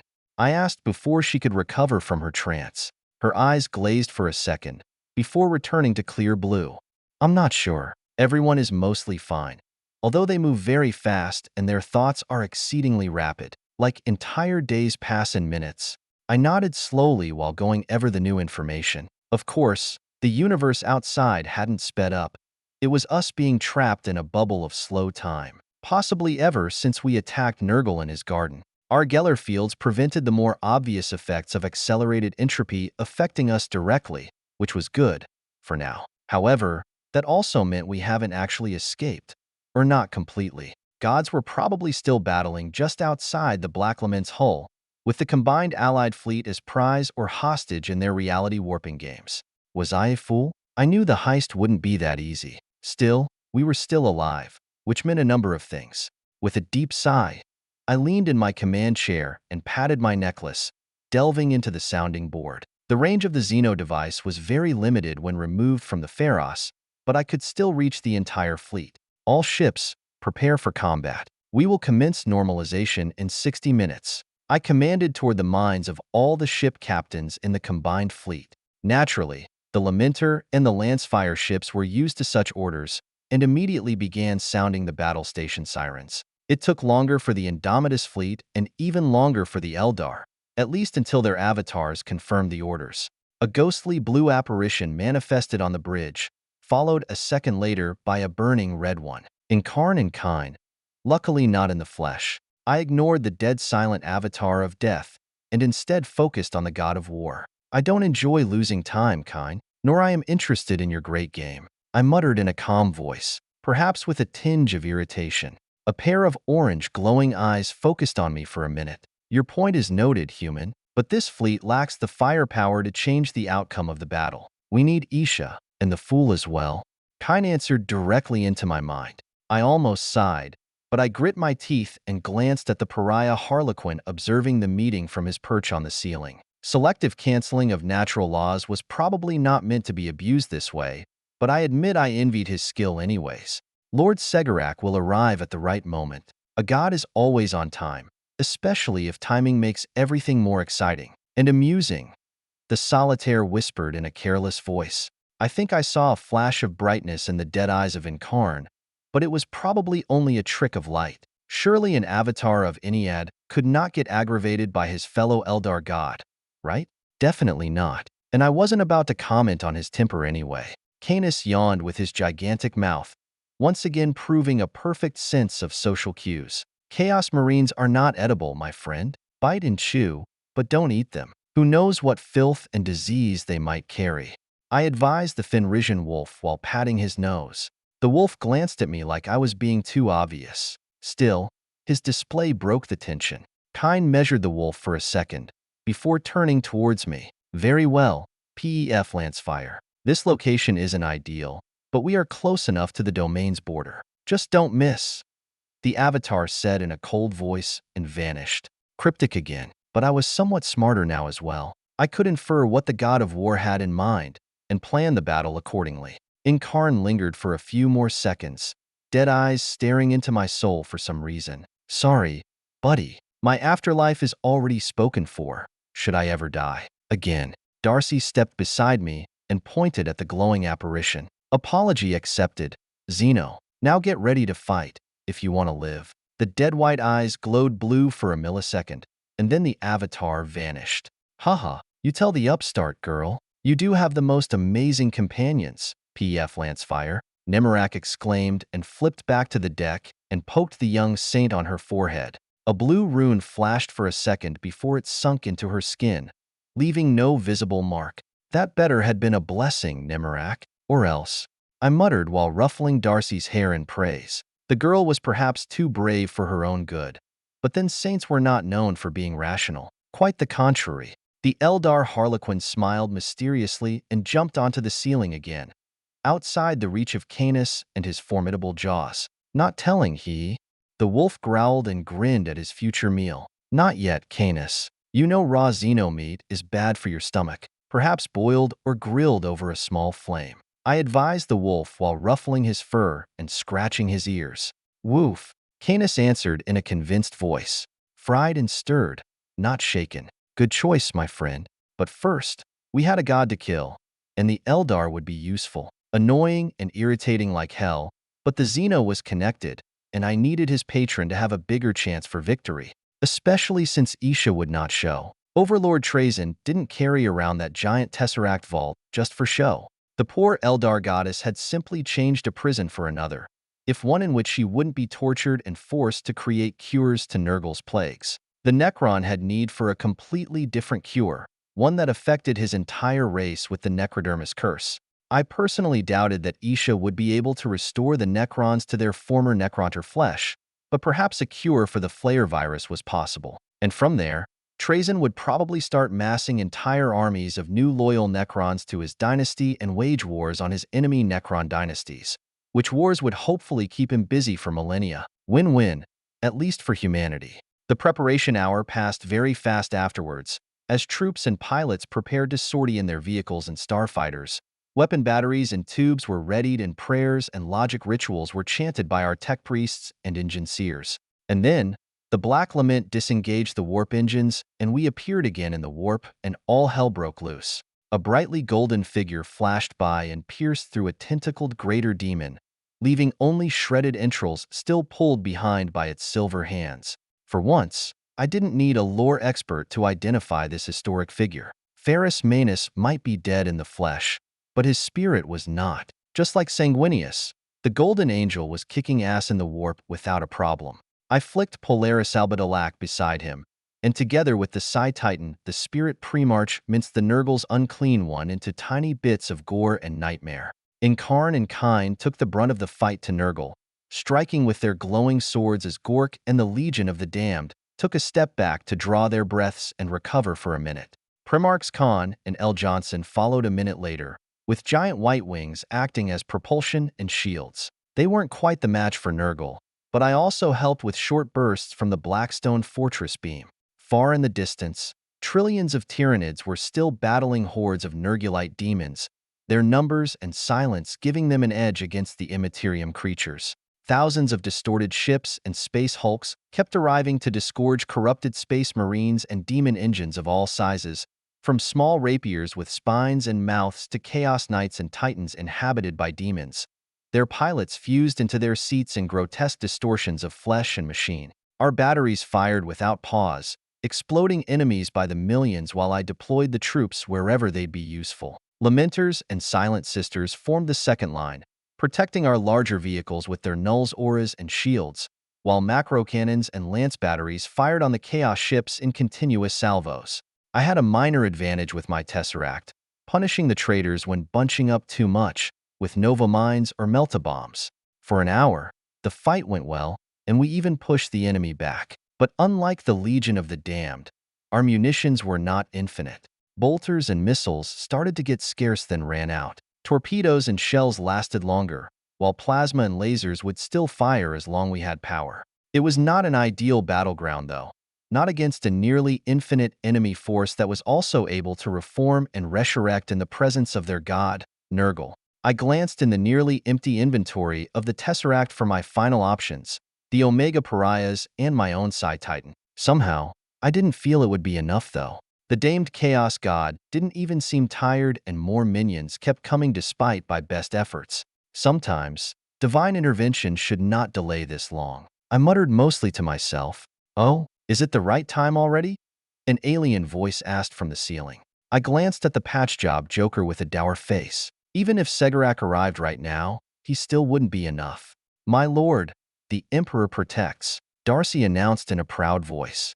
I did not curse or sigh. The girl was a nun, so I expected religious zeal from her. Instead, I fired the Immaterium beam again, chasing the impact tracer after Nurgle as the jolly creature dodged and evaded multiple demigods with ease, and kept it going until I began hurting. My vision began to blur, and pain filled my lungs. I kept firing, just as Incarn chopped off a leg from Nurgle and slowed it down. Air became fire in my lungs, and I closed my eyes to focus better. Tracking Nurgle with the Tesseract was easier than via the holographic display, and the Blackstone Fortress's machine spirit constant stream of canticles and vector projections faded in the background. Saint Celestine failed to parry a thorny spike and was impaled through the stomach, her wings shattering like glass. Albadalak was blown apart by a mighty claw, only for a blue force field to cover the cockpit.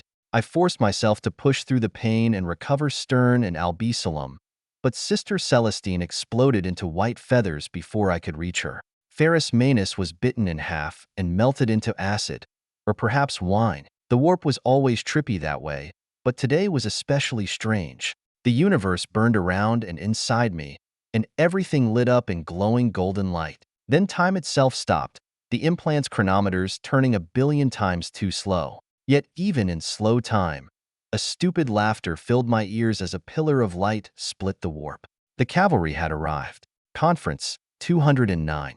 With a gentle shift, the golden pillar spread out like a fog clearing over a mountain valley, and in fact transmuting the warp itself into a solid area of hope and dreams. Acid clouds and fleshy mountains transformed into white glowing mountains with castles and walls all around us, dotted with angelic figures manning turrets and weapons sparkling with holy sigils.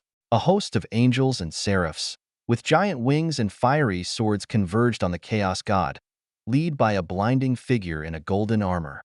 "The Emperor of Mankind is here, Lord Pef," Darcy announced in a reverent tone. Well, I could see that for myself, even with my eyes closed. And the Emperor had also dragged his entire warp domain along, radically changing the battlefield and returning the fight to a home advantage. Lord Segarak made this possible, just so you know, human. The solitaire Harlequin added with a gleeful snort, just as the Emperor struck with his own burning sword at Nurgle. I cut off the Immaterium beam before I passed out, then opened my eyes to see the fight directly. Sadly, it was a blur of sparks and claws, even in the nearly frozen temporal horizon of this new domain. To no one's surprise, the orc god Gork didn't stick around to find out the winner, and sped away while clutching the head of Mork under one arm and a trove of gems and gold under another. Orcs will probably lose half of their WAF strength for the next millennia, Inquisitor Ramius concluded while watching the events. That was possibly good then. Weaker orcs would allow humanity some respite and time to recover, or better said, focus on the more pressing enemies like the Tyranids. I didn't have time to muse too long on that problem, though. As Nurgle shattered into 1,000 bits and scattered all over the warp, with Primarchs and Avatars chasing after individual bits to end them once and for all. I resumed firing the Black Lament's beam as soon as the Emperor cleared the line of fire, striking 100 fragments of the former Chaos God and annihilating them. Funnily enough, most of the escaping fragments were retreating towards the infested garden, where they were soon attacked by the ravenous Tyranid fleets. I wasn't going to chase them into that abattoir, especially as the Tyranid seemed to have a field day gorging themselves on the small, bleeding Nurgle shards and his demons. The demons themselves seemed suddenly much weaker, or at least here inside the afterlife domain of the Emperor. The battlefield cleanup took mere minutes, with untold numbers of warp angels and the immortal Astartes of the Legion of the Damned killing billions of demons with ease. Soon, I began collecting the deployed troops and vehicles, returning them into hangars and depots just as tech priests began reconsecrating their holy engines and covering the machines and armor in oil and prayers. The Tesseract Vision offered me the privilege of observing this universe's powers gathering for an ad hoc meeting in a white stone spire of the afterlife. The Eldar god of pranks, Segurak himself, was there as well, his feet carelessly laid on the marbleite table and one hand draped lazily over the arm of his chair. Everyone else, from Primarchs to Avatars and Phoenix Lords, were struggling to ignore the obnoxious god and his antics. "Why is your lord so smug?" I wondered with a glance at the usual suspect. Nimerac chuckled and glided beside me, then leaned over to poke at the hololith screen. A galactic map appeared at his touch, with the screaming vortex circled in blue by an Eldar rune. "Lord Segurak has closed this warp vortex just now, using the Talisman of Vol. You realize what this means?" the Eldar Harlequin asked in a teasing voice. I admit, galactic politics and the games the gods played among themselves were still way above my head. I could deduce some of the implications, though. Something about a larger godly domain, I suspect? I asked with a glance at the Ordo Xenos expert. Lady Valine shook her head slightly. "So I possibly missed the point. Perhaps it is better if you avoid galactic politics, Pef Lancefire. Anyways, you will be called upon soon. Try not to die." Nimerac advised me with a snicker, then jumped away and vanished in mid-air. The Tesseract tracked the solitaire as he reappeared beside Sister Stern in her room. Damn cheater. He didn't even have a Tesseract, yet he was able to do most of my tricks anyways. I just patted Canis on his head, secure in his complete friendship and support. "You think I'll get a medal?" I asked him without much hope. The wolf turned to measure me for a minute, then sniffed in dismissal. "Yeah, my thoughts exactly, buddy."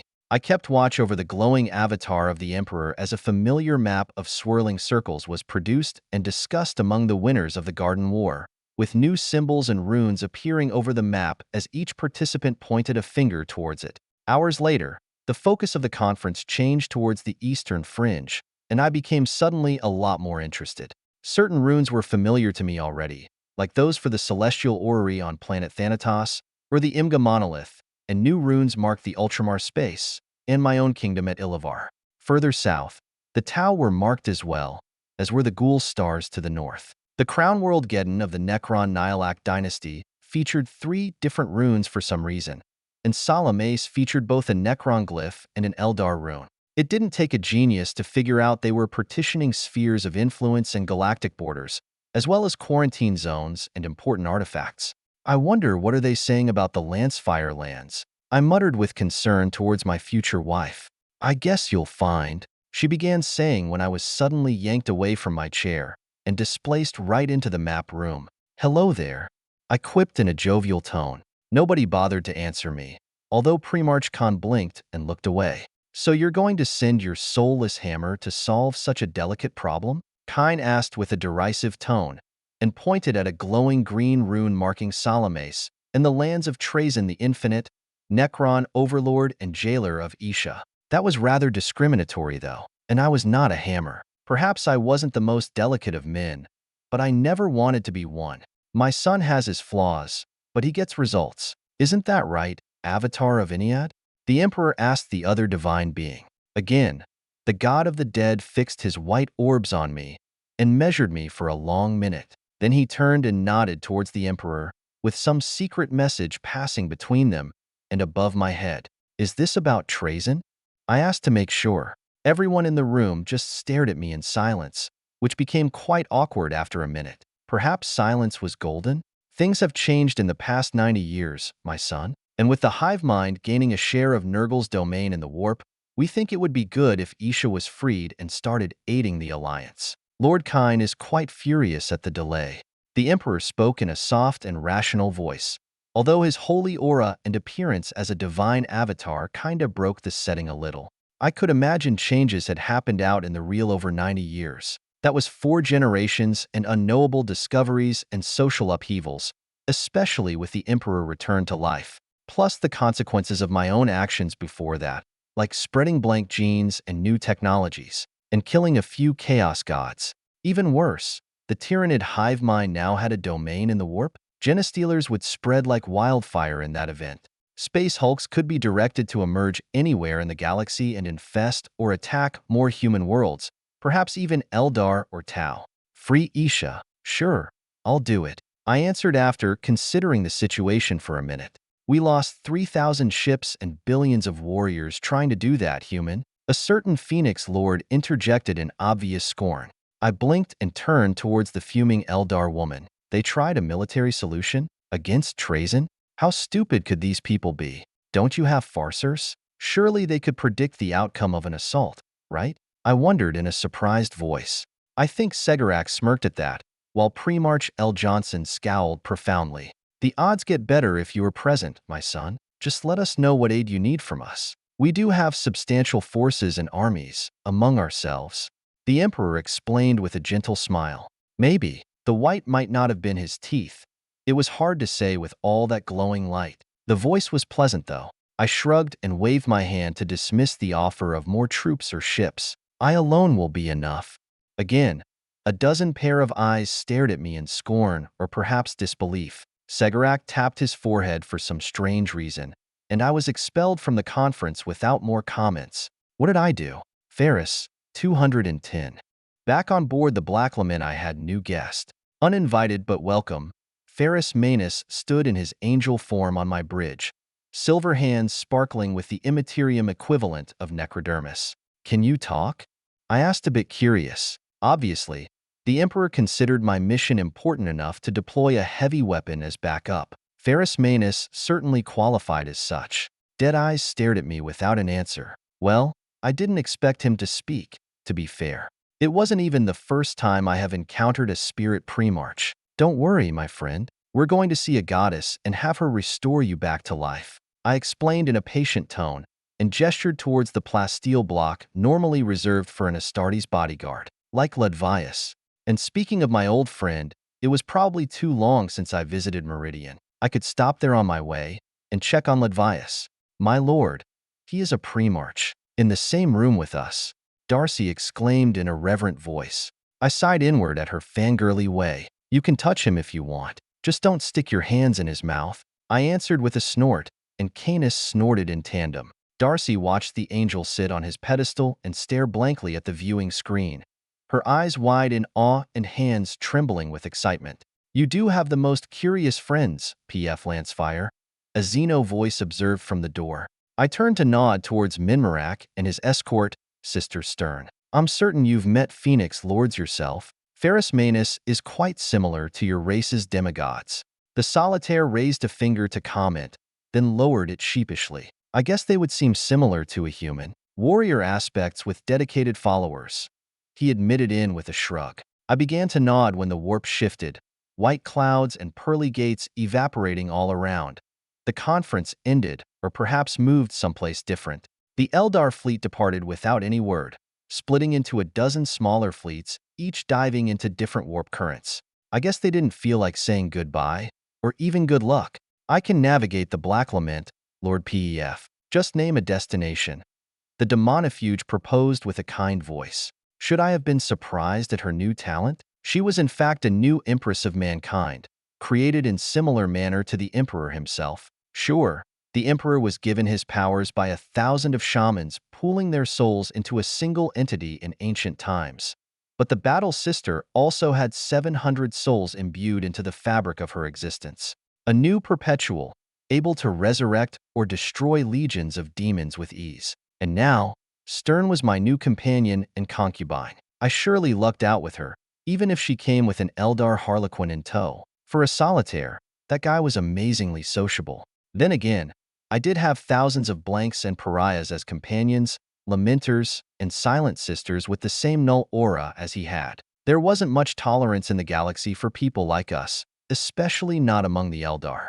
Hive World Meridian, I declared while sending orders to the ships via the manifold circuit and calling the fleet to form up with the Blackstone Fortress. The Alpha Psyker smiled at me and vanished in a purple flash to reappear in the navigator quarters. Soon enough, we proceeded on our journey, with the new navigator pathing our way through the nebulous warp currents. Just like Janus, Sister Stern did not need a third eye to steer the ship through the warp. Anyways, I was quite busy during the journey with repairs and new STC blueprints. I might have accidentally acquired 100 data stacks filled with architect data from Mars and Jupiter, and entire vaults of ancient machinery which I rescued from their inevitable destruction at the hands of the Chaos, Orc, Dark Eldar, and Necron invaders. Sure, eventually the crisis was also solved and the Sol system didn't get destroyed, but nobody could say it hadn't been close. I even mapped a part of the Noctis Labyrinth on Mars, just to have something of value to trade to my special friend.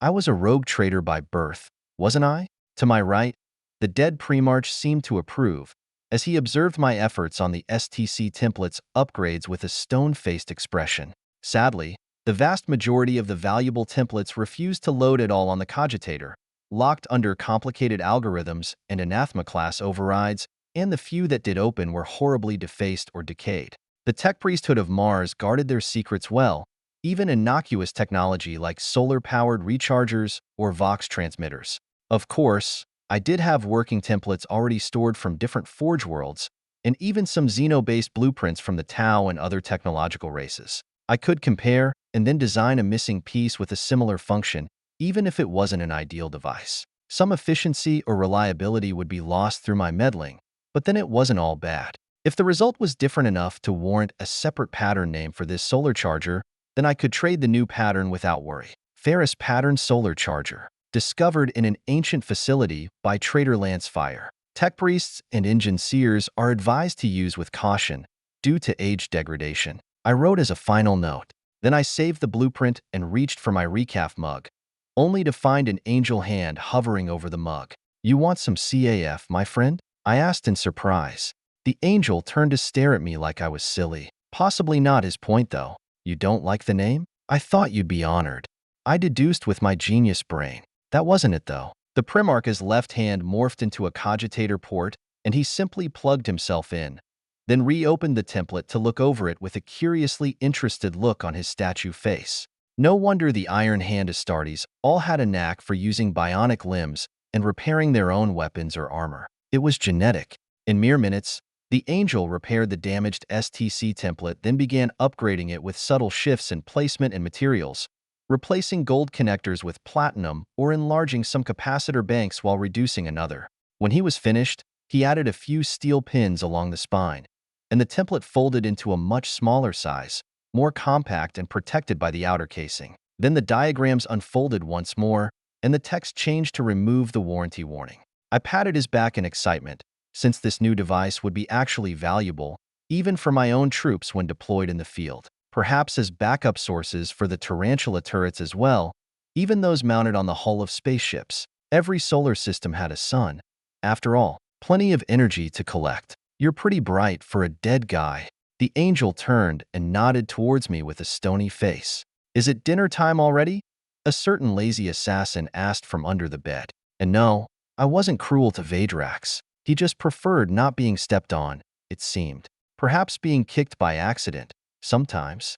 "Last meal together, Vadrax. We'll arrive at Meridian sometime tomorrow, and you'll resume the escort mission on Lady Cassandra," I explained as I raised and stretched my back, working out kinks induced by hours of focused effort. Useless effort as well, considering what the Angel Primarch had just proven. Still, I didn't envy his dead form.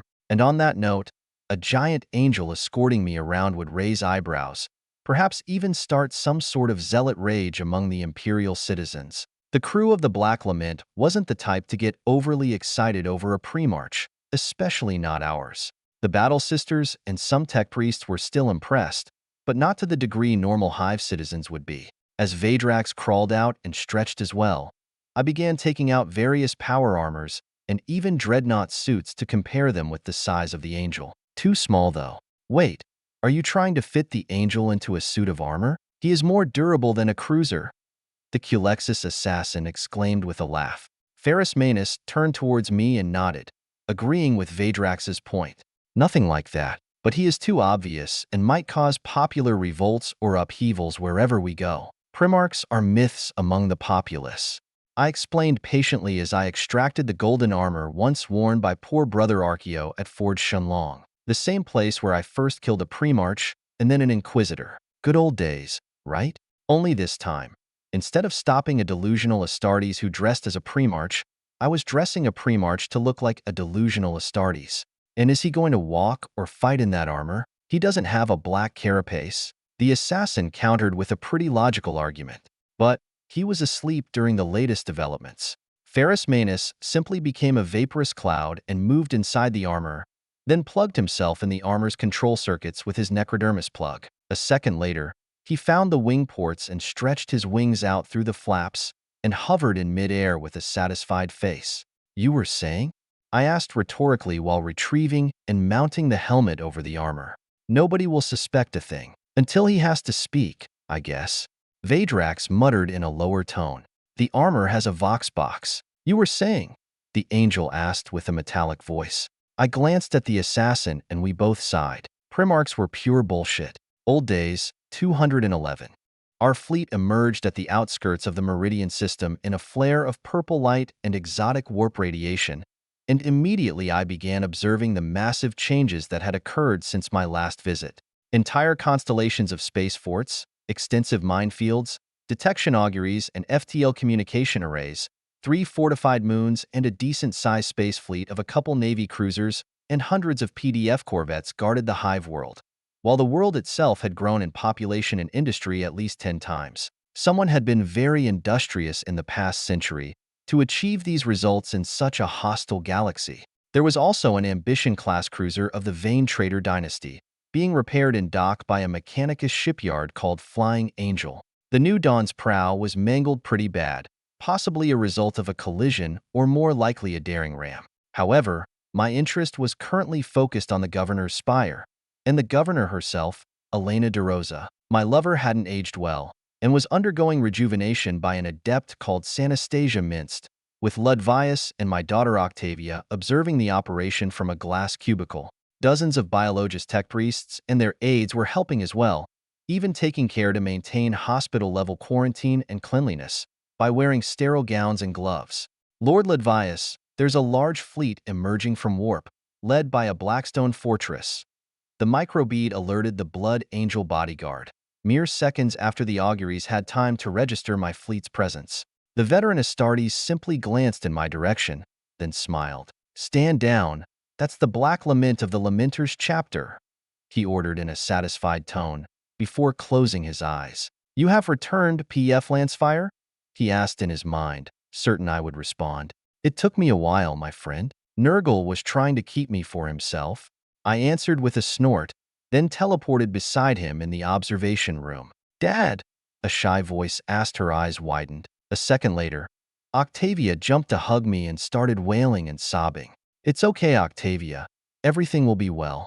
I whispered and patted her platinum hair. Octavia was at least 100 years old as well, but she had my genes and took care of herself. Anyone else might look at her and give her at most 30 years of age. Mom, she delayed the treatment for too long, always hoping you'd return to us one day. My daughter explained between sobs. I sighed inward and glared for a second at Ludvius, mentally scolding him for letting things go so wrong. However, before he could reply, a flare of light and a golden glow announced the arrival of a certain angel in disguise.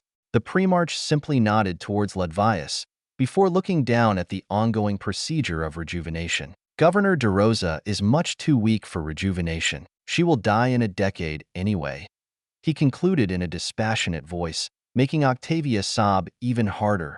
Ludvius blinked with his good eye, then shook his head. Which one are you? Because I know you're not Sanguinius Reborn. Dorn or Russ. Maybe? The Astartes wondered with a slightly astonished voice. I sighed audibly and leaned over to pat him shoulder in support. This is sealed, under my authority. Octavia, it's time to meet your other family on board my fortress. I explained before teleporting her among her blank siblings on the Black Lament and ordering Captain Chiron to prepare a neural indoctrination chair for the new blank. If I was to leave Octavia as the next governor of Meridian, she would need a stronger mind and more knowledge. And in a single week, my daughter would receive the same initial training as the Silent Sisters or the Neophyte Lamenters gained via the training chairs. From weapons and tactics to history and biology, even knowledge of economics and basic technology or xenoraces, plus extensive mental hardening and psychological repair. The Astartes Codex had it all. Of course, Octavia was not an Astartes, so she wouldn't absorb everything with the same ease. But the neural training would be more than enough for ruling a single system and controlling herself as well. I can help that adept and give the governor a few more decades, Ferrus Manus proposed in a level voice. I glanced down and measured the operating table while interfacing with the local manifold to extract the relevant information. Not that I doubted this angel, but he wasn't Sanguinius or Magnus, giants with Alpha plus psyker powers. His skills were more technical in nature, probably better than a fabricator general in certain aspects. If I wanted Elena transformed into a combat cyborg, Ferrus Manus would be my first pick for the job. There's no need pre-march. We'll take her with us and just ask Isha for healing. I decided after considering the options of a moment. Due to her warp domain over all life, the Eldar goddess was possibly an even better biomancer than the Emperor himself, and she should be grateful once I managed to rescue her. You're placing a lot of hope on a xenopsyker, Pef Lancefire, and even if she does help, there are risks. Ferrus Manus answered in a gruff tone, possibly not very pleased with my rebuttal, or the trust one placed in a hated xeno god.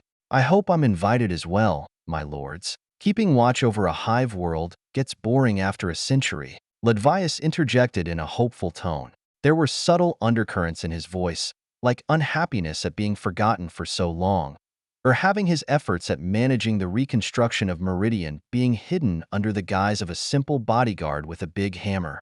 Ledvius had certainly played a bit part in the growth of this hive world, copying my own methods in the fringe and advising Elena on various policies and deals. Unlike other Astartes, my old friend had been at my side for a century of civilization building at Illavar and Retribution, as well as helping me repair technology or trade with the Mechanicus. His work was visible clearly to my better mind, and if I were to examine all that Elena did to strengthen Meridian, I was certain most of the ideas and results were his unrewarded effort. So, I just nodded in acceptance. Ledvius was mine, and that was it. Sanguinius could even ask the Emperor for the return of his son, but I knew what the reply would be. He's doing my work. You did a great job here, Sergeant Ledvius. I will need your service in the fringe for the next expansion phase. Meanwhile, tell me about this Alucia Vane and her personal medic, I said in a lighter voice. Lady Vane's a lot like you, Lord Pef, when you were younger and a bit too rash. Crazy courage, even to the point of ramming an orc cruiser for a desperate victory. Furthermore, she has a private Voidborn regiment and even several tech priests in her crew. If she wasn't over 500 years old, I'd say she'd be a perfect wife for you. The Blood Angel explained with a snort, his timbre showing amusement and amazement. I smiled at that, since an endorsement from Ledvius was worth a planet or more. You could go and repair her cruiser, Lord Ferrus. We'll be here for at least a week, I said with a glance towards the golden-armored angel. The dead Primarch measured me for a minute, then vanished in a flash of golden light. I would say Ferrus Manus is certainly dead, but miracles stopped impressing me after the Emperor returned. And I know you had a hand in that, Lord Pef. My old bodyguard muttered with a deep sigh. Obviously, Ledvius was mostly correct, but I doubted the Emperor wanted to story public, especially the part about a certain Eldar death god providing aid in his return. I should not talk about the resurrection of the Emperor, my friend. Instead, I can show you what he gave me, I replied in a teasing voice, then opened my null box to reveal the signed warrant and my new rosette. The Blood Angel examined the office badge and the scroll with a giant grin, then patted my shoulder in approval. And like always, you forget to mention your new stature. You're almost a real Astartes now, Ledvius quipped while measuring my new height and bulk. He was still head taller than me, but at least I wasn't a midget compared to him. Not anymore. That too. Ladies love it, I declared proudly, making Ludvius laugh out loud. Only you, Lord Pf. So, we're going to see Isha next? He wondered in a more restrained tone. She's been captured by a Necron lord during the assault on Nurgle, and the Emperor tasked me with her rescue. So I said yes, since a goddess might be useful. I explained with a cheerful smile. Ludvius snorted and then nodded. I see. Like the old days, huh? Well, it's going to be tricky. Anyways, let's go meet Lady Vayne first. I could use another rogue trader in my camp, and I need to reward her help with Elena. You can watch, if you want, I declared with smirk. The Blood Angel sighed. I forgot about that part of the old days. Goddess, 212. For the visit to Salamis, I decided to bring a less threatening force with me, not a whole crusade fleet. The ships wouldn't have much value against Trajan, except as hostages against me. The Canticle for the Vanquished, my old battlecruiser, fit the task perfectly. Escorting us was the New Dawn, Lady Vayne's cruiser. I wanted my new ally to see for herself the magnitude of Necron force, plus Isha might be able to help the old rogue trader captain, as she was too reaching the limit of rejuvenation treatments. The main fleet continued ahead towards the Dovar system, the linchpin of the Gilded Worlds at the border with the Tau Empire. I had big plans for the Tau, mostly involving stealing their delicious technology and liberating the human worlds at the border. If it isn't my favorite stranger with a puppy, and a special guest as well? I didn't know the Imperium also used rubric marines. The Necron overlord spoke in my mind as we arrived at the edge of the Salome system. My eyes flashed to the side, where Ferrus Manus was inhabiting a suit of armor, just like Ahriman's failed experiments. The Primarch is an emissary of the Emperor of Mankind, dead for now, but your own guest should be able to restore him. I replied via the sounding board, while fortifying my own mental defenses. I should not give Trajan too much of advantage, not that the Necron was in any way feeble. With those 10 under his control, plus the Tesseract Vault and whatever other wondrous technologies, Trajan was a superpower by himself in the galaxy. Well, since you traveled all the way to my domain, I suppose I could be a gracious host and invite you over for tea. And perhaps some business? The Necron asked in a teasing tone, which sounded quite weird from an undead robot. I smiled inward, just as I appeared inside his green glowing tomb. To my left side, Canis yawned in boredom and perhaps annoyance at being teleported once more. To my right, Ferrus Manus extended his immaterial wings and floated a meter from the blackstone floor, while his gloves shined with a silver glow, possibly a symbol to be recognized by, as there weren't many Primarchs with necrodermis hands in this galaxy. Ferrus Manus, huh? Trajan the Infinite muttered in curious voice, as the walls parted to the side to reveal the Eldar goddess in her new dimensional prison. I examined Isha for the first time, comparing her appearance with other Eldar people I've met so far. She was pretty and had a more generous body, with deep red hair tied into a top knot and an exalt garment decorated with glowing runes. Lady Isha, I whispered and nodded slightly. The goddess stared at me and my companions in surprise, a flash of recognition passing through her eyes as she measured the Primarch for a minute. Ah yes, I should introduce you to my guest, Lord Lancefire. Trajan chuckled. This is Pef Lancefire, a special friend of mine, rogue trader, Astartes chapter master, and an inquisitor of the Imperium of Man. The wolf is called Canis, and the Primarch, the Necron explained to his prisoner in a grand voice. Ferrus Manus, the son of the Emperor. I know him, Isha answered in a crystalline voice, warm and kind. The golden-armored angel nodded at this, but remained silent, probably waiting for some kind of signal to attack, as if violence would work. That trick with the psychoreactive paint on the singularity was quite nice, my Necron friend, but I have warned you before. It will cost you. I began my negotiations with a bit of pressure, while removing my helmet to glare at Trajan. The robot shrugged without concern. It was a simple precaution, should your forces turn against me at some critical point during the Cadia campaign. I never expected you to actually kill Slaanesh, he explained with an amused voice. I accepted the praise for what it was, and ignored the actual fact of having been a bit dead at the time Slaanesh died. It took a god to kill another god, and the Emperor provided the last impulse via his Saint Darcy. But that was between me and the Emperor, and the Xenos were better off not knowing. As a precog of immense level, he possibly saw some kind of backlash or curse befalling me if I was alive and killed the Chaos God with my own hands. Thus, he solved the problem by holding my soul safe at his side and deceiving everyone to create a boogeyman that would worry or scare other gods into a measure of compliance, most likely. The great game never stopped, as the warp energies never died and could not be destroyed entirely. They just shifted allegiance as new gods appeared. Nevertheless, you got caught meddling and I shall have my due for it, Lord Trazyn. Now, to the crux of this new trade. I want to buy Lady Isha, I declared with a smile. Canis snorted and glanced between me and the scary robot with obvious doubt. The Necron had an immobile face as always, but I think he was surprised as well, going by the gasp emitted by the Eldar goddess. Oh, is there something in this galaxy I would be interested in and worth more than a god? Trazyn wondered in a flat tone. Two such beings, in fact. Both of them are intact tan, one dormant and easy to capture, and the other awakening as we speak. Of course, to capture the outsider you would need to already have another tan under your control. The outsider is rather formidable, seeing as the Tyrannid fleets avoid his Dyson sphere at great distance.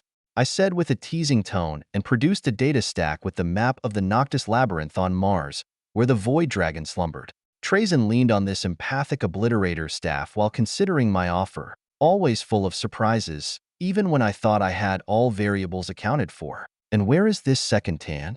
Trazyn asked in a more suspicious voice. The Void Dragon is on Mars. However, you should know that another Necron dynasty had tried to grab him while I was there. I suspect the Silent King, but well, he wouldn't say. I quipped in an easy voice. The Necron Lord took a step back and grabbed his chin in deep thought. It is very enticing, such a prize. But if the Silent King himself tried and failed, a strike with my own forces would probably fail as well. Plus, I know the Emperor of Mankind has returned. I won't bet my life on a 20% chance, no matter the potential worth of the prize. I sighed inward, as even the genius Necron was locked in a conflict resolution mindspace, despite my efforts to educate him on the value of fair trade. I did say it would be a trade, did I not? I get Isha and you get the Void Dragon, without having to fight the Imperium or the Emperor. Of course, you will need to use the Blackstone Fortress and the Venatoria Tech Priest to gain access to Mars, plus this nice premarch to vouch for you.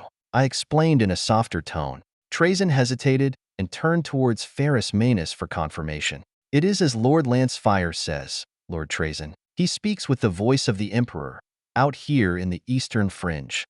The premarch declared with his synthetic vox voice.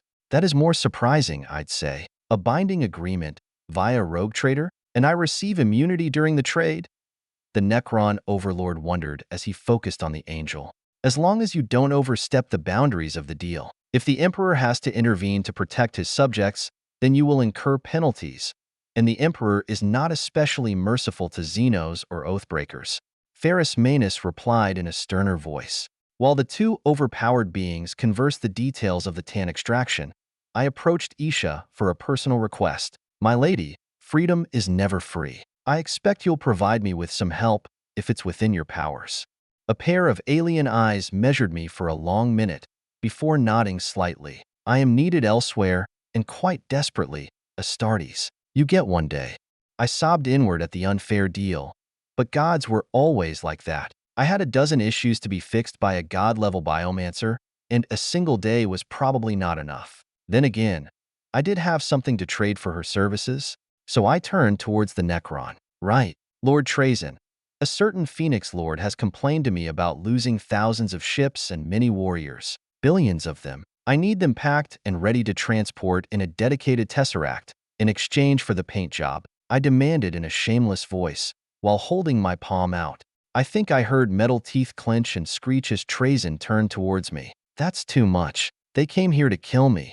And what was the purpose of that paint? I asked curiously and rhetorically. Damn human. What are you looking at, silly dog?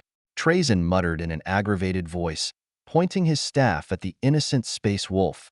Woof, Canis barked, conveying his undying respect. You'd scratch the gums on those metal bones, Canis. He's not as soft as those orc vegetables. I intervened and drew Canis back before he actually tried to bite the metal Necron. Woo! The wolf answered with a brave voice, while his Rosarius shield anchored on his collar flared visibly. In a fair fight, I'd give Canis good odds against any Necron lord, but Trazyn wasn't an easy target. Damn Mutt, I'm not scared of you. Trazyn grumbled as he straightened his staff and held a tesseract crystal out. With a mental flick, I grabbed the captured Eldar and the new tesseract, and then held my other hand out for a goddess. Come, Lady Isha, we have a few people to heal, I said while gesturing towards the dead Primarch. The Eldar goddess stepped out from the tesseract vault and gingerly swept my hand aside, then held my elbow like a princess. All life is my domain, Pef Lancefire. But this spirit Primarch is not alive. He will need Ennead's aid to return to life. Damn it, I really didn't like the creepy god of death. Busy day 213. As I returned on board the Canticle, the snarky solitaire was for once bereft of silly jokes. No matter the cruel jokes and casual massacres of his theater role, the solitaire Harlequin was still an Eldar, and thus deeply ingrained into the Eldar pantheon and religion. He just stared at the Eldar goddess with awe and reverence, something he hasn't shown even in the presence of his patron god, Segarak. Then again, Isha was something different. Lady Isha, he murmured in a daze. I see you, Nemerak. Your sacrifice is not forgotten. The goddess answered in a clear voice, although her attention was focused on the other goddess present on this ship. Ephraim Stern stared at Isha with a surprised visage, while tendrils of lightning began to swirl around her body. Stand down, Stern, I ordered in a harsh tone, then relocated the Sister of Battle to the side, and right between Albisalem and Vadrax. Constricted by their null auras, the oncoming lightning storm was mostly subdued. With a curious glance towards me, Isha raised an eyebrow. This woman has amazing potential. For a human, she glows so bright. I shrugged and walked onwards towards the Medicae ward. She looks normal to me. As for psyker powers, strength without skill is less than a boon and more of a hindrance. Decent navigator anyways, I commented in a careless voice. Canis took a guarding station at the ward's door as we entered the first medical room. Here they treated emergencies such as injuries or burns, mostly the result of training accidents or machine malfunctions. Damn things kept happening to the crew, or the troops carried for defense. The goddess smiled as we walked through, and in our wake injuries healed and limbs grew back as if a miracle was happening. And it possibly was.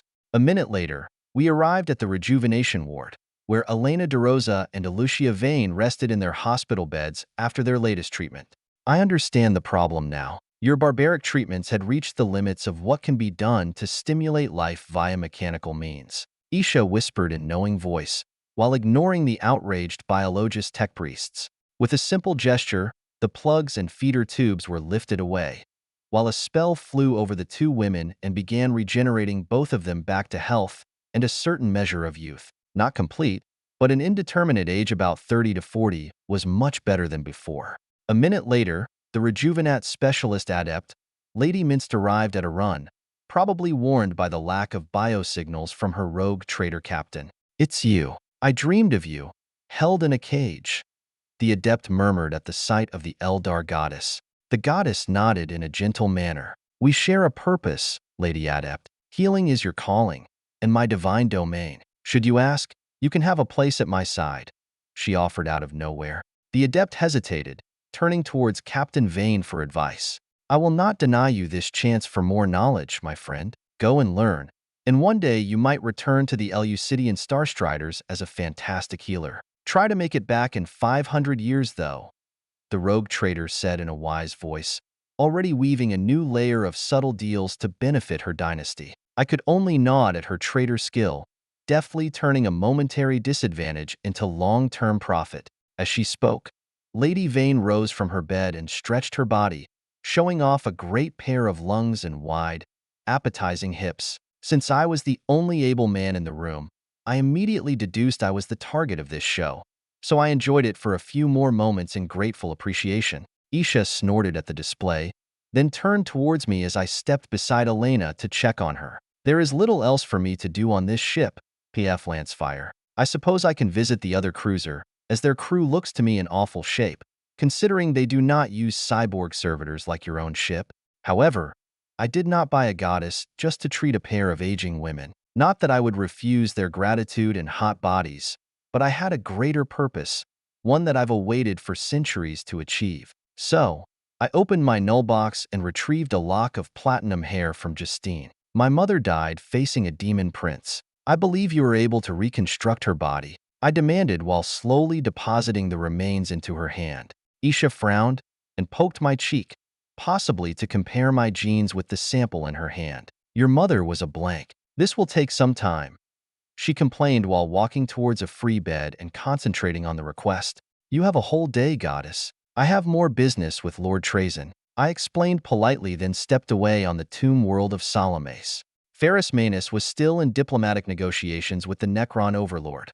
Only this time a mummified head was involved, and a huge galactic map projected various trajectories and vectors of future invasions, color-coded by race. From Black Necron to Purple Chaos and Green Orcs, plus Hrud and Tau and dozens of other species that attempted to invade Imperial space, or would in the future. The HIATUS Seer was connected to a special Necron neurographic interpreter that converted the alien prophet's ramblings into solid projections with immense military value. From the Zeist sector bordering the Tau to the Stygius sector in Segmentum Obscurus, soon to be under attack by Tzeentch's minions, the entire galaxy was dotted with future wars and clashing arrows of various races and strengths. Isn't this information quite expensive, Lord Trazyn? I wondered while memorizing the map for my own profit. As long as my Nihilak dynasty receives its rightful place in the God Conference, this is a price I am willing to pay. I did my part at Cadia and killed Khorne for my dynasty. I also closed the Hadex anomaly and the Eye of Terror. The Necron overlord answered in a boastful voice. Well, he was rather capable for a sociopathic paranoid robot. But with all the shameless claims, I noticed Trazyn had actually managed to push his own boss into the boiling pan. Sending his Farron, Shemvok, to represent the Necrons at the high table was bold and cunning. The old Farron would find it impossible to refuse the honor, and yet he would have no real power to negotiate unless he asked Trazyn for help. This is about the Pariah Nexus then. With Shavok sent away, you will receive this project under your control. I mused out loud and noticed the Primarch turn in surprise towards me. Quite astute, this observation, Lord Lancefire. But is there a reason you're disturbing this negotiation?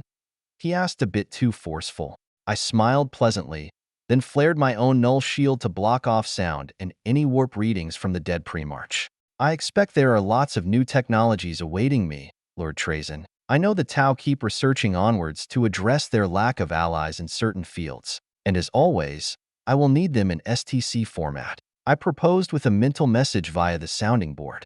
The metal-boned robot glared at me for a moment, as if trying to read my intentions. Sure, I did expose his power play among his fellow Necrons, but such simple ploys were rather easy to deduce. Trazyn never liked taking real risks or becoming an obvious player in the galaxy, instead preferring to obfuscate and misdirect while hiding his real influence and power. A sensible approach, considering how determined the Eldar were to kill him until now. Even if kidnapping Isha was his own fault. You're lucky the flare virus antidote was completed by Isha before you arrived, my strange friend. The Eldar goddess has become a liability now, especially after she failed to revert any Necron back to our original Necronter flesh. I even got a generous offer from Ahriman for her. Trazyn answered with his own mental sending. An antidote is not a vaccine. Clever play, Lord Trazyn. I commented just as a data stack filled with advanced technologies appeared in my hand. This was the last paid batch of technology included in the Psi-Titan trade from a century ago.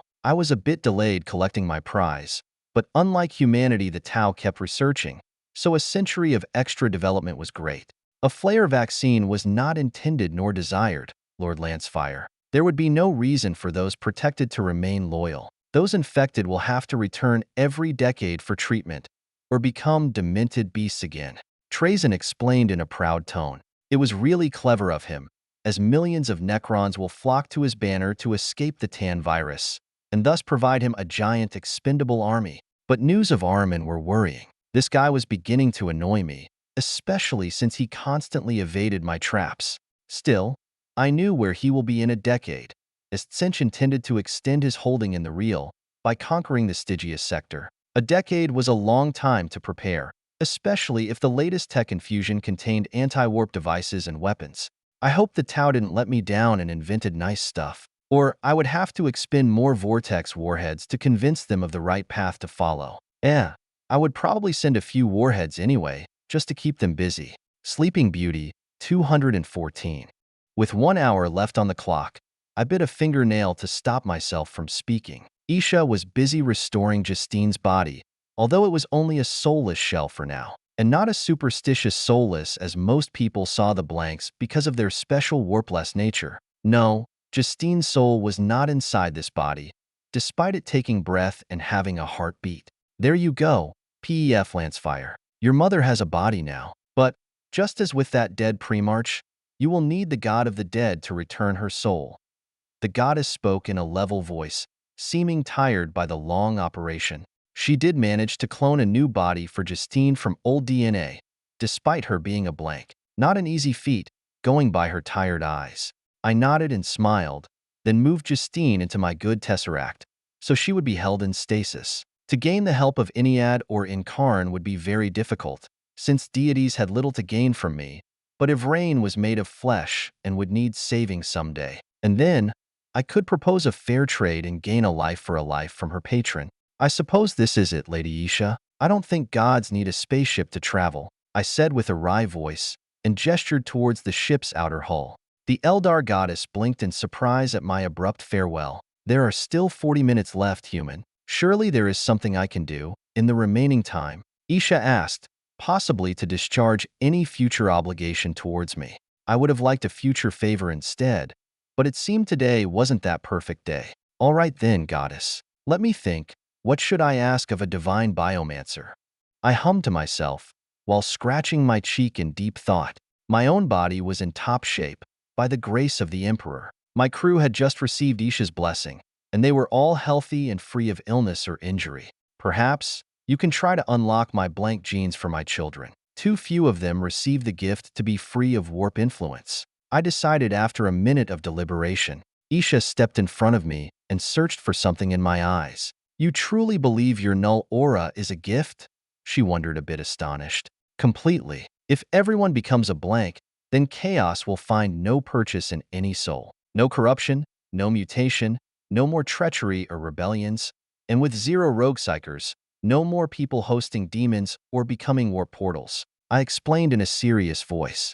The goddess froze for a moment, and her eyes filled with tears. You would destroy the beauty of the world and the brightness of their souls, she asked in deep pain. I've seen the Garden of Nurgle, my lady. I've also killed Slaanesh myself, with some help. It wasn't beauty that filled them. I answered in a cold, harsh voice. A gentle hand caressed my face, and something tingled below my belt. I think she made me come with a single touch, which was something I will never tell anyone. The galaxy would be filled of hating people that blamed me for a divine handjob.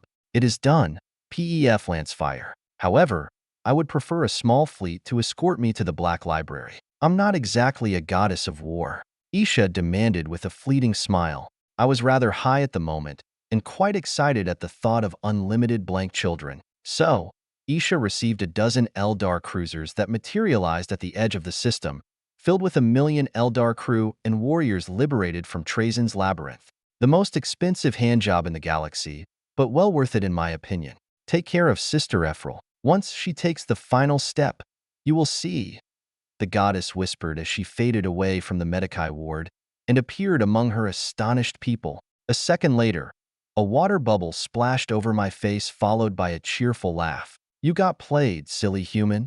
Canis, hamstering. I shouted and chased after the stupid harlequin with the wolf barking happily for the hunt. Of course, we once more failed to catch him, as the trickster was able to phase through walls and teleport, as well as invert gravity or become invisible. Constant laughter and pranks involving dog food continued for half an hour. Then he vanished somewhere. An hour later, we found him playing cards with Sisters Stern and Darcy, with the two women testifying he never left their presence for a couple of hours. Woo? My wolf asked, a bit confused. Perhaps, my friend. Very likely. I answered to his wise suspicion. If Nemerak was here, then we chased after a different harlequin. Larissa, set course for Forge Machine. I mentally ordered via the sounding board. as I sat down to play some cards as well. Darcy swiftly demanded her furry pillow for good luck, and I had a bottle of Amasec to drown my frustration in. A minute later, Ludvius and Albisalom showed up for cards as well, while the Culexis assassin Vadrax kept scouring the ship for a second Harlequin. He never found him, even as we arrived at our destination a month later. There was a giant surprise waiting for me at the machine forge. My old mentor, Mugos Gyron, was here, with a giant arc mechanicus the size of a small moon. The Speranza was larger than many space hulks and was crawling with tech priests from 100 Forge worlds, although not a single priest from Forge World Palomar where the ship was found. The effects of a real STC database and construction forges were also evident, as the system was filled with ships, titans, knights, and tanks of various types. Explorer Gyron, I see you were quite successful in your quest for knowledge. I offered with my arms open. The old cyborg hugged me tightly and patted my head with his brand new mechadendrites. It was your plan, young Astartes. So, I hear you had quite an adventurous life while I was absent. Well, things happened, I quipped with a shy smile. Things always happen when you're involved, Revelator. Or perhaps as Herald now. Did you find more exotic templates during your travels? The tech priest wondered while poking a holoscreen to produce a list of intact STCs found inside the Speranza's memory banks. I scrolled over the list, rapidly noting a number of conspicuous absences, such as the Bastion force fields and other Dark Age technologies.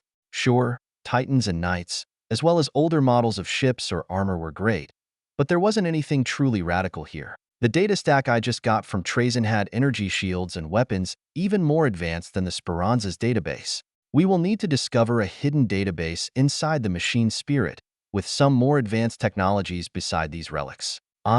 Here it is. I muttered and produced a copy of the original datastick, with only 100 inventions that would be acceptable by the Mechanicus.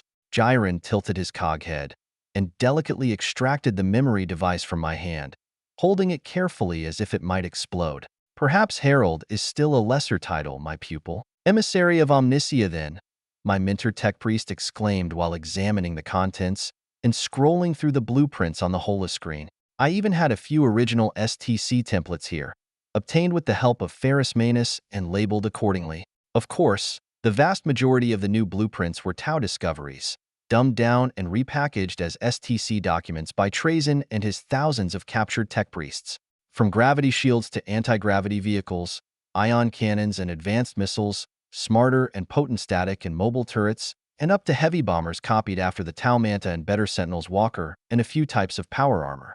Nothing that would jeopardize Necron technological superiority, but in great numbers even ants could devour an elephant. And humanity did have numbers on their side. The latest phase plasma rifles could fire 1,000 times from the same gas canister, with lethal range over 3 kilometers. I was rather pleased with the new infantry weapon and had high hopes it would prove itself in the field, since the logistics of providing bolter shells for 1,000 regiments were rather difficult. Not that any normal soldier could even carry so many rounds.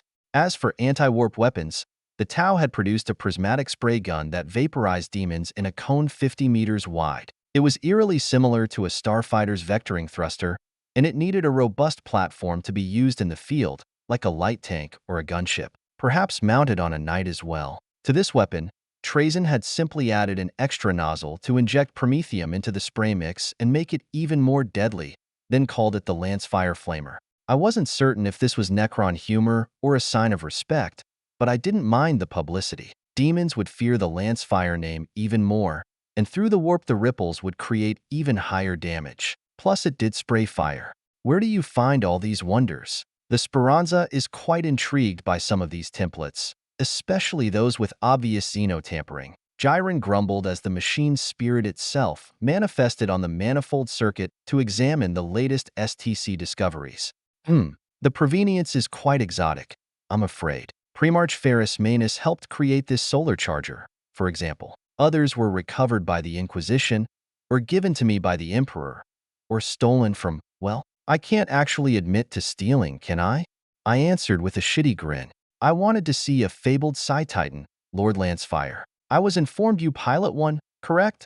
The machine spirit asked with a metal voice emanating from the bridge's voxcaster.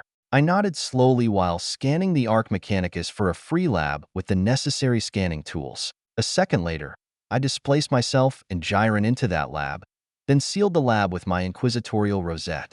The Emperor has personally granted me a Princeps rank in his Ordo Sinister, Chamber Occidentalis. He also gave me a Titan made by his own hands. I proclaimed in a command voice while displacing the destroyer from my tesseract, still missing the right claw arm, but it looked amazing anyway. After a few seconds of astonished silence, I produced the Chamber Polaris Psi-Titan, which got greatly damaged by Nurgle. In fact, beside its left arm and cockpit, most of the Polaris Albedalac was pretty much toast, although its self-cleansing runes and purity seals had maintained the chassis free of corruption. Sadly, its alpha-level psychers did not survive the explosion, and only the left shoulder's nutri-wombs remained, filled with a pair of dead bodies. What caused the damage? Gyron asked in a terrified voice. Air. My Titan's right claw got melted when I punched Slaanesh in the eye. As for Albedalac, he got hit directly by Nurgle. But don't worry, those two guys are dead now, I explained in a calm voice. Bullshit, the machine spirit shouted from the wall's Voxcaster. I just shrugged. It was true. Genes, 215. You have returned, Pef Lancefire, the Tan observed in a slightly astonished tone. I just nodded, since some facts didn't really need dwelling upon. I was obviously here.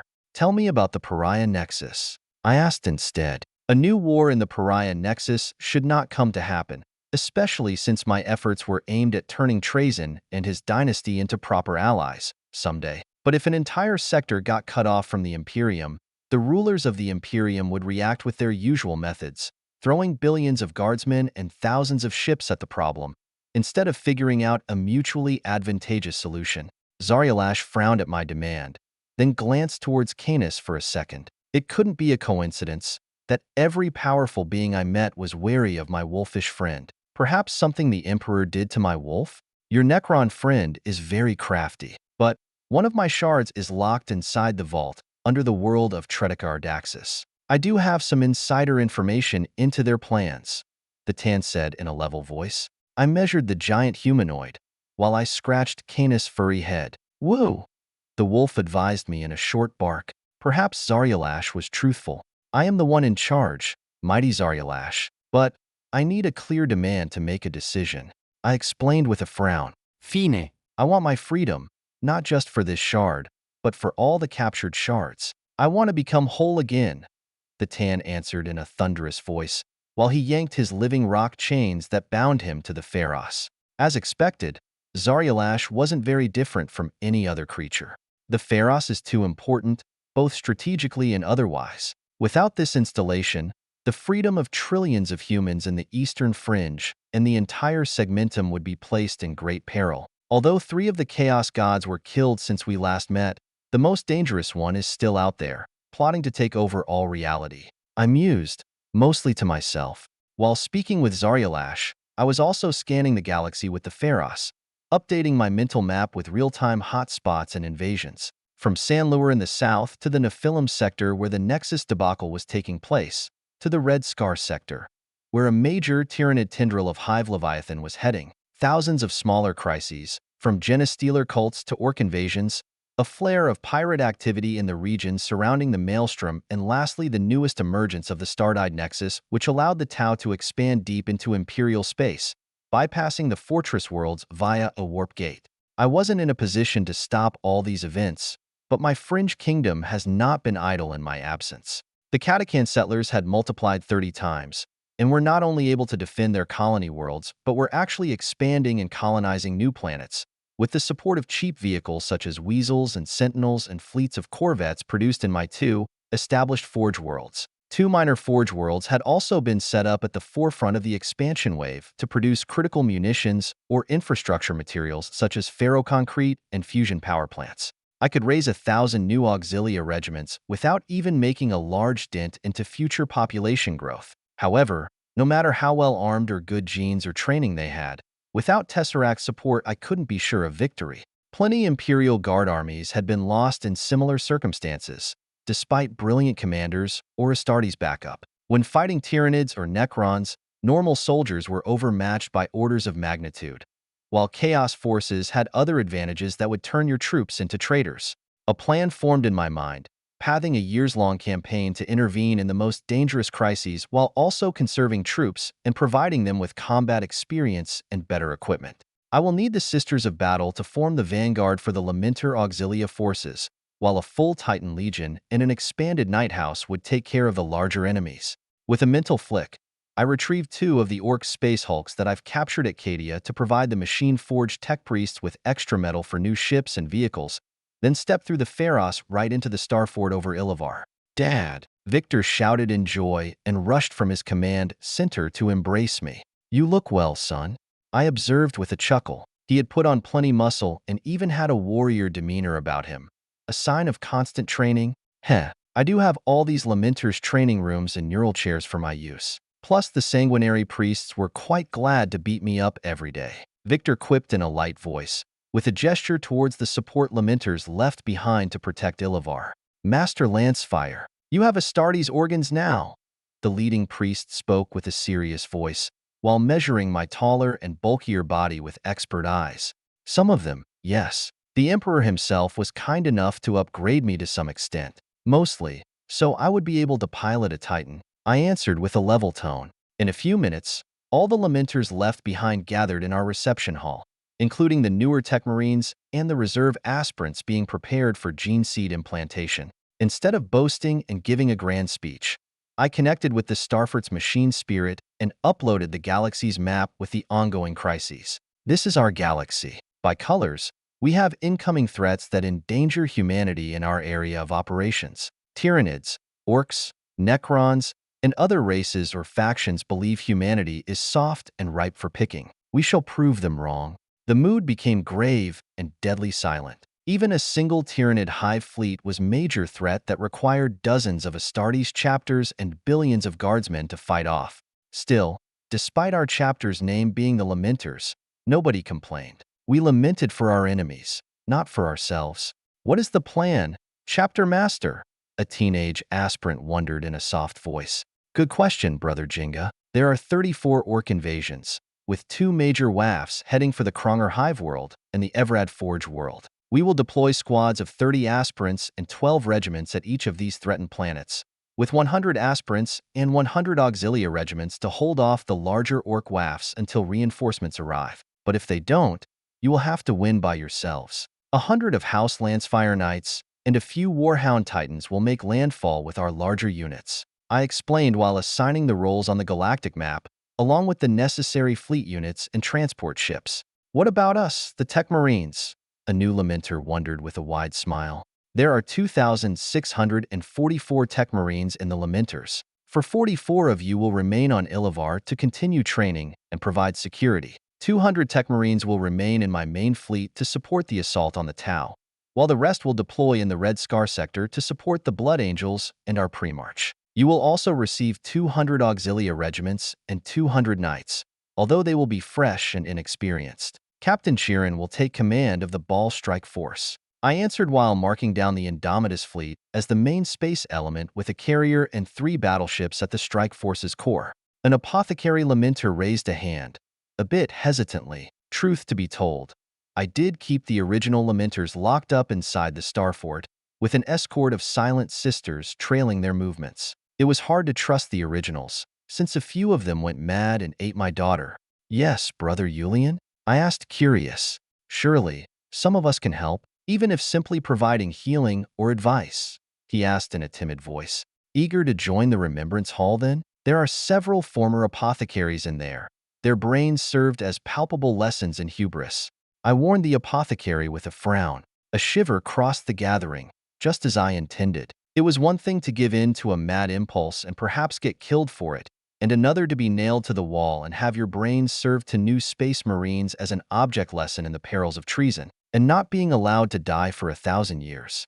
"We are Lamenters too, Master Lancefire. If we the apothecaries are not trusted, just kill us," Brother Julian demanded in a loud voice. I was almost ready to do that, but it would lower morale for no reason. Perhaps another lesson would serve better. "All right then, 30 apothecaries may deploy with our troops and help. As for trust, I only trust blanks. This is the harsh reality of this universe. Everyone else is exposed to the warp and may fall at any time. Every decade we hear about another Astartes chapter that betrayed their vows and plunged into treason. I replied in a stern voice, while marking the apothecaries at random to be sent to war, spread among the strike forces. It was an almost statistical certainty that some of them will crack. The sons of Sanguinius were deeply flawed, as proved by the death companies present in every chapter of our gene seed. Soon after that, I teleported onto the planet to speak with my noble subjects and address various issues. Everything from trading rights and export licenses to immigration quotas and protests about too much surveillance. The price of being alive in this galaxy is increased security, and seeing there had been no more genestealer cults or heretic revolts, I say it's working. Now, we have over 3,000 planets awaiting colonization. Which noble house wants to send their scions to benefit from exploring and exploiting these new worlds? I asked the gathered nobles. A myriad of hands raised all over the conference room, practically everyone except my close family like Lady Serena or my blank children. I scanned the assembly while parsing their backgrounds and blood connections to my house, then selected 300 blank nobles that had been born while I was away. Excellent. We will begin by naming 300 new governors from those of you which possess the blank genes and are thus considered qualified for such a giant endeavor. After a week of preparation aboard the Starfort in orbit, they will depart to their new posts in the fringe and enjoy the duties and privileges of becoming a planetary governor for House Lancefire. Their children will also get the chance to become Astartes or Silent Sisters, should they be born with this precious gene. I proclaimed in a generous voice, Lord Lancefire, I have 2 daughters. Perhaps you can consider taking them as concubines. An upstart merchant with his own private fleet of star galleons asked loudly, while gesturing grandly towards a pair of women with huge lungs. I was almost certain some kind of augmentation was done to them, as those breasts almost reached the physical limits of a female body. It will be nice to explore those peaks someday, if Serena approved of them. A second later, hundreds of voices joined the chorus to propose themselves or their aunts, mothers, and sisters as potential concubines that may one day raise their houses to a governor's status. Lady Serena will analyze your proposals starting from tomorrow. Right now we have family business to discuss, I ordered in a clear voice. In a minute, the conference hall was emptied of greedy nobles and merchants, while Serena sat in my lap and drew me into a long kiss. We all missed you, my lord. I hope your new body can deal with all your existing wives and concubines before you consider taking new ones, Serena whispered as she came out for air, and then bit my ear in a suggestive way. A second later, we teleported on my bed already naked. I did want to test my new body, especially after Isha has unlocked my genes. The climb, 216. The following month is mainly spent enjoying as much time as possible with my beloved family and taking care of the recruitment drive for new regiments. It would take at least a year for all the Catachan recruits to gather and receive training and equipment, which was also the timeline the Speranza Spirit proposed to repair my Psi-Titan and upgrade the stockpiled vehicles with new sensors and Blackstone armor. Constructing a new park of better tanks and walkers will take longer, especially as I intended to expand the Auxilia with 300 armor regiments, 100 heavy artillery, and 600 heavy infantry regiments required for the Stygia sector campaign the next decade. Meanwhile, the Machine Forge was tasked with upgrading most of the cruisers and battlecruisers with Nova cannons and drop pod capability, as well as converting 40 transport ships into escort carriers, both for starfighters and bombers and torpedo corvettes. Since protecting the larger fleet carriers from chaos had proven very difficult, even in my presence with the Tesseract, I decided to focus on smaller carriers that wouldn't create so much loss when destroyed. Plus, this would allow me to disperse my forces more efficiently and cover a larger volume, while providing fighter escort for the capital ships. Forge World Retribution was still focused on mass-producing lighter vehicles, such as Weasel light tanks, Sentinel walkers, Guardian and Tarantula turrets, plus large numbers of expendable attack drones and hunter-killer missiles. Of course, light units also had the largest casualties ratios, but that was the reality of war. In the past century, the vehicle stockpile on Retribution had reached 500,000 Weasels and Sentinels, plus over 5 million attack drones. I could only hope they would be sufficient, even though these lightly armored vehicles were mainly meant to fight enemy infantry forces. Our Titans, Knights, and Baneblade variants were the designated units to oppose heavy enemy units like the Tyrannid Bio-Titans or the Orc Gargants. With massive air support from the attack drones and the light fighters, plus orbital parity with the enemy, we had a good chance of victory, even without considering the cheating I would provide with my Tesseract vision, tactical deployment, and long-range bombardment. The armor regiments would slowly convert to the better Ragnarok templates, once sufficient tanks were manufactured, with Hydras and Chimeras providing anti-air and mechanized infantry support. As for our artillery regiments, the latest Manticore and Basilisk platforms would also be slowly replaced with Ragnarok chassis self-propelled artillery guns, with longer effective range and better sensors and targeting auguries. Using the small tactical Nova shells as artillery munitions will provide a 20-fold increase in firepower, even with the number of gun barrels remain the same. And lastly, the advanced weaponry obtained from the Tau will need to be tested and produced, at first for my Lamenters and Silent Sisters, then dedicated units from the Sisters of Battle and the better marksmen of the Katakan Auxilia. Sure, I would have liked an instant conversion to the brand new weapons, as well as the cool anti-gravity vehicles and powerful gravity shields, but I was also a realist. It would take probably an entire century for large numbers of advanced weapons and vehicles to be produced in sufficient numbers. Plus, it wasn't as my blank suns lacked Dark Age relics or potent shields. I did scour the vaults of the Mechanicus on Mars and Jupiter for thousands of forgotten relics, including power swords, heavy bolters, disintegration guns, ancient dreadnoughts and baneblades, and even some data stacks filled with ancient technologies. I deliberately abstained from stealing specialized units like Titans, dune crawlers, or battle robots, since Mars would surely notice their absence, and worse, their curious presence over distant battlefields. In hindsight, this has proven right, since Speranza was able to manufacture even Warlord-class Titans with the right minerals and authorization. This has allowed my Deus Ex Machina Legion to transfer all their battle-ready princeps to new Titans of potent might, and left the smaller Titans like the Warhounds and Reavers available for training or minor deployments with the new pilots. Given the approximate production cycle of about one Warlord Titan per year, in the 85 years since the Speranza had arrived at the Machine Forge, the Legion had reached 100 Warlord Titans and 200 smaller walkers, plus almost 500 knights of various classes and 900 Baneblades. They weren't my upgraded versions, so it will take some work to modify them, but they did provide a giant armored force to oppose similar powerful enemies. Also, as expected, Brother Semnai had little problem defending the Gilded Stars from Tau encroachment, holding them firmly at Prefectia and gathering allies from the Fringe for our future campaign to liberate the human worlds still occupied by the Tau. The Iron Hands and a dozen of their successor chapters had signaled their interest in joining the new crusade, and a dozen Ordo Xeno Inquisitors were also gathering ships and troops, plus a number of rogue traders and Adeptus Sororitas Priories seemed quite incensed to participate, for various reasons. The Imperial Navy was already present with the Indomitus Third Fleet under Lady Cassandra, and 100 Cadian infantry regiments from the Astra Militarum were sent by a certain Primarch to bolster the occupation forces of the Prefectia Crusade. Yes, Primarch L. Johnson of the Dark Angels was the one to command those guardsmen into my army. Seemed quite strange, until Lady Valiant explained how the Cadians would remain there permanently and deny my house the opportunity to extend my influence over a new galactic sector. Damn it, why do I have to endure such pressure from the Lion? I don't have any beef with him. If he would just leave me alone. I grumbled as I lay down on my pillow, and my new wife rested on my shoulder. Perhaps your military feats are eclipsing him. Perhaps you argued with him in public. Perhaps you kicked out his envoys from your domain. Or maybe you took away the gifts you sent from the rock, even embarrassed him in front of the Emperor. Does any of these seem possible?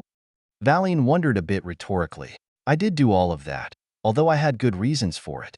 It's still petty. It's not my fault his own sons have placed him in a stasis pod then forgot about him for 10,000 years.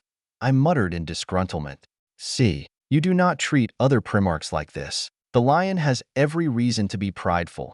As a demigod made from the Emperor's own flesh, his strategic genius is renowned all over the galaxy. His sons fought for humanity on 1,000 worlds. He even liberated Armageddon. The Inquisitor claimed a bit too fervent. Yes, but he also burned down human worlds and was about to exterminate the Space Wolves because their own Primarch is missing. I argued back in a harsher voice. Valian sighed and patted my chest gently. Mistakes were made, but this cycle has to stop. The next time you meet, you better solve this. Pef Lancefire. she warned me in a calming voice. Damn it, if the lion was such a genius, how come half of his sons turned against him and became the fallen? Hopefully Ferrus Manus will not be a dick too. After I managed to resurrect him, I had too many enemies already. With that thought, I fell asleep and dreamed of alien beasts and a green-dressed goddess drinking vials of poison. Probably my inflated imagination. Luckily, I woke up with a more pleasant feeling, as Elixa de Mornay was taking care of my morning wood with her pretty red lips. Morning, Elixa, I quipped and gently trailed my fingers through her red hair. In the room's corner, Ledvius held his thumb up for encouragement. I winked at my bodyguard and allowed Elixa her prize. With a pop, she rose and started riding me while pawing over my chest and abdomen with grabby hands. There are a pair of bouncy sisters outside, Lord Pef. I had to enter through the vent to gain the first place, she disclosed in a prideful tone, while I was mesmerized by her own bouncing assets. Finally, Serena had granted me those two sisters, and they even came equipped with extensive child-rearing capabilities, providing sufficient nutrition for 4 hungry children at once. Of course, I would need to test the equipment myself for many hours, but I didn't mind that at all. It might be my duty, but I was allowed to enjoy it, right? And how are the Obsidian Auguries performing? I asked in doublespeak.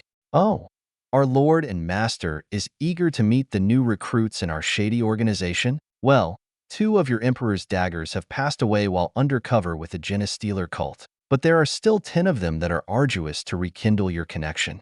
As for the other operatives, we have reached almost 1 million total membership. We are spread out over 1,000 planets here in the fringe, and have covert bases set up all over the segmentum, on most hive worlds and some civilized worlds, as well as cold trade dens and smuggler heavens. By the way, we will need 1 trillion thrones to repay all the operating expenses. Spying is not cheap, Elixa explained vocally while the accounting details flowed over the manifold into my mind impulse unit implant.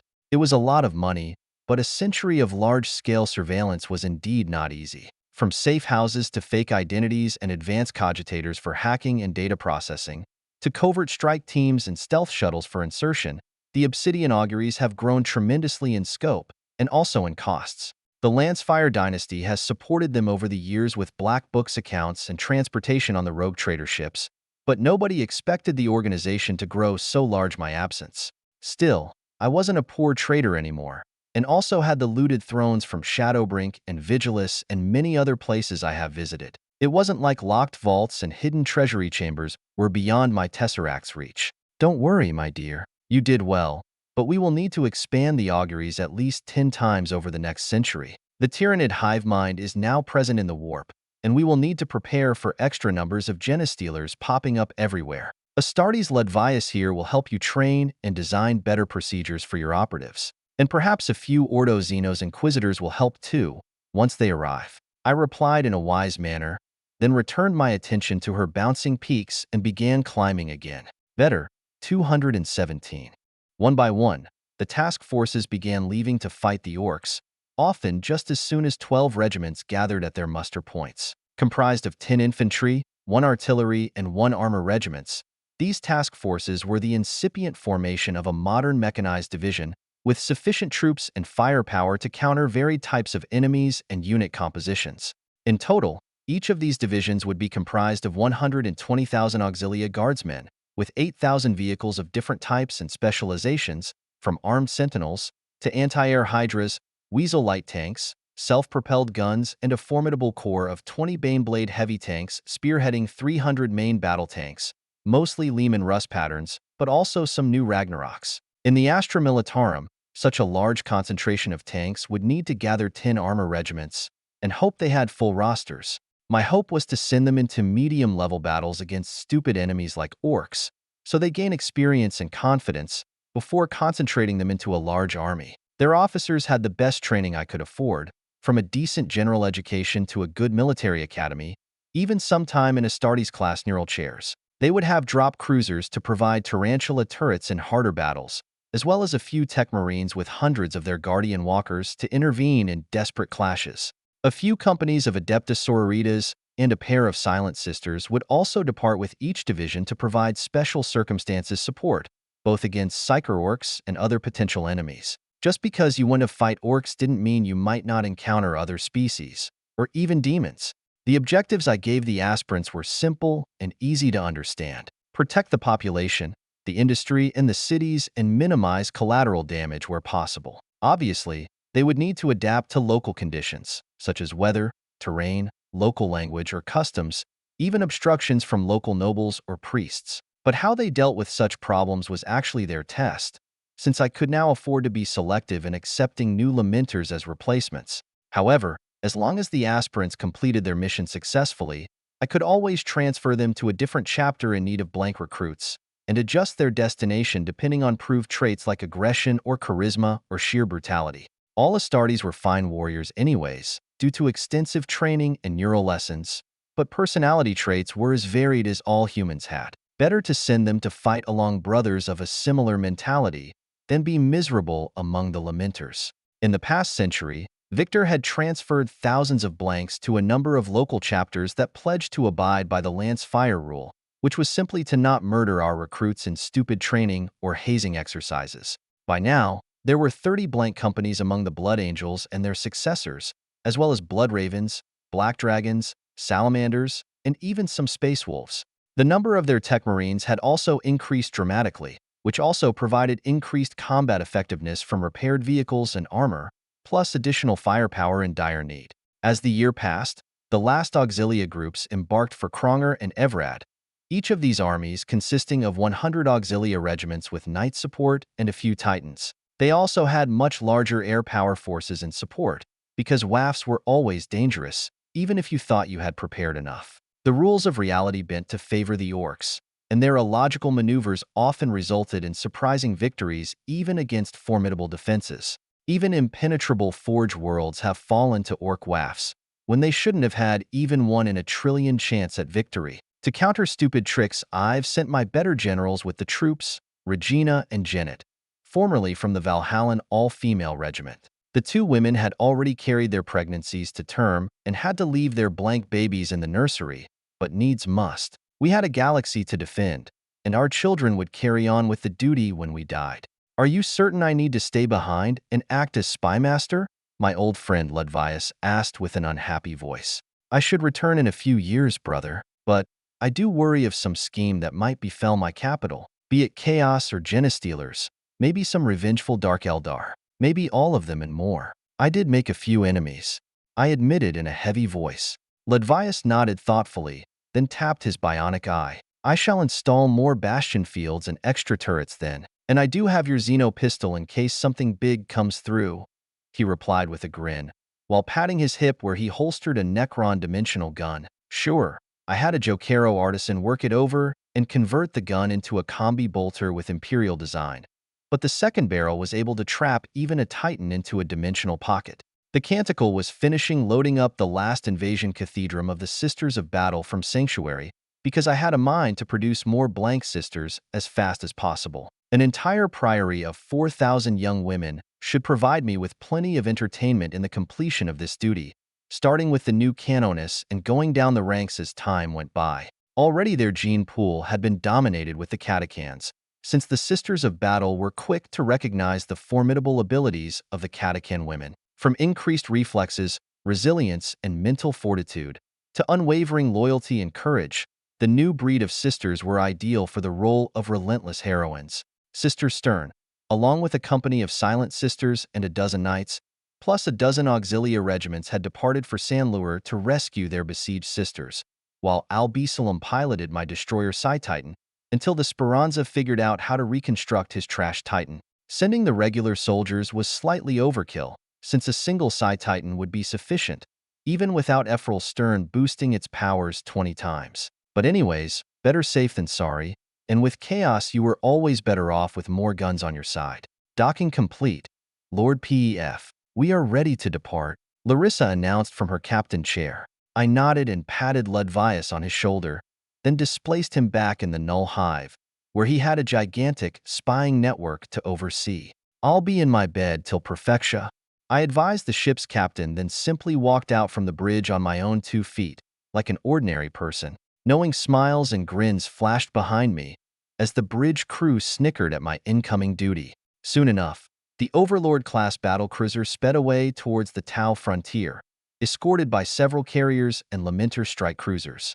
Canis lifted a lazy ear to acknowledge me as I entered my rooms, then yawned politely. A minute later, a polite knock on the door signaled the leader of the Sisters and her Seraphim squad had arrived to have a long and fruitful meeting for the betterment of mankind. Lady Bella, you're even prettier than I've been told, I remarked in surprise, taking sight of the Canoness in her full battle regalia. The woman had the classic silver hair of every sister, but her body and face were completely angelic. She smiled a bit sadly. I was not elected for my beauty, my lord. In fact, it has been a hindrance to my service for the Emperor. Lady Bella murmured demurely. I nodded and offered her my plasteel chair that was certified to withstand the weight of power armor. I do understand, Lady Bella. I got this face from being implanted with Primarch Sanguinius gene seed. Sometimes, I feel like punching a mirror. The woman chuckled a bit amused and seemed to relax a little. Going by your fame and exploits, I'd have thought you'd take pride in your looks. You do look nice. The battle sister mused while her companions nodded in agreement. I'm not a great warrior, my lady. Better than a neophyte recruit, but that's about it. I've been beaten and crushed by traitor Marines, or even by loyal Astartes that didn't like my words or genes. All my battles were won with my mind and the null genes. I confessed with a shrug, then produced an expensive bottle of sweet liquor and crystal glasses. There would be time enough for love. First, we had to establish some trust and common ground by sharing stories both good and bad. People always saw the Sisters of Battle as unflinching witch hunters with burning faith and heavy flommers. And while this was true, they were also women with their own feelings. They were a bulwark against the terror despite their fragile bodies, and I could respect that. It was easy to battle Xenos or traitors when you had 8 feet of bulky muscle and durasteel sinew to push you forward, as well as brains neurally cleaned of fear or doubt. However, I knew how frail a normal human was against a Chaos Marine, because I have been that human once.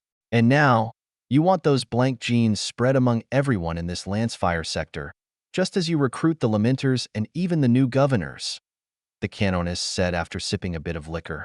Humanity is slowly dying, my lady. We fall behind in technology, and the Imperium is torn apart by heretics and traitors, turned by chaos or genestealers. We have not invented new weapons or technologies, because chaos infects our machines or engineers when we stray from the STCs. I explained with a sigh, and gulped a glass of liquor to make a point. The sisters followed suit, downing their glasses and getting a bit red in the face. And you say we should all become heretics once we are blanks and safe of these perils? Lady Bella wondered with a warning tone. I'm saying we can be better. Right now, I have to gather a crusade to stop the Tau from slicing off an entire galactic sector, although they were crafting bone spears 6,000 years ago. But they can advance so fast because they are all blanks. There are no ghosts and demons inside their new machines or cogitators, because the warp can't even see them. In a few centuries, they will rival our ancestors from the age of technology and will battle the Necrons on equal terms. I answered in a sad voice, while pouring more liquor to my guests. A couple of glasses later, we all agreed we had to make humanity even better. Beginning from my bed, Raptors 218. A crusade against a Xeno empire is different from a liberation crusade of imperial worlds. The standard imperial tactics would require total extermination, and then perhaps sifting through the ruins to recover valuable artifacts or technology. I have even taken part in the Ghoul Star's crusade against the Scyther Fiends, the one where Primarch Sanguinius took command and made a mess of things. For the Tau, I had different plans though. Burning planets would not recover my investment, after all. Thus, I spent a whole month at Prefectia instructing my officers and the other commanders that arrived to help with the crusade. We had maps and estimations on the Tau forces, by the grace of the Ordo Xenos and some local rogue traders. We had enough ships and ground units to conquer the entire Tau species, although it would be very costly. However, I did not want that. Only half. I'm modest like that. I want their researchers captured. I want their labs intact. I want their factories and shipyards as undamaged as possible. I demanded in a loud voice. The Cadian colonels and the Navy captains looked down and muttered to themselves, while the Adepta Sororitas and the Astartes captains glared at me with burning eyes. one of them quite literally because he was a psyker. You're making this conquest much harder than it has to be, Lord Lancefire. We have no need for filthy Xenos technology or their scientists, a certain sister declared in a proud voice. I sighed inward and mentally shifted her congregation to another target, a Farside enclave, replacing them with a Lamenter company and 5 auxilia regiments in the battle order for that September world. Please, Sister Beatrice, you need to consider what other groups in this crusade need. The Mechanicus certainly needs that Xenos tech. The rogue traders also need intact installations and valuable artifacts to recover their costs. The Ordo Xenos is mandated to examine the tech as well. I pleaded in a tired voice. On the large hololith screen, the field deployment changed to slot in the battle sisters under Beatrice into their new positions. Fine. My sisters and I will fight to return the captured humans to the light of the God Emperor, and try not to burn more than necessary.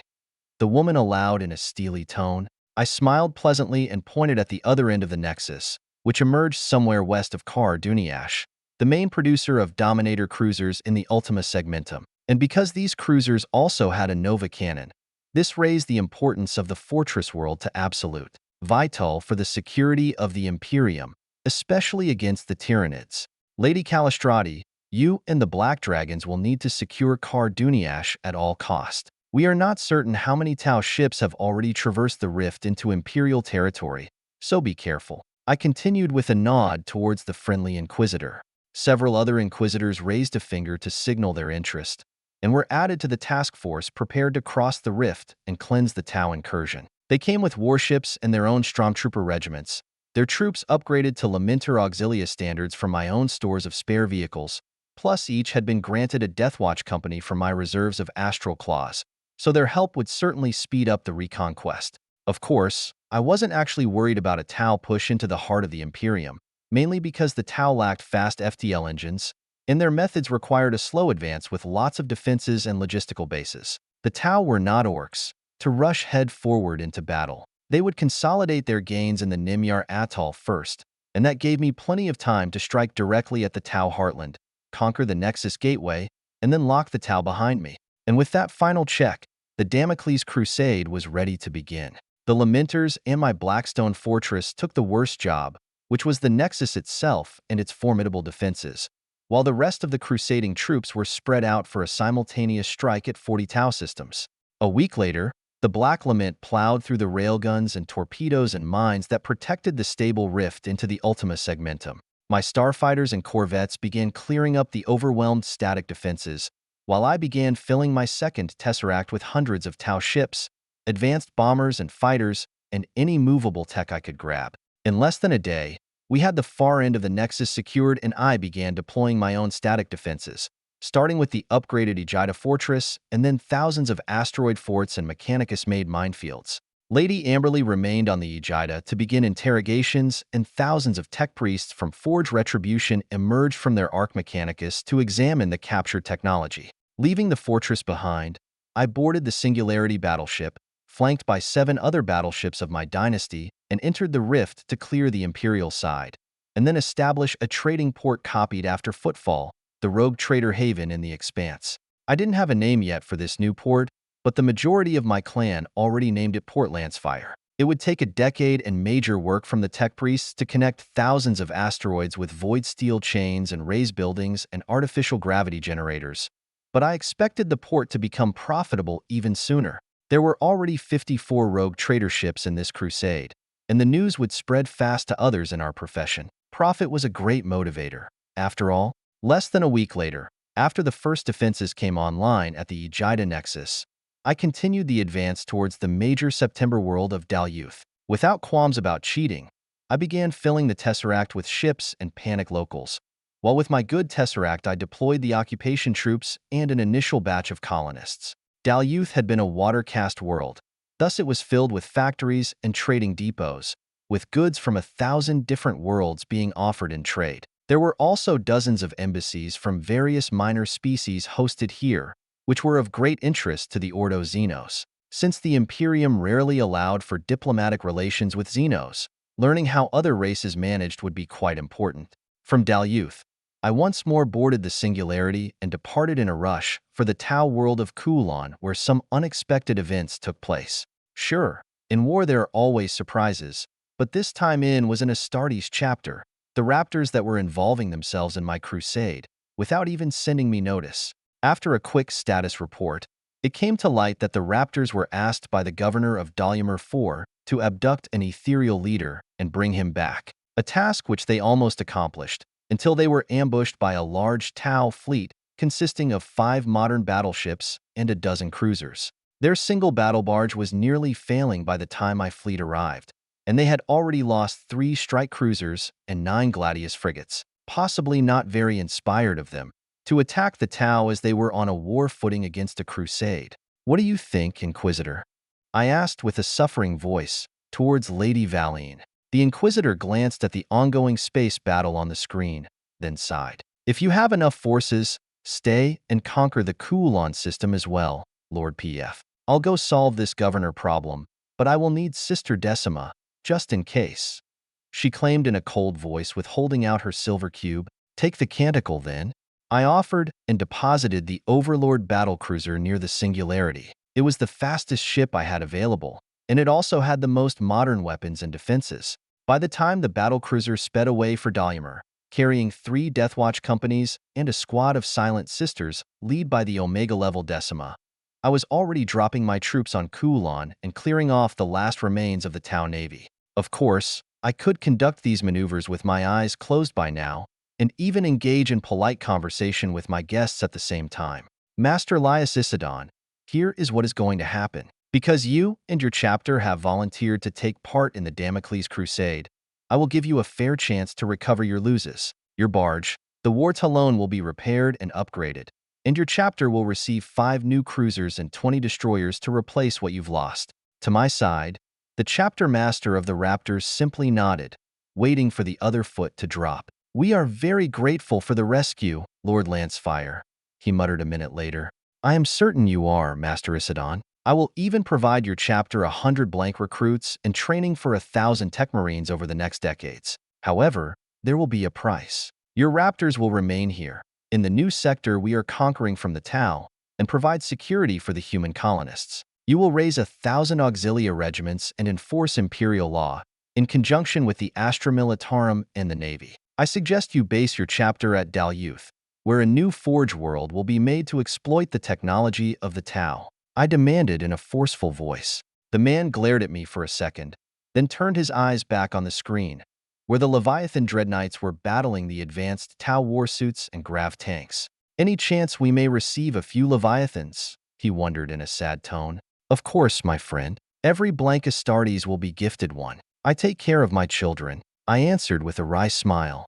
Plus, it was only fair that the Imperium based the new sector at the same place where the Dalyuth Treaty was signed some 300 years ago, after a major defeat of Imperial forces. Admiral -219.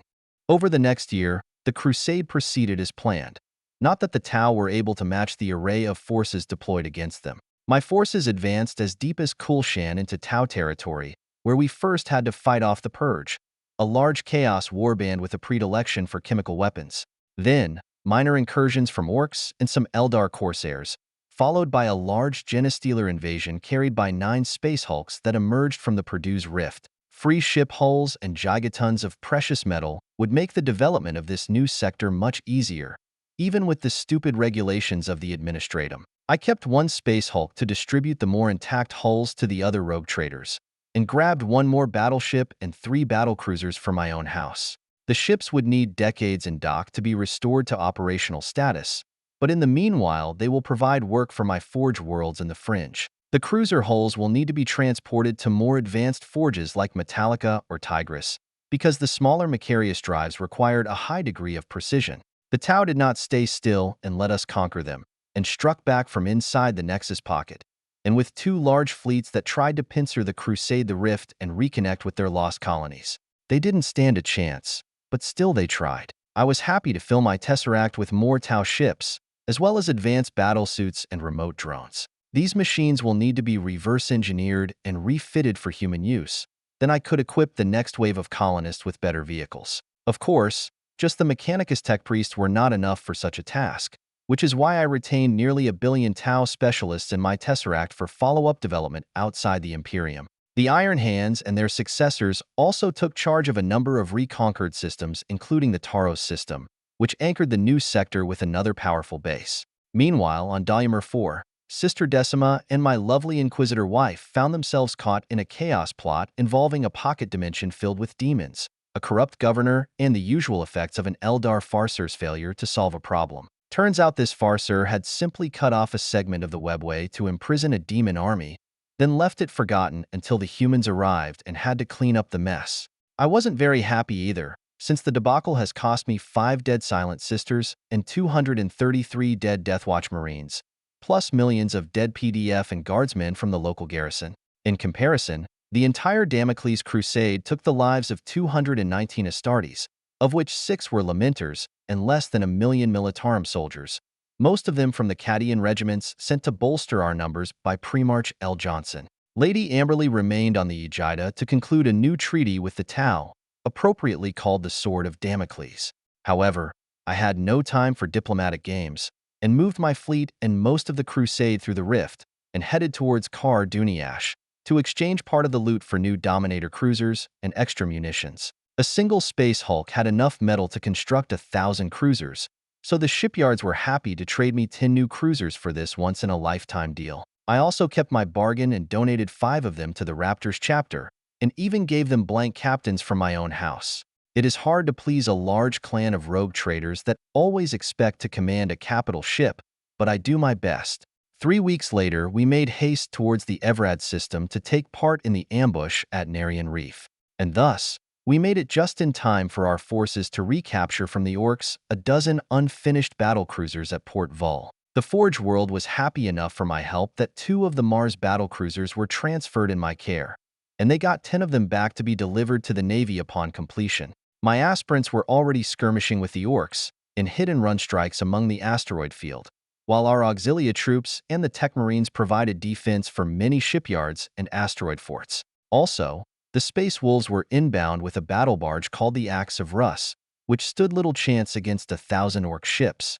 The following battle was a textbook Lancefire withdrawal and envelopment that netted us a modified ironclad battleship called the Kill Rekka and the head of Gazkul Mag Uruk Thraka, 114 kill cruisers, and 577 Orc escorts captured, in exchange for 4 frigates and 7 corvettes lost by the Crusade. Although I allowed Blademaster Khan the honor of dueling the infamous Orc boss, he was still upset. I just made sure the war boss wouldn't run away, which feat would be difficult without legs. You melted his legs off, the White Scar captain complained while holding the head of Gazkul in his left hand. I shrugged innocently and nodded. This Orc has escaped from Premarch L. Johnson at Armageddon, fast on his feet, or so I heard. A soft snort from Lady Valine warned me I was stepping on thin ice with the lethal Sword Master. "Stop helping, damn rookie!" the Blade Master grumbled and kicked the head away in disgust. The giant head rolled for 100 meters and fell off the deck, then bounced away towards a trash chute that would be emptied before we departed the system. I kept watch in disbelief with my Tesseract vision as the head continued an unlikely adventure to escape my ship, then bounce off towards a lifeless moon in the distance. One of my patrolling corvettes clipped the Orc head and changed its trajectory towards a Mechanicus shipyard where the tech priests were already working to restore an Orc escort to its former Imperial destroyer status. With a raised eyebrow, I kept watch and followed the rolling head as it was once more clipped by a construction robot and rolled onwards towards a medical ward.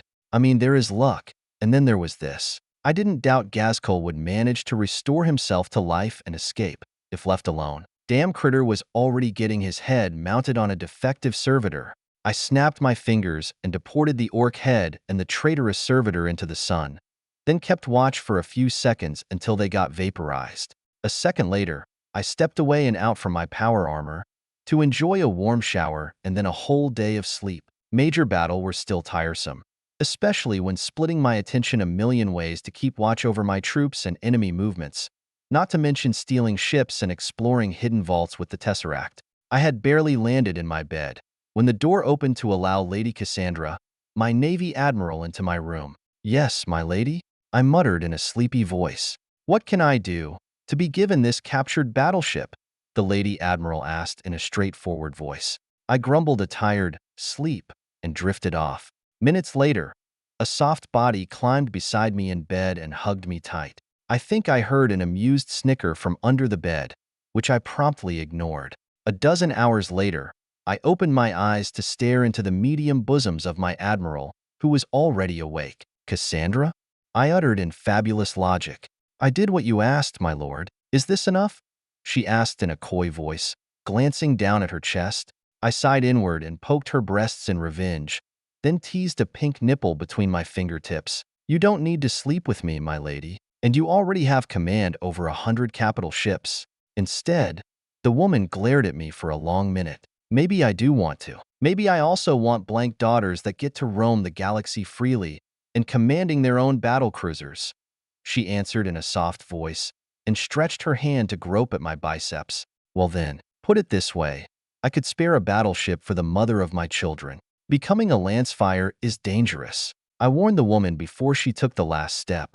Cassandra snorted and climbed on top of me with a wry grin. We've been to hell and back already. I think we're way past dangerous by now. I grinned back and drew her into a kiss. I never slept with an admiral before. Kenny, 220. It took 6 more months to travel the sector and squash the last remaining orc invasions, while also gathering my dispersed Lamentor Auxilia divisions and aspirants, then reviewing their combat records. More ships and troops arrived from the reconquered town Nimyar Atoll, as my Inquisitor lovers lead 1,000 newly raised regiments and 3 knight houses they have recruited to cleanse the blue Xenos from the Imperium. They had managed to liberate the occupied human worlds, but dealing with small detachments of fire warriors from the Tau was completely different from what will be needed to halt the Tyranids. Perhaps have them all entrench in bunkers and guard the hive cities? I mused in a doubtful voice, while going over the rather flimsy equipment these new regiments had. Older models of Lost guns and field Lost cannons, with barely any mortars or armored vehicles. Some of these units even lacked flak jackets or helmets. In the strategy room, my generals and captains grimaced with disappointment. We can pair each of these regiments with one of the auxilia and have them form skirmish lines or aid in the static defenses. Here, in the Vitria system, maybe? Captain Semnai wondered in a doubtful tone, while pointing at the second Tyranid tendril on the holomap. The Tyranid hive fleet had split into 3 major tendrils, and Vitria was right in the middle. I planned to use the bulk of my forces in the Sades system to halt the bug's advance from below the galactic plane, then strike across the base of the other tendrils and cut them off with my fleet. However, perhaps the new troops could also hold at Vitria, not by themselves, but then the Blood Angels and all the other successor chapters were also gathering to defend Baal. Also, Sanguinius has not been idle and had founded 20 more chapters using his own gene seed. They still did not have enough Tech Marines or Auxilia forces, but 20,000 extra Astartes were quite a potent force anyway. Very well, brother. You will have command over the Vitria War Theater. Lady Calistrati, is that all right with you? I asked politely. The Ordo Xenos Inquisitor bit her lower lip in deep thought, then nodded. I fear we will not have enough. I sighed inward, but such was the state of the Imperium. Too many enemies, not enough guns. There are more human forces incoming, Forge Worlds and rogue traders, beside the 9 battle fleets of the Imperial Navy. And once I win at Sades, I will come and strike the bugs from behind. I concluded in a certain voice. My officers raised their eyes from the holodeble to stare at me, probably due to my outrageous victory claim, then smiled or shook their heads in amusement. Still, not one of them doubted me. It was already an established fact. Wherever Pef Lancefire fought, he would win, no matter the odds. Just make it quick, my lord. I estimate we can hold for at most 3 weeks, with only 1,000 regiments and 100 knights. Semnai complained in a lamenting voice. I'll be there in 2. I boasted with a grin, then vanished from the room.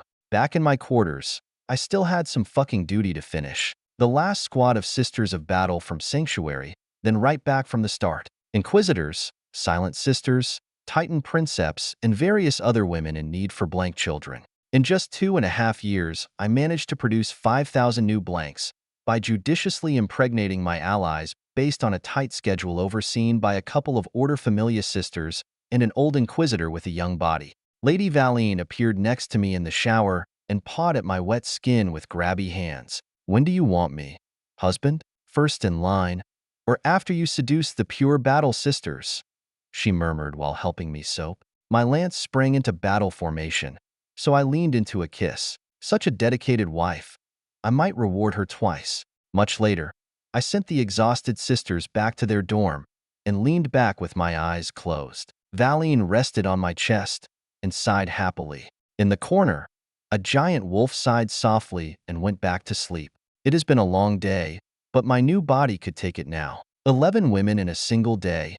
I sure had a blessed life, didn't I? I woke up the next day to find Sister Fidelia and Lady Day in my bed, licking my body with teasing tongues. Although it was time to depart for war, I made a bit of time to enjoy the two women and fill them with positive energy. A few hours later, I was already leading the Singularity and its battleships and cruisers fleet on harassment strikes on the southern Tyranid tendril.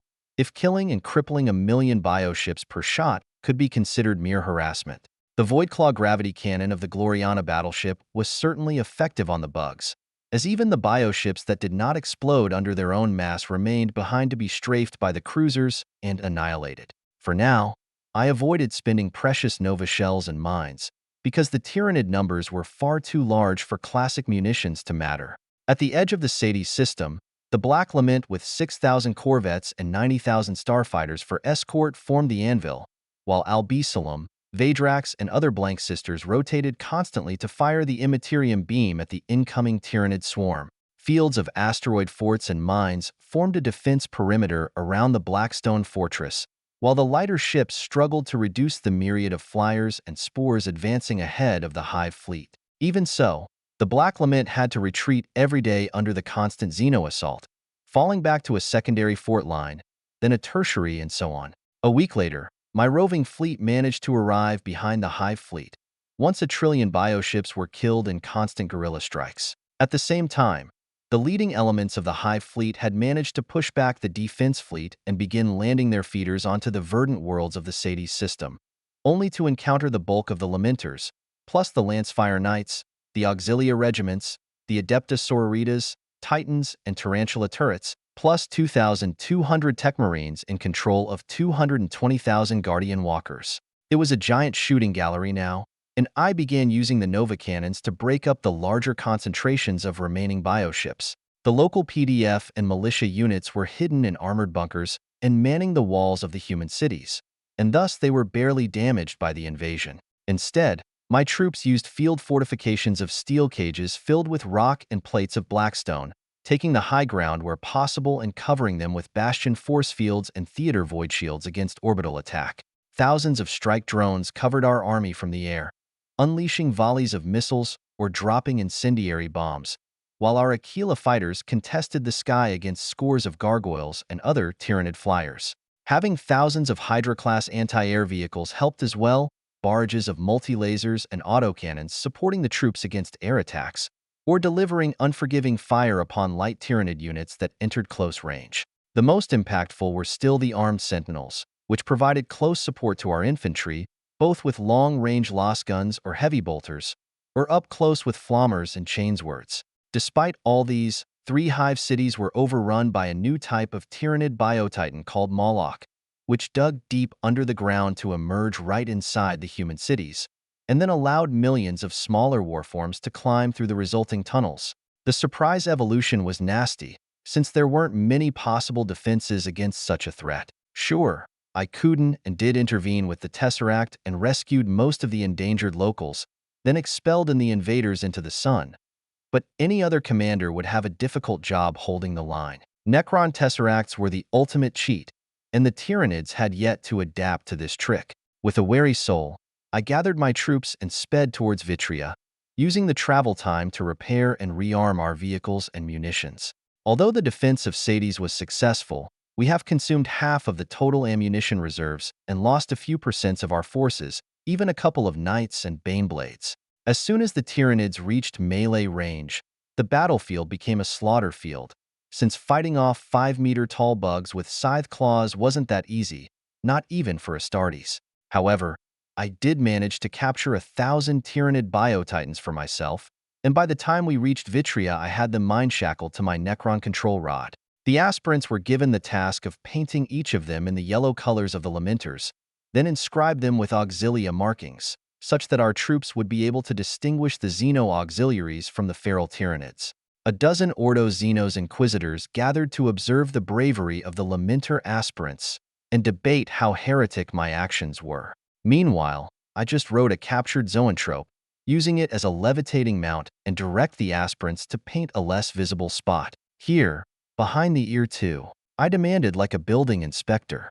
I don't think that's an ear, my lord, aspirant Geordie muttered while climbing over spikes and thorns to reach the unpainted spot. I shrugged and floated towards the next Biotitan. Make the bleeding heart larger and more red, I ordered on a whim. My aspirant rolled his eyes and obeyed without comment. What? The bleeding heart was the heraldry of the Lamenters. Right there in the codex, a loud bolter shot filled the room, and then my flying Tyranid crashed to the floor, brains leaking from a fist-sized hole. I turned towards Sister Bella and her smoking gun.